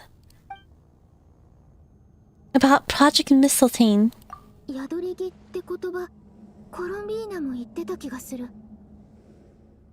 Oh, that's right. They were using Kuvaki at first, right? そうそう。オイラもその名前を聞いて気になってたんだ。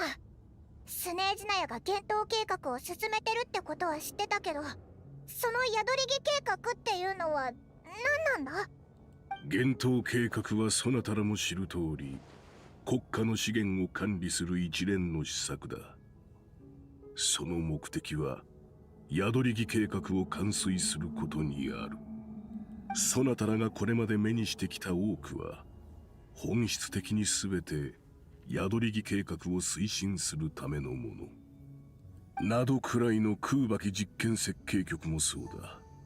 空爆の研究は表向きに過ぎず、その確たる目的は現地の資源と研究成果を用いて宿り木を作ることにある。それが天理との戦いに使う武器なんだよね。なんでわかったんだ？ある人から少し情報を教えてもらって、そこからね。それがあそこにあるやつのことだな。などくらいにあんなに人を置いてたのはあれのためだったわけか。空爆だけでは天空の島の守りを破ることはできない。No, ましてや天理に挑むとなればなおのこと。Kuvaki is just Columbina's energy after all. The Moon Sisters were not able to fight. I guess they chose to not go against Heavenly Principles, but they did kind of get destroyed by the Heavenly Principles. 公開の力をいなすことは天理も慣れているだろう。そして元素力は、天理が自ら転化させた人海の力。その創造者に対抗する刃にはなり得ん。故に我々は第三降臨者と星のくさびに関連するエネルギーへと目を向けた。そこには宿り木を真に天理に対抗するための兵器に変貌させる可能性が秘められている。And that's why they're gathering the Gnosis. 星のくさびに宿るエネルギー。その源流をたどることで、一種の対天空の島用エネルギーを得られるのだ。So this is the energy research that Miti is in charge of. I never imagined it was such a major project. So how are they getting the stellar linchpins? Aren't they really rare? And even if they found some of a stellar linchpin, which they do have several, do they have to like give up their vision for this? So this is the energy research that Miti is in charge of. I never imagined it was such a major project. 空爆実験設計局、検討計画、新エネルギーの研究。これらは全部宿り木計画で一つにつながってたんだな。それにもうすぐ計画は実を結ぶみたいだ。だから死の失勢に狙われることになったのか。About the Sarista of Shnezhnaya. We still haven't been past that. 女皇陛下は自ら魔物の討伐へ赴かれた。でなければ陛下も喜んでそなたを迎えたであろう。どうやらスネージナヤ側は私とファデュエのこれまでの衝突を咎めるつもりがないみたい。執行官は神の心の改修において一定の裁量を有する。だがそれは同時に彼らの振る舞いが常にスネージナヤの公式の立場を示すものとは限らないことを意味する。よく考えてることが分かったね。I guess it makes sense. ずっと聞きたかったことがあるんだけど、スネージナヤの女皇はなんで神の心を集めてるんだ？それも天理に対抗するためなのか？無論神の心は天理への重要な切り札だ。それ以外のことは女皇陛下に直接尋ねるといい。Oh, I'm so excited for that. お前みたいな偉いやつでも判断できないことなのか。まあいいや。it's probably some. If it's the theory about Anastasia and the Descender being lovers, then that is probably like personal information that's best if she herself discloses that. 天理に挑むなんて一般人からしたら夢物語みたいなものだけど、女皇はどうしてそんなに執着してるの？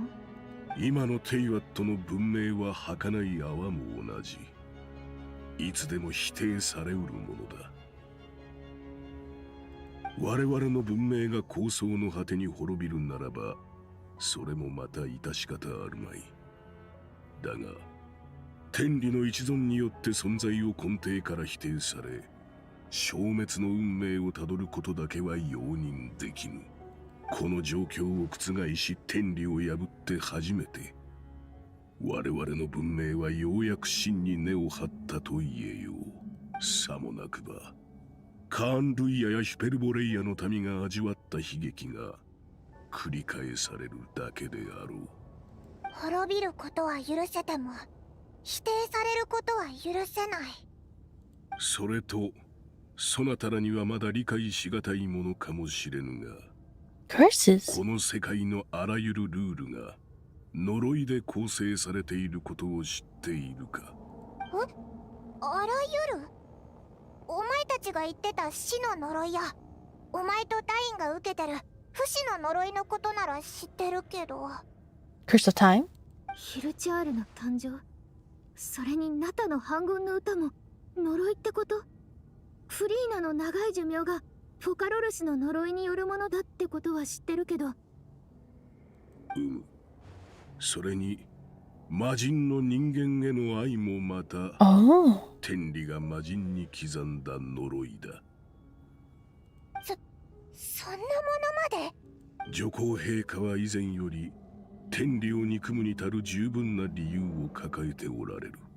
もし陛下が天理の力を奪い取れば、世界を再構築されるだろう。その時、人々は呪いと偽りから完全に解放される。Gods are cursed to love humans. It'd be kind of scary if that was not a thing, though, but... 期待するといい。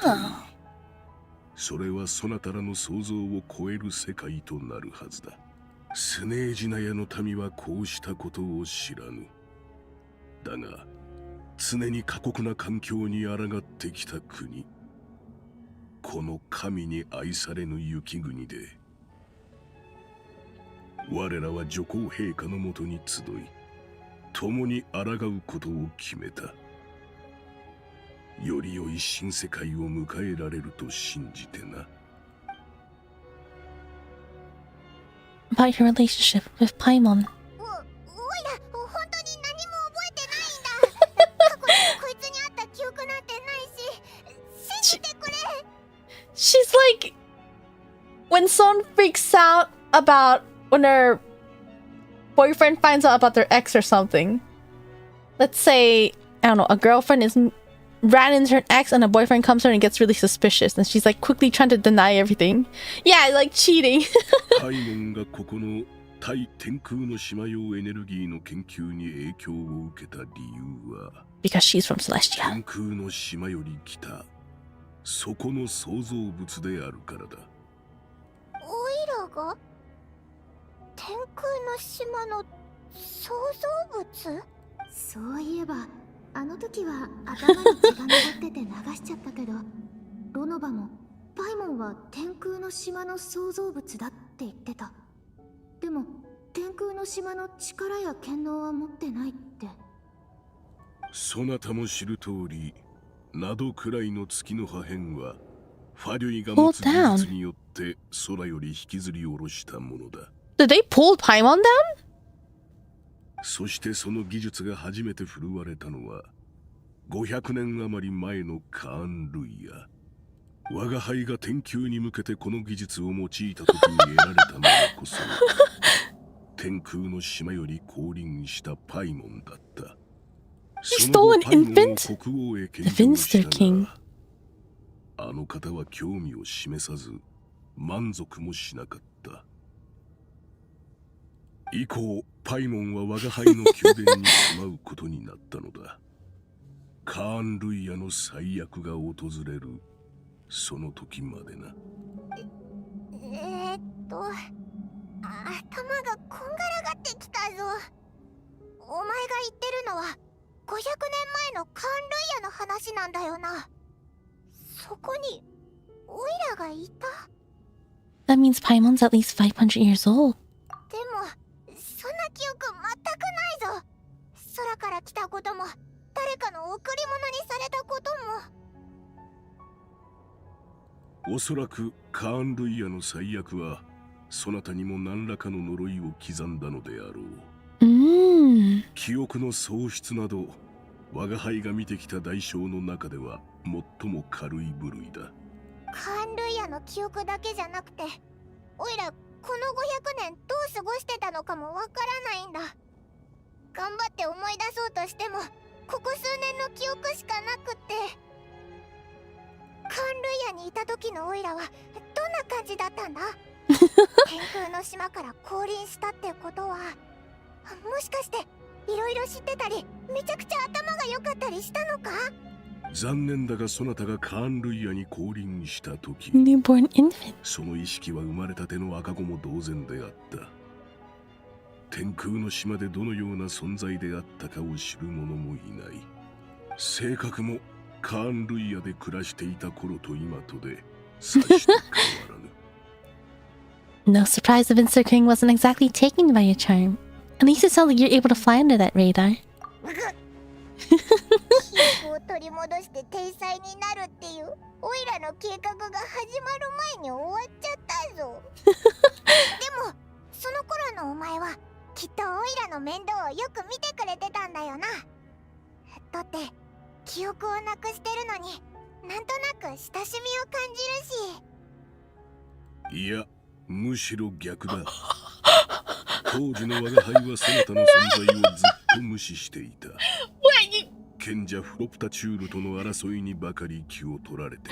He's like, was it the negligent father?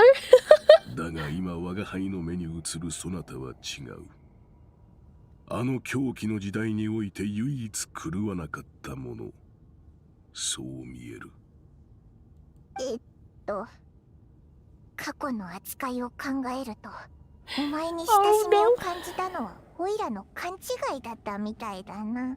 それより気になるのは、なあ旅人、オイラが天空の島の創造物だからってさよならなんてことはないよな。 You're still Paimon to me, Paimon. As long as you're not the heavenly principles, we're good. 安心したぞ。それにオイラも今聞いたばっかでまだ頭が追いついてないんだ。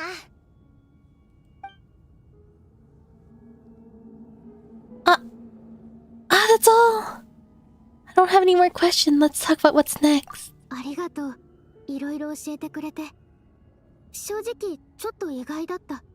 こんなに詳しく情報を共有してもらえると思わなかったから。状況が状況だ。ファデュイが盟友に隠し立てする必要もあるまい。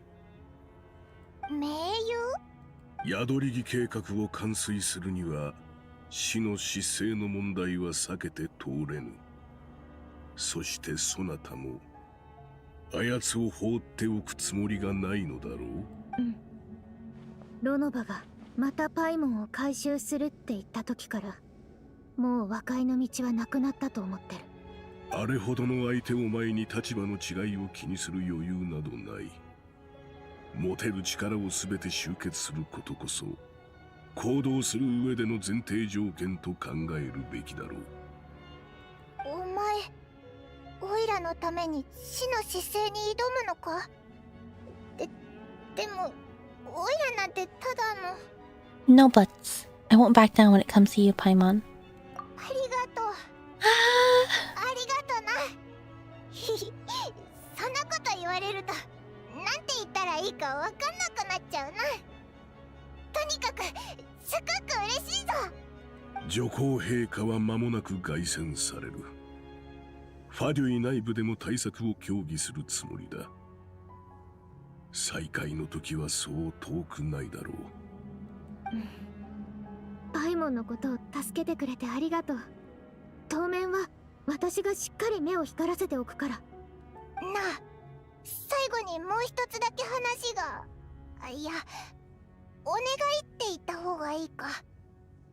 天理に対抗する宿り木ってどんな見た目をしてるんだ？見てみたいぞ。 If we defeat the Hunting Principles, will Paimon still be okay? Probably, right? 秘密だってことは分かってるから、無理なら大丈夫だからな。ちょっと聞いてみただけで。構わぬ。いいのか？やっぱやめとくか。もしロノバがこのタイミングで現れたら。技術は未完成だが、もはや天空の島の創造物 Oh, が破 wow! 壊できる段階にはない。 They're not able to damage it. 通りで今までそんなに近づいてもなかったのに体調が悪くなったわけだ。よし、じゃあ安心して見学させてもらうぞ。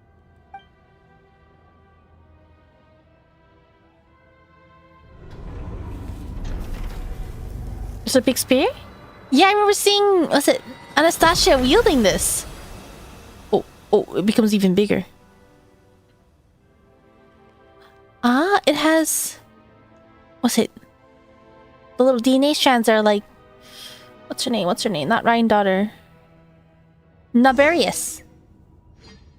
Like Naberius's little DNA strand thingies. Oh, that's it?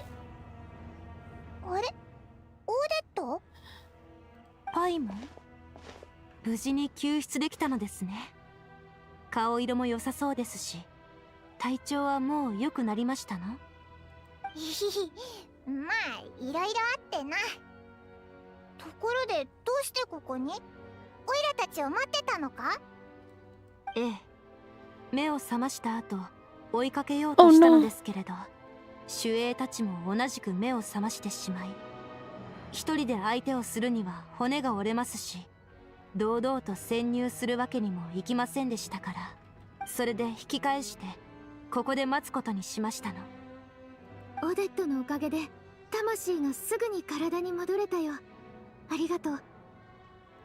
本当に効果があったのですね。Ah. 嫌な予感がしたので、一か八かかけてみただけだったのですが、お礼を言うのでしたら、これに感謝。Rosalind.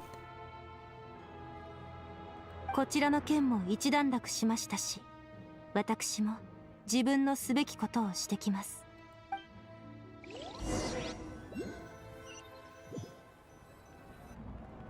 ああ、チュグの工場長、お帰りなさい。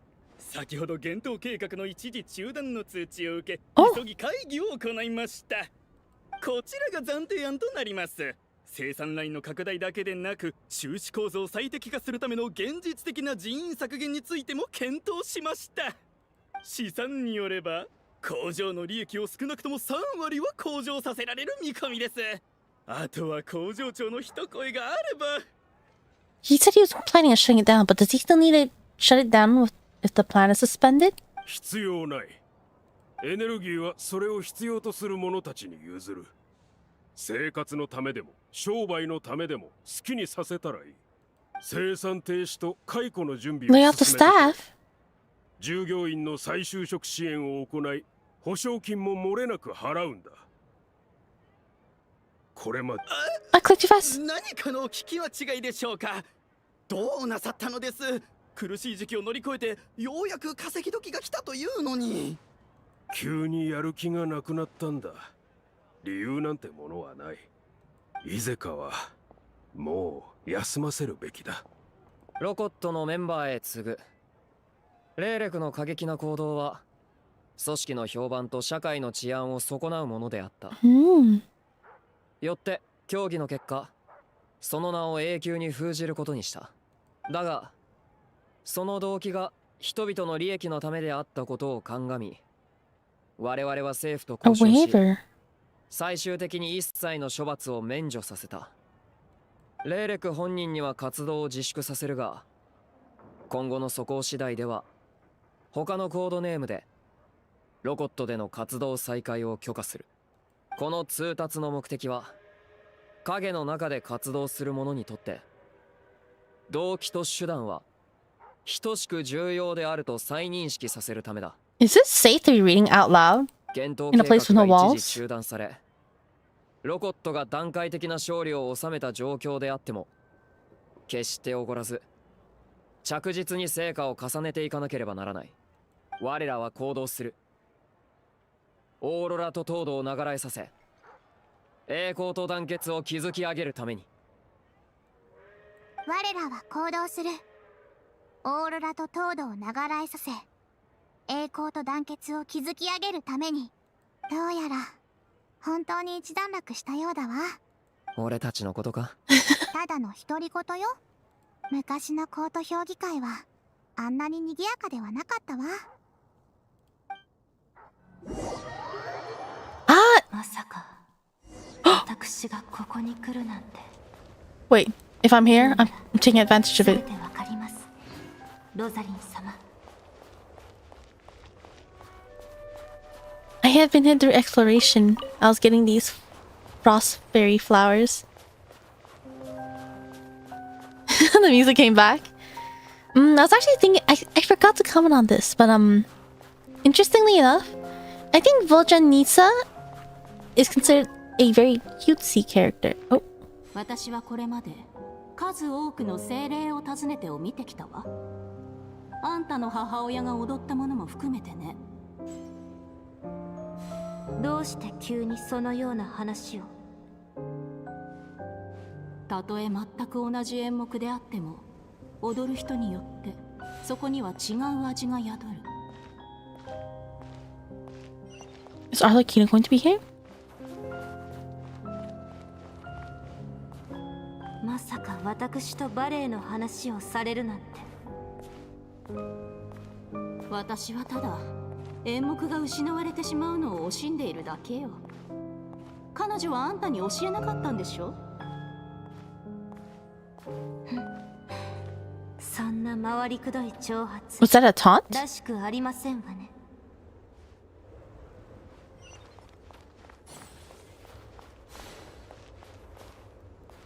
吹きすさぶ雪の中、私たちは抱き合い、無情に流れる時を溶かしてゆく。 Did I forget to pick a たとえ flower? 最後にこの実が砕け散ろうとも、それこそが愛の証。This flower first. 歌えないのですか。 What? おだまり。 That's kind of cute. Oh.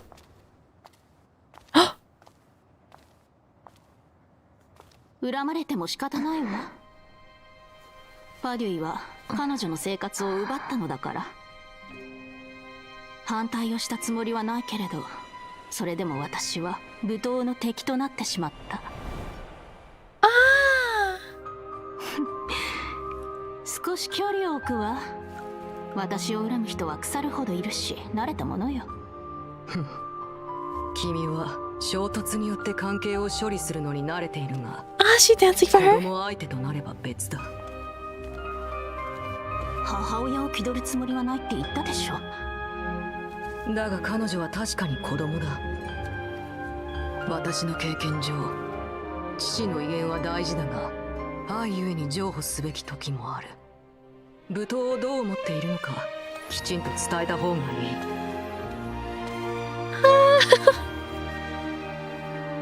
オーデットがもうじきコロレフスキー劇場の舞台に立つ。これはいい機会だろう。眼神の心は無事手に入れたわ。見に行くから招待状を送らせて。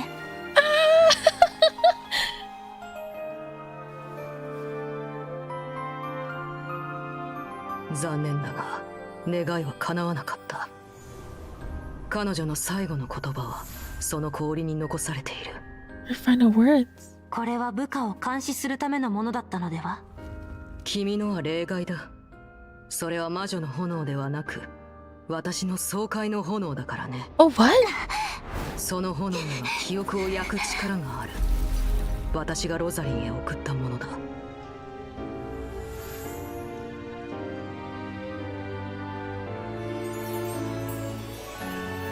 Wait, so 計画が順調に進めば私も彼女も陛下の偉業を見届ける。そうなればわだかまりも消えるはず。もし私に何かあっても後を追う必要はないわ。その時氷は徐々に溶け、爽快の炎がファデュイに関する記憶を焼き舞う自由を返してくれる。それはもともと彼女のものなのだから。あとは任せてくれ。選択権は君にある。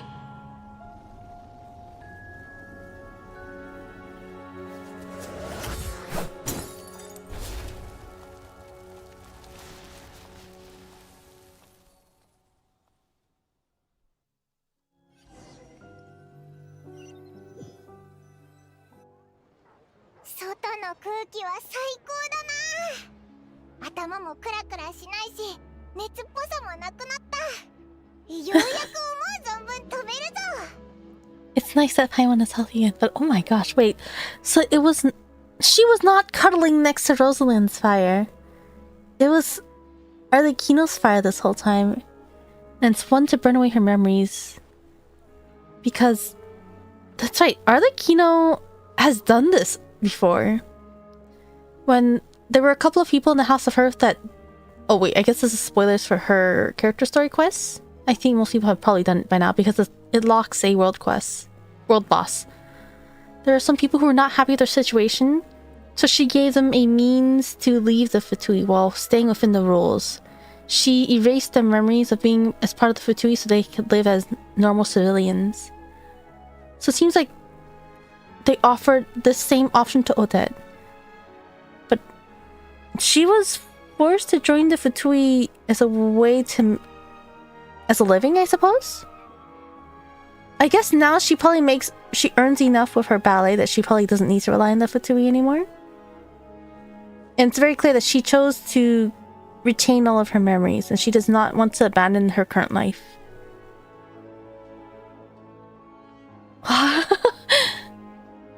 やっと自分がどこから来たのか知ることができたぜ。最初はちょっと不安だったけど、今はむしろ安心してるんだ。天空の島の創造物ではあるけど、多分そんな大したやつじゃなかったと思うんだ。例えば食べて飲んで遊ぶだけの精霊とかさ。それにお前も言ってくれただろ。こんなことくらいでオイラを。っておい、早く来いよ。なんでそんなにゆっくり歩いてるんだ。ここ数日ベッドの上で食べてばっかりだったからてっきりそんな早く飛べないと思って。そんなことないぞ。なんだってオイラは白いふわふわで身軽だからな。最初はスネーズナヤグラードの本屋に寄ろうと思ってたけど、今はあちこち飛び回りたい気分だし、ひとまず後回しだな。あれ、なんで八重堂の娯楽小説があるんだ。ああ、これオイラが14で一番好きだった推理小説だぞ。まさか続編が出てるなんて。スネージナヤの本も面白そうだな。ただどれも重そうで持ち歩くのが大変そうだけど。あちこち飛び回りたい気分じゃなかったの？飛びながら読めば解決だぞ。なあ、この2つの人形どっちが可愛いと思う？ Ah, so cute! Ah, I can't choose! Wait, what the heck? Do I want to point to one that looks like Vajanista or Odette? I personally really like Vajanista a lot, but I also really like Odette. Actually, funny enough, I was about to comment on this earlier, but I was thinking about it. I think most people consider Vajanista to be the very cutesy type. But Odette gives me the feeling of wanting to protect her, which is also like what I've heard is part of the origin of where like the word cute came from. She doesn't really need protection, but I don't know, I get that feeling more so with Odette, while I don't get as much of that feeling with Vajanista.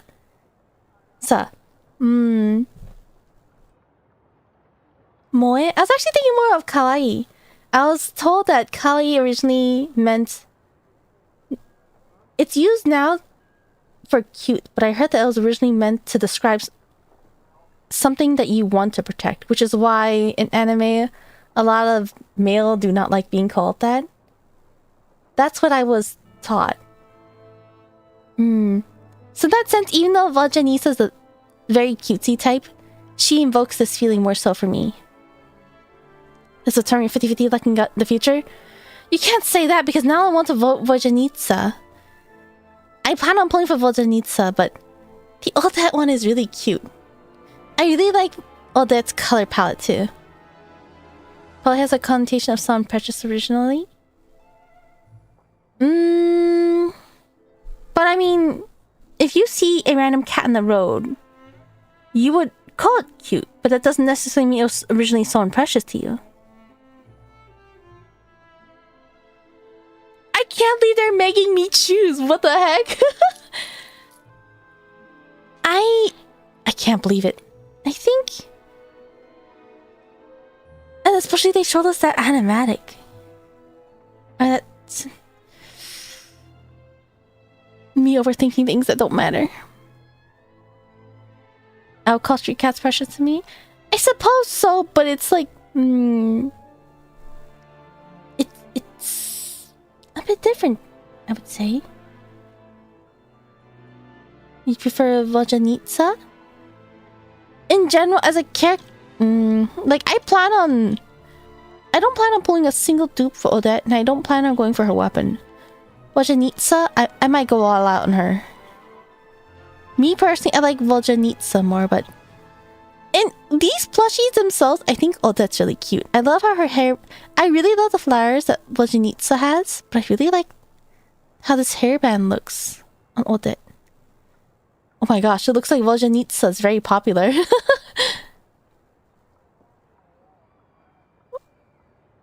This is so cute though, like color-wise, this is really cute.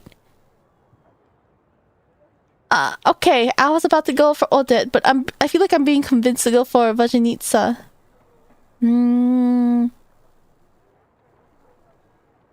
It just feels... Me personally, I'm choosing Vajanitsa, but I'm choosing as Traveler. And I don't know, as Traveler, I feel like we spent more time with Odette. It feels more appropriate to pick Odette as Traveler. Oh, you picked Odette! Okay, nice to have some balance. I know it probably doesn't matter, but I like to overthink this. I don't know. I really want to pick Odette, but it just feels... It feels so mean. I could do a poll. I don't know. I don't know how to split the poll between both YouTube and Twitch.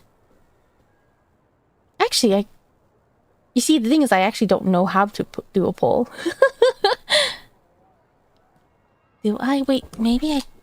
Poll. That didn't work. How do I do a poll? 50-50. Look, I already have all that. That's telling me to go for Vajanitsa then. Why do you need a poll? I'm just curious on what people chose. Yeah, whether people... Regardless of what people chose or choose, it's not going to change what I'm choosing. I'm going to choose for myself. I'm just curious on what people picked. It seems like Vajanitsa is more popular. I don't actually know if I'm surprised. Oh, you chose Odette. Okay, so now we have a balance. Want me to make one? I don't know how to... if I'm going to do a poll on one platform, I want to do it on both. I don't want to only make it for one platform. You chose Vajanitsa, you picked Odette. Wow, we're actually getting a balance. That's really funny. Vajanitsa. It feels wrong. Okay, my dilemma is... Yeah. Me personally, I'm for Vajanitsa. But I feel like it's more appropriate for Traveler to go with Odette. You go with Vajanitsa. Then we can pick both of them. I know it doesn't even affect anything, but I still want to overthink this. Vajanitsa? Yeah, I think Vajanitsa... Yeah, she was very expressive. I like it a lot. Vajanitsa's a Hutao Sneznaya? Is she? Is it because she's very expressive? I feel like Hutao is a bit hard to say because Hutao has her own unique personality. You chose Odette? So cutie. Yeah, I think Voljanitsa comes off as a more cutesy type. But for me, Odette invokes that desire to protect and support. Yeah, see, this is what's making me want to go for Odette. Odette has been there for us. Voljanitsa, we met her, talked about Rolkot, and we experienced the theater together. But we experienced way more scenes with Odette. Like, we spent nights chatting with her. We worked with her to save a village. We invaded the Fatui base of her. I feel like Traveler has more relationship with Odette. Voljanitsa has a Moa gap, very cute, very murderous. I feel like Odette... Well, I guess we haven't seen her gap. I wouldn't really call it a gap. Me personally, I prefer singing, but... okay, you know, I think I might actually go with Odette. Just because I'm technically playing in the point of view as Traveler. Every time I think I want to pull, or I want to pick Voljanitsa, because I personally like Voljanitsa, it just feels like I'm doing a disservice to Odette. Voljanitsa died for us? Technically, everyone died, right? Voljanitsa is like the friend you can chat with. Odette is someone you wouldn't want to relax too much around because she sounds like she could have other motives or judge you. I disagree with that. I actually disagree with that. I think... I don't think Odette... I don't think she would have other motives or judge us. I think she just has, like, a more polite exterior. She's a polite, maybe cold exterior, but she's very well-intended, very good-willed. Voljanitsa is very expressive. But if she needs to, she also won't... She will hide any negative feelings she has about you if she needs to. I think she's just a kudere. Yeah, I think Odette's a kudere. And not dying us from directly protecting us. That is true. Voljanitsa... Well, she technically had a role. She wasn't doing it as Voljanitsa, but she was doing it as a guardian angel. She was forced to have a little role in it. As Traveler, I feel indebted to Odette in a way considering she kind of saved us. They both saved us. Odette's super nice, but horrible at expressing it. Yeah, Odette is super nice. She's more like a kude where she does not openly express it, but she's actually very, very soft-hearted and kind. Isn't Odette the first person we met? No, the first person we met is Alyosha. You'd pick Odette. I'm actually leaning towards Odette simply because I'm picking as Traveler. Yeah, I think I'm probably gonna pick Odette. Me, personally, I'm picking Voljanitsa, but as Traveler, I'm picking Odette. I think I am biased for Voljanitsa. But this is as Traveler. We're doing... Thanks, Paimon! I didn't see that coming. Oh, the backside is so cute. I did figure that Paimon would probably take the other one. We're just getting both anyways. In Mr. Door's day, it'd be an easy choice. That's Mr. Door's specifically not the normal Valerie.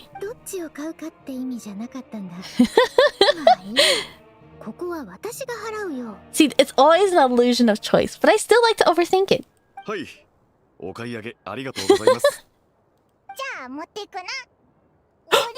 What? What? Oh, because the Matoroshkas, right?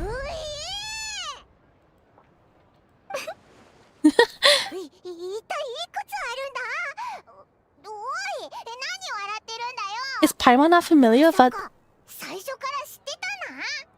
Is she not familiar with Matoroshkas? Look,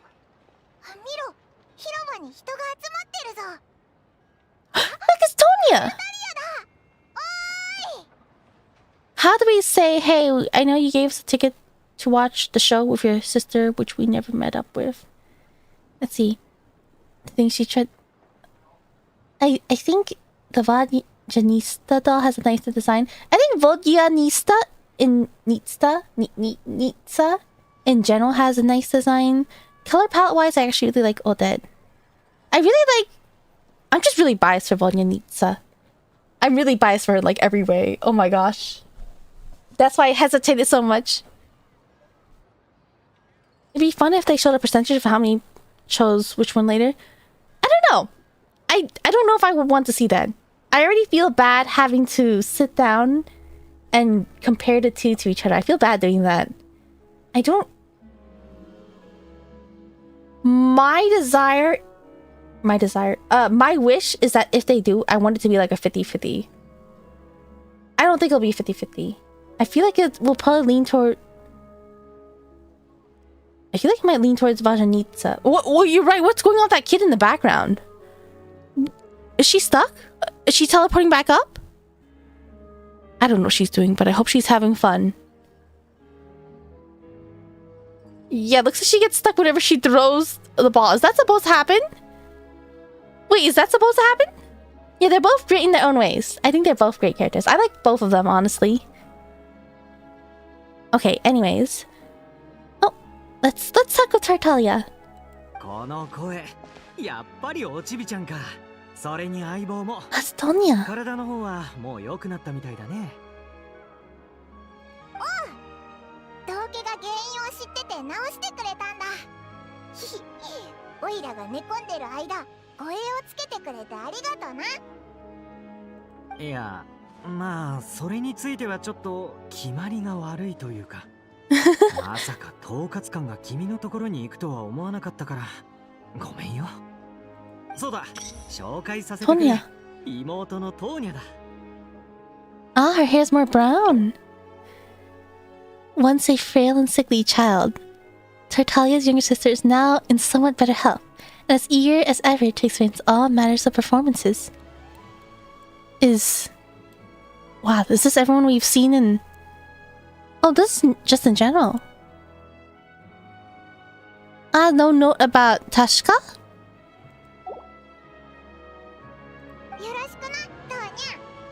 Ah, her outfit's so cute.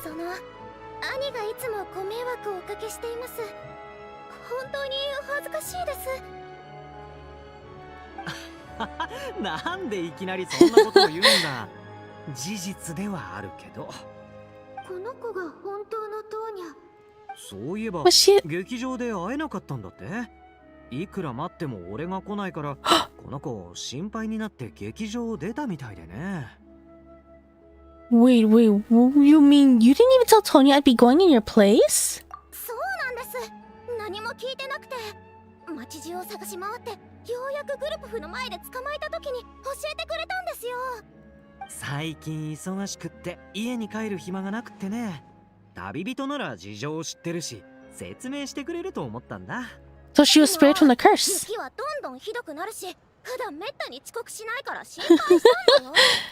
なのに約束をすっぽかしただけだったなんて。ごめん。いくらでも謝るから親父とおふくろにだけは言わないでくれよ。すれ違いはあったけど、本物のトーニャがあの騒動に巻き込まれなかったのはむしろ良かったよね。それにタルタリアは普段約束をすっぽかすような人じゃないし、やっぱりレイレクの件を追うためにチケットを譲ってくれたんだろうな。It's really my fault for being late. I should have come find you first. 気にしないでください。もう過ぎたことですし。Oh no! 面白かったですか？最初に見た人の感想を教えてください。Yeah, we all died. 見どころはここからかな。何ですかその感想。おい、お前たち見ろよ。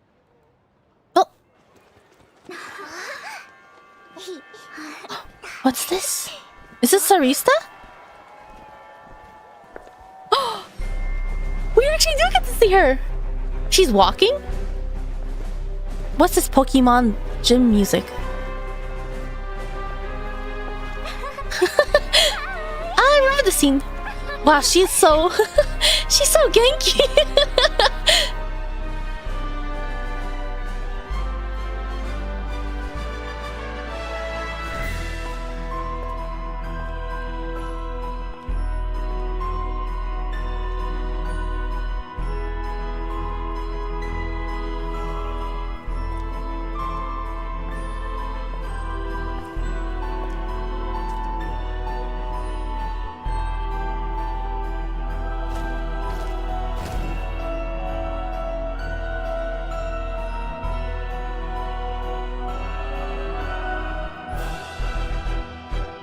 Wow, her leggings are sparkly.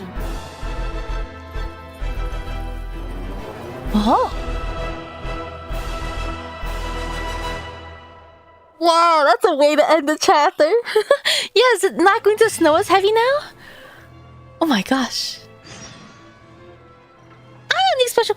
Let's go to Jutsuna HQ. That's the only time we've seen Vesna, actually. I didn't make in time for the weekly, but let's just start on the new week. Oh my gosh, that was a lot. I feel like this is... Would I say this is the most enjoyable Arkham quest I've done so far? I enjoyed that a lot. I think this was the most enjoyable Arkham quest I've done so far.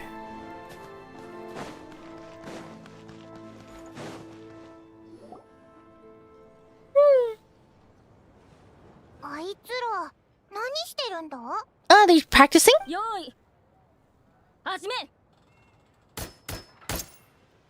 Oh, buddy, you gotta fix your aim. Her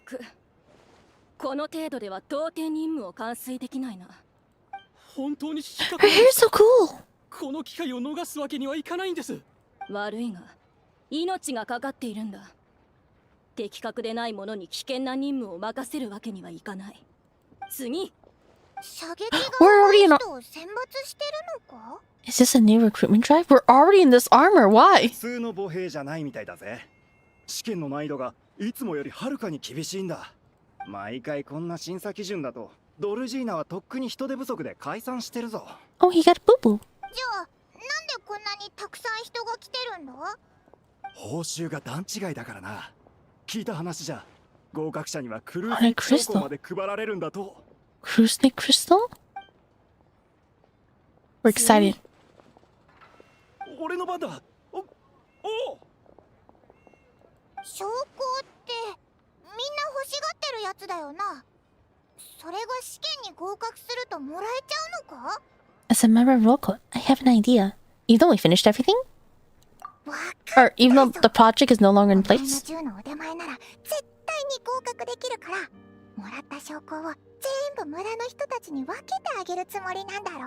Yeah, this is the weekly thing. The story feels like a mashed up anime stories I watched a long time ago. You know that, honestly, that does make sense. I definitely can see it. For one, the whole Rafts Nocturne thingy theater definitely felt like... It definitely felt like it was inspired off of a couple of things. But one thing I really like is how well they portrayed the characters. Like, the script writing was also very natural, and it showed a lot of each... Not just showing the character appear, but like their individual characteristics and their personality. Yeah, this is Nejnaya's version of the Solani Chronicles.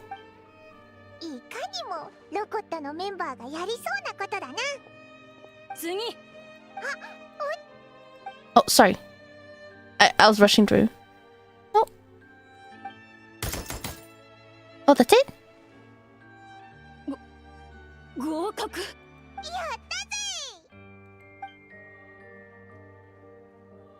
失礼だが、君は暗域に入ったことがあるのか？ Yes. Is there something wrong? 少しついてきてくれるか？ Oh, so we have to do the Shadow Realm 暗域の創造物だな。 as part of the weekly? あそこがいかに危険な場所かも理解しているだろう。私の上官は暗域の脅威が外の世界に影響を及ぼすのを防ぐため人員を集めている。Ah, that definitely is risky こ work. の装置を使えば君を指定した暗域に送り込める。その後は君が先ほど見せてくれた実力を持って対応してもらいたい。そういうことか。 What about the pay? そうそう、証拠はもらえるのか？ Oh, I would have gone away with it and not be meddling kids. Really? I'm not too familiar with it, to be honest. 証拠？応募者たちの間で広まっている噂を耳にしたのか。The highest reward. 彼らにとって最も魅力的な報酬がそれなのだな。Well, they could either use it to stay alive, to warm their homes, or to sell. 実のところ、上層部からは協力者へ報酬を提示することが許可されている。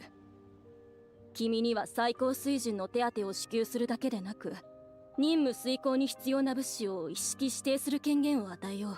Oh, ロルジーナの力の及ぶ範囲内であれば優先的に提供する。それなら証拠が欲しいんだ。 Let's see. I've just been saying Drutsna because I'm a silly American. Is it Dorujina? Dorujina. That's how you say it in Japanese, though. I don't know how to say it in Russian, though. I saw a post about people complaining about the pronunciation. Dorujina. 手配はできるが、具体的に何に使うつもりだ？それは I'm giving it to those in need. 旅人。そうか。それが君に手を貸してもらうための条件だというのなら受け入れよう。報告します。適任者が見つかりました。Oh, so that's not? 全く歯がゆい限りです。この頃ドルジーナは深刻な人手不足に陥っています。本来であれば我々が自ら対処したものを。気にすることはないわ。陛下はこのような状況に対応するために特別招集計画を手配なさったのだから。Oh, her gloves are so cute. This is the first time we actually hear Vesna speak. 一般の市民にも優れた才能を持つ者が多くいるとお考えなのよ。なんといってもスネージナヤは偉大な国だもの。はそれからくれぐれも忘れないようにね。特別招集計画は政府が処理しづらい問題に対応するためだけじゃなく、女皇の直令を担うに足る人材を探すためでもあるのよ。今回の合格者は活躍が期待できそうかしら。Her edict? それについてですが、こちらの合格者の登録情報をご覧ください。彼女こそがあなたのお探しの人材かもしれません。Wait, the Duru comes in Japanese katana? I don't think they're saying Duru. I thought I heard Doru. See, it was a bold decision now. We finally hit the anticipation night. Have so much art and quests. We cooped in the theater when I think it was when players are expecting big answers moments from the story at this point. I don't think they did anything wrong though. Usually what is it? In the last few art and quests, I feel like the beginning, the first two acts tend to be like introductory into the nation and their current problems. So here we found out about... Oh, her ears are also crystal. We found out about the curse of death. We found out about the energy that they're trying to harness and the effects of it. I think... Yeah, usually they introduce the story first. I don't really see any issues with how they presented it. Let's see. English is close to need more emphasis on the z? Really? Oh yeah, she has drill here. That's one really noticeable thing. I actually really like it. 彼女が面白いことになりそうね。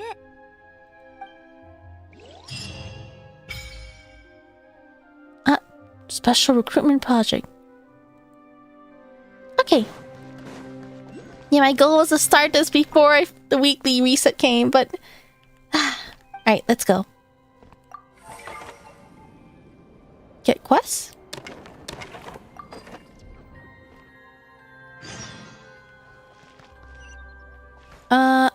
Enter?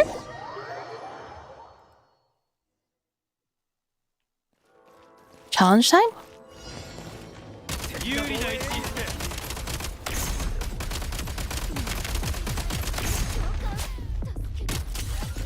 Oh.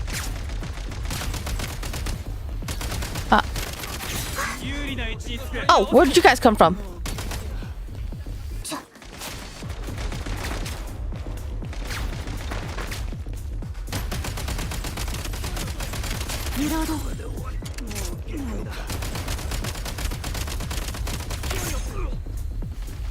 Is this a different weapon? How do I get this again? Pick up ammo. Ah.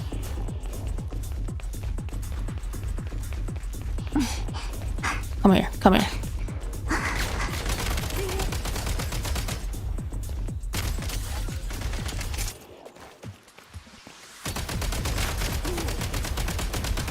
Come on.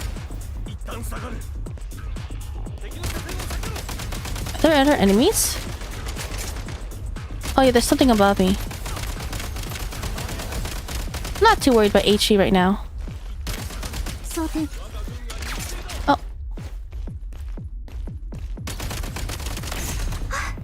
I have 4 more. Okay, let's yoink one of these.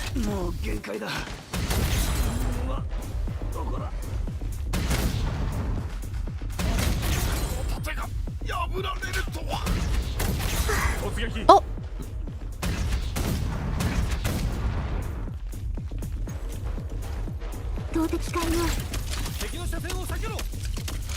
Am I still on Pyro? I am.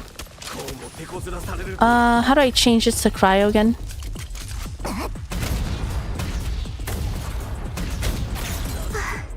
Oh, retrieve this? Oh, that's it?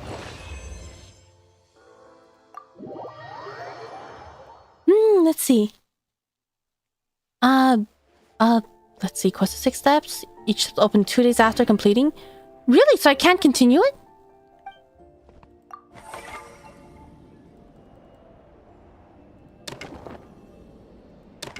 Two days after the previous? It says refreshes in 6 days. Does that mean I have to wait for the next reset?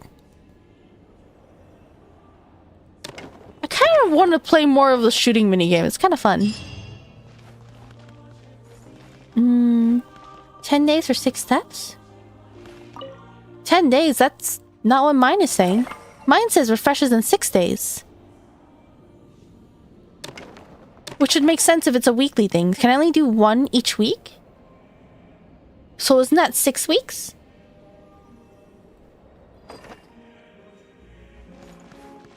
Let's see.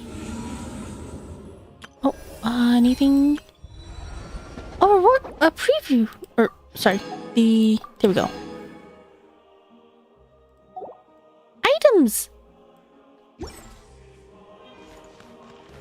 They did this on a Saturday? No, it should be 6 because 7 means that's over. How do I say this?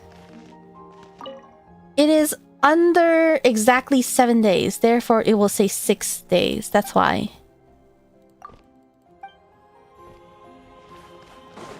It's a continuous mode. I haven't done it. You haven't done 2 days. Ah, so it's probably exactly 1 week. Is that why? I've done the second challenge of it. Did you start it last week though? Oh wait, the second challenge of it. Wait, that 2 days? It would present on the full week reset. If you finish everything the first day, would be on Tuesday, right? It's getting tired and it's 5:30 Yeah, make sure to get some sleep, especially if you're tired and it's late. You should get some rest. Looks like that's all I can do right now. I want to play another shooting minigame though. What if I just ran to one and just did it for fun? Which one do I want to do? Let's do this one. For resets, you did it then, and so yours 2 days. Why does mine say 6 days then? I just want to do this at least once. Oh. Okay.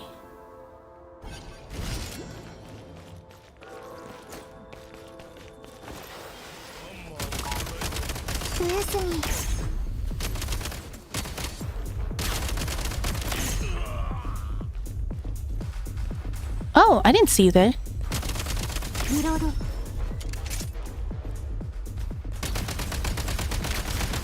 Oh, how do I crouch again? I don't know how to crouch. What's my crouch button? No crouching for me.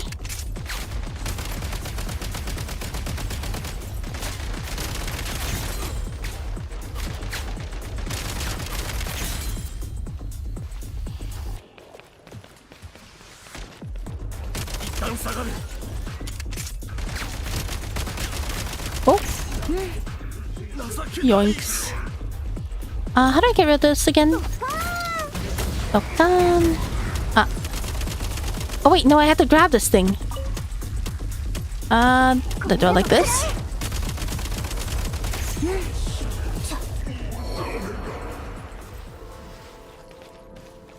Why'd the music stop?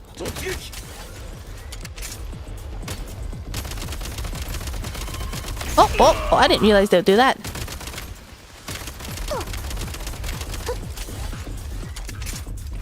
Oh, they're gone because they exploded. Alright, let's grab one of these.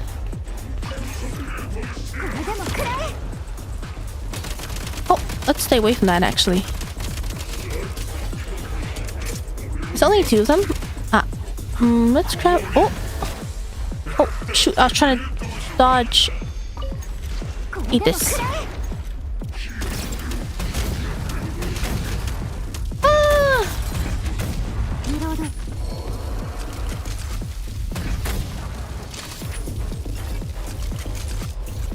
I should grab more ammo soon.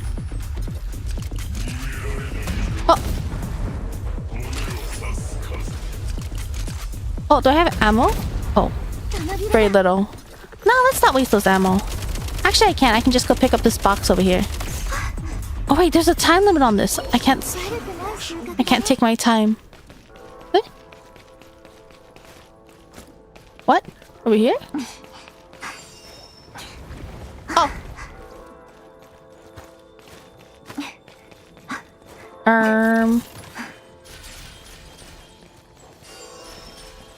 Is there a point opening both? Does opening one of these already cap me out? Oh wait, I can get more than that? I should have been opening all the ammo boxes. I thought it caps me out. Ah, I see.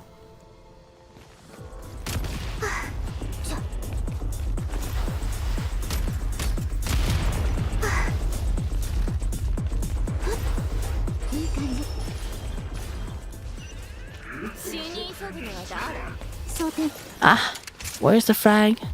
Is it just one that has a frag? Oh.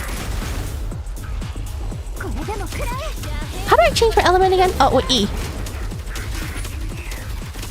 Oh, that's Hydro. E. I'm out of bombs already?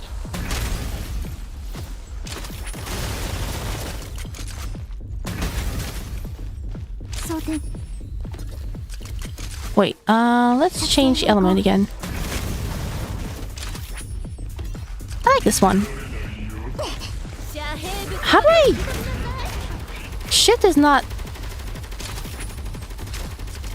Oh, wait. I should actually be careful.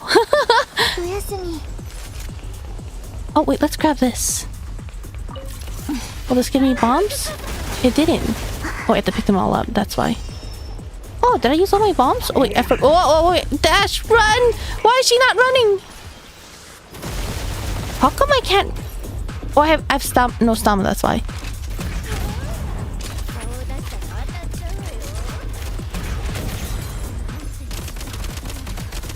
I do no damage like this. He's gonna take a while, so I'm fine.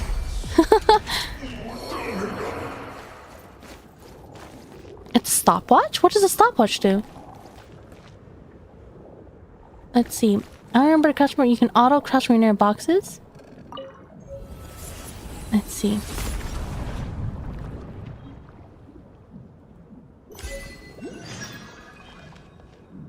Oh, all done. Enter the shooting range? Enter... Ah, okay. We won't do that now. Nice, and now the purple thing is gone from the map. I don't feel like fighting them right now. They just count how much time has passed. I see. Oh, journal reward. Ah, wait, the picture's right here. I didn't even realize that.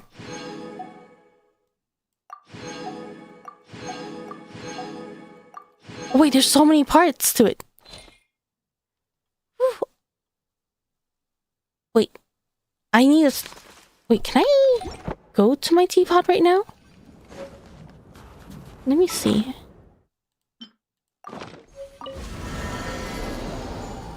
Okay. So, wait, how do I pop the journal up? Oh well.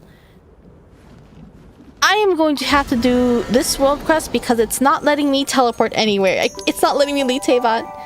Hello, is that the big gangsta mouse? Thank you for the subscription. Welcome. Oh yeah, I know it's the world quest.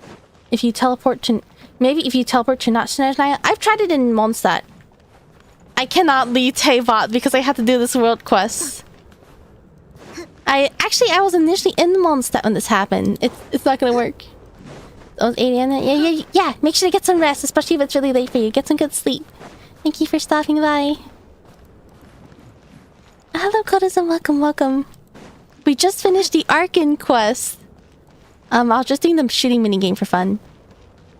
Ice Palace World Quest. It's the Pale Crown Palace. I know there's also, was it House of... This one, it seems like this is about a wedding between a fae and a human. This one, I will probably have to do next because it locked me in. Been having dinner? I hope you're having a good dinner. Ooh, you are my fish and I like your scenery. What? Oh, there's a fae floating up there. I have to do these as well. Right, so I did manage to do I started the weekly. I did not finish in time for reset. So it's okay. I was really curious about what happened. I really did enjoy that Arkin quest though. You're gonna head out right? Alright, thank you for stopping by. Bye bye. Pure poetry. I'm not sure how it locked you since I have it and you can teleport around freely. I think I do have to advance to a different part. The thing I did is I summoned the train, but that's about it. I summoned the train and I walked away. So I think I had to get that out of the world. You're glad you got rid of all the ice constructs? I don't like the ones that are bait. Like they place it next to like treasure, so you accidentally click on it. Those I do not like. But there are a lot that I find very, very convenient. Like the ones where they put a bunch of zip lines everywhere. I do find those to be quite convenient. I like those. See, I don't like the ones that go like plant nearby. In a way, it does make it easier to spot, but I think for the most part, I can probably notice that there are plants nearby. I know there's one spot where everyone just kept commenting on Jack Frost. I wonder how that one's doing. No, leave them alone. Let's see. If I visit Jack Frost, they're adorable. You can't help recall what they do to Lumi. Yeah, I think you said that last time too, actually. I learned how to master lead them, so I cleared out messages every once in a while. Yeah, I did consider removing them, but I do actually like some of them, so I left them as is. You let those ones survive? Ah, do you get to choose which ones to delete if you do the mass delete? I know you can manually delete some, or you can like mass delete it. Let's get Alyosha. Yeah, Alyosha comes for free too, so you can actually find the local materials right away. I also need to figure out the best way to get up here. No, I'll just deal with that later when I'm not too lazy to switch my team around. You mass delete the message ones. Oh, you can select just the message ones? Music here is still so nice. Do I still want to climb up here? You have the trampoline, warmer, and zipline ones. Oh, I see. You can select the categories. I see. I didn't realize that. Uh-oh. Am I gonna fall? Ooh, okay. I made it. Yeah, I quite like this Arkin quest. And I do enjoy the characters. They're definitely getting better at like writing the characters, I would say. I'm so excited to meet Anastasia next too. It did seem like... Wait, did they ever say is the blizzard better now? Now that they defeated the monster? So the blizzard shouldn't be as bad. Oh, what the heck? Hello? This place is as noisy as ever. What are you doing here, Seleno? It's you, traveler. Just running errands for appearance. They want me to escort their precious human daughter back to the countryside for her regular treatments. That's all. We haven't set out yet, so I'd probably stop by the Zapolyarn to pick up a few things. Linnea rarely gets a chance to come to Snezhnograd. It's only right that I bring back a few souvenirs for her and her Jack Frost. Anyway, the capital is far too loud for my liking. It's impossible to find any peace here. She's right to stay away. Oh, well, I hope you have fun. Will dialogue change in any way if I pop out Linnea? Let's see. Are you going to do a world quest next on your live stream? Yeah, I'm probably going to do the Pale Crown Palace because I cannot enter my teapot until I'm done with this. I think there's an event headpiece from Miliasha. It's locked behind horror stages. An event headpiece? The thing is, I cannot enter Miliasha right now. That's another issue. It has a daily mission. Yeah, I can't enter Miliasha until I do this world quest. Let's see, Act 2 is hell of a way to introduce Ronova as a main villain. I think it was a nice way. I enjoyed it. I enjoyed Act 2. It does make sense that I did previously say, like, I feel like I guess Snezhnaya has beef with Ronova also because of the curses. And it also seems that Ronova is the most diligent at her job.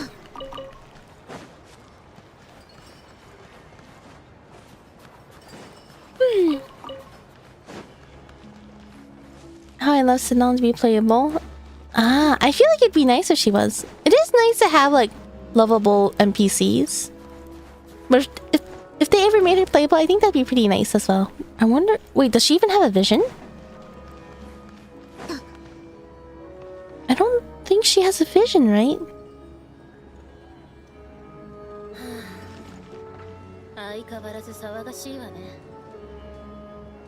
It doesn't seem like it. She has a really nice design, though. I love her hair details. She's so diligent she got bored. Well, I can't blame her. I mean, she has to wait anyways. Did you pull Odette? Well, I wonder. I just think there are different criteria. She's the last member of the group project actually turning in work. Yeah, she is. I think Istarov is kind of like... Both Istarov and Naberius aren't as diligent as Neronov, I'd say. I guess Naberius is kind of... I don't know how much control Naberius have in it when Ryan Daughter kind of took over her. Let's see. We could get Linnea Story Chapter 2, where she gets one. I don't know. I don't think they would lock up... Wait, are you talking about like Selena being playable? I don't think they'll lock up character being playable behind a story quest. Not for like Linnea's specific story quests. See, I was thinking what happened in Kyria was something to do with light. Since they found a way to kill the heavenly principles.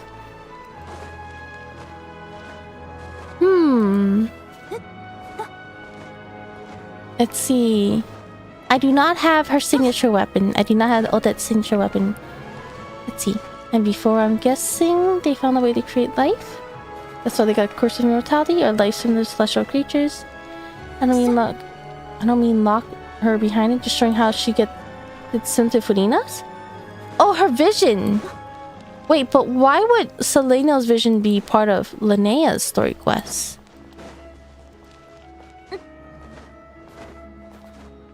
Let's see, I'll not have more Linnea and Selena next interaction.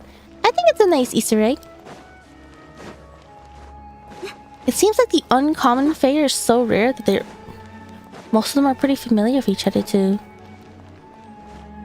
Right now, we found out how to kill 11 principles. This is what triggered the death curse. Yeah, I wonder. Did the people of Kyria actually have the death curse as well, or is it something I only implemented after what happened in Kyria?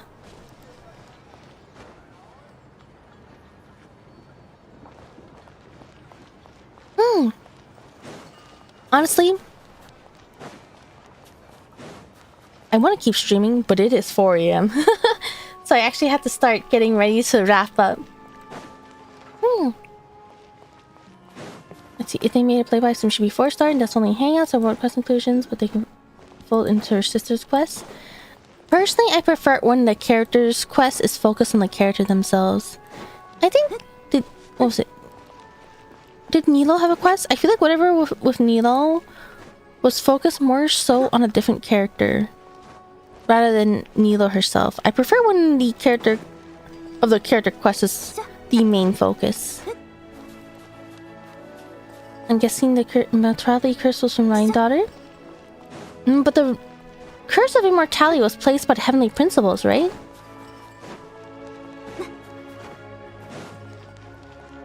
Unfortunately, that is something I would have to do when... That's probably something I would prefer to discuss in more detail when it's not 4 AM. Ronova? Actually, no, I think it is from Ronova. I think they mentioned it. That's why, Capitano was, like, sticking his middle finger at Ronova, right? Let's see.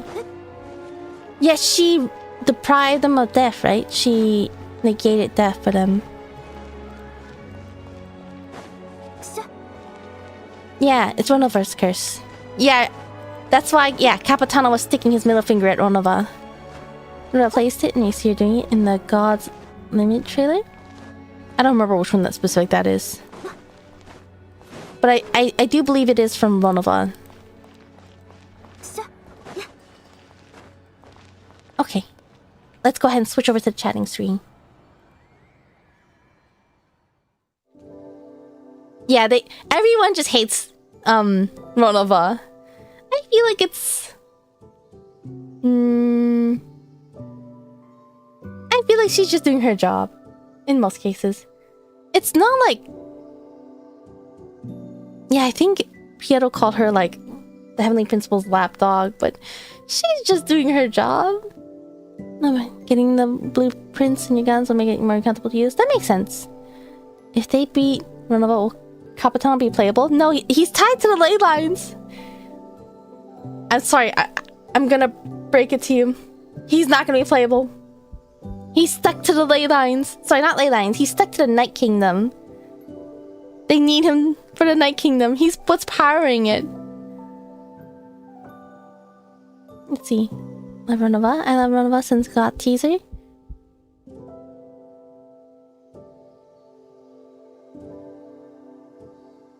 Sorry, it's 4 AM. Is this like, do you love Ronova as in like, I don't know how to word this. I'm fond of Ronova, but that's not because I like her design. It just feels like she's a very diligent hard worker. That's how I view her. Let's see. Will they just crumble to dust?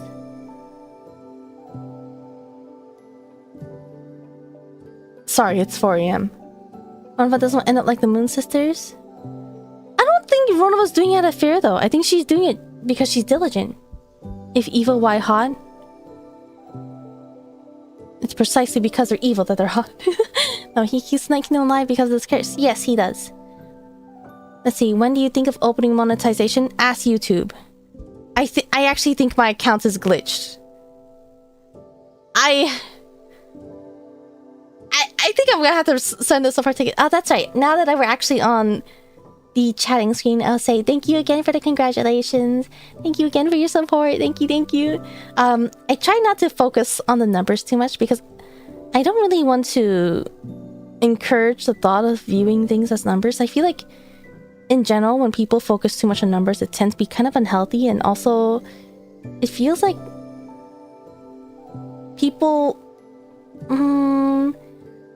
I'd rather continue viewing everyone, not continue because that makes it sound like I'm going to view it the other way, but I'd rather keep in mind that everyone is a person and not a number. So I actually try to avoid any focus on numbers. But I do really appreciate your support. Thank you so much. I know it isn't like an important milestone, and I know a lot of people have been congratulating and cheering me, and I do really appreciate it. It's just that I usually try to avoid commenting on it too much. And I also try to focus on it when I'm, or not focus on the middle of the story, but thank you again. As for monetization, I think my account has been glitched. I don't know why. Yeah, I think I need to send the ticket soon. Let's see, I love a designer character, but I do also love the other shades and Heavenly Principle. Yeah, they are really cool. I'm really curious to know more about them. Interestingly enough, I think I'm really interested in Ronova. I'm also interested in Istarov as the one that we've been hearing the most about. The Rhine daughter and Naberius, even though I don't know how much they catch my eye, to be honest. I have no idea. Let's see. If you had to choose between two series, Ronovar or Istarov, you can choose Ronovar without hesitation. So far, we haven't seen much about Istarov. Istarov seems to be doing her own thing. I feel like Ronovar's just very diligent, and I respect that. Like, yeah, Istarov. We read a lot about Istarov, and we know about Istarov's relation to Venti. I also have not done Z-Bai's story quest yet. But I think Ronova has more like aura farming entrances. Best introduction to the game looks fun. I wanted my team. I saw this one social media post. And they played the video of Vesna running around waving. And I think the caption was like, she looks so happy to oppress the people. And I don't know what that's about, but it's always sitting in my mind. Congrats. Thank you. Hello, Dragon. Welcome. Let's see. Hope you enjoyed Act 2. I didn't finish it, just last part missing. I hope you enjoy it. I quite enjoyed Act 2. I really enjoyed it. Maybe... Sorry, when I say my favorite, I mean like Arkan. But I think out of all the Arkan quests, it was one of my favorites. At least for like an individual act, I think Act 2 was my favorite. I'll see if Heaven Personal was alive. I feel like he would just nooch Snezhnaya, but Fernand's being merciful by erasing memories. That is highly possible. Because there is one nail left hanging in Celestia. Like, stopping... I think in all the other places, whenever their civilization did something that Celestia did not like, they would just drop a nail. But Ronova's... Like, was it giving them a moment of death to try to prevent it? It could be their way of being merciful. Or it could just be that they're not able to launch a nail right now, but we'll see. Act 2 was fire, super excited for the rest of Snezhnaya. I am really excited for the rest of Snezhnaya. Are awake not alive? Heaven Pencil is alive, just not awake. Yeah. I can't wait to see the missing info I get from Act 2. Yeah, I hope you enjoyed it. It's so much fun. Or it's so interesting. I really enjoyed it. Nerfa does mention that they keep pushing things, should be forced to act. She can, if people act out repeatedly, doesn't need the heavenly principles. So she can, if people act out repeatedly, doesn't. To launch the nail? When she says forced to act, I thought she meant her individually. Anyways. I probably should have ended earlier because this is definitely like very interesting topics that I would like to talk more about.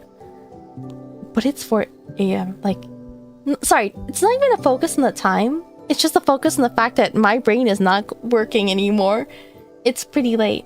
I was actually really sleepy today too. I just really wanted to finish the Arkan quest today. Never regrets though. I enjoyed it. I don't think they're just getting ignition to liberating herself. But she has some rules that she has to follow. That's what we've learned. She cannot just get rid of everyone. She does have rules and limits. Not to mention that you said you need to wake up early. Yeah, I do have to wake up early. Okay, schedule. Tomorrow I probably won't be able to stream. Truth be told, tomorrow I probably won't be able to stream. Yeah, I probably will have to go to bed like right away. I'm just guessing. I think the last nail is in Hyperborea. No.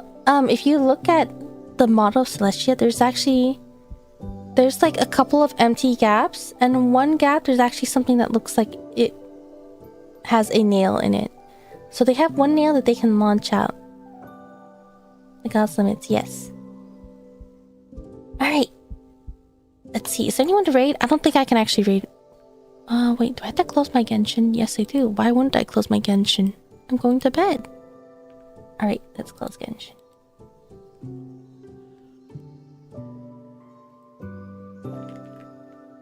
Is anyone to raid? I could raid someone, or I could go to bed. What? Do we want to raid a Genshin stream? Or should I go to bed? I can stay awake, but my brain's not working. Maybe, okay, bed. Sorry, I think I will go to bed. Sorry, it's another day where I go to bed, yeah. You did a glitch and not on saw such a nail in there. If it's something that's not intended, I prefer it not be mentioned. Alright. Yeah, thank you again for the support. And thank you again for keeping me company. I'll probably have more announcements about it later. Let's see, next stream. Let's see, actually. Next stream. Wow. Okay, yeah. Next stream should be on Tuesday? I think Tuesday. And I'll probably do the... How long is it? Wait, Tuesday? No, maybe I'll do something simple on Tuesday. I have to go to bed early that day as well.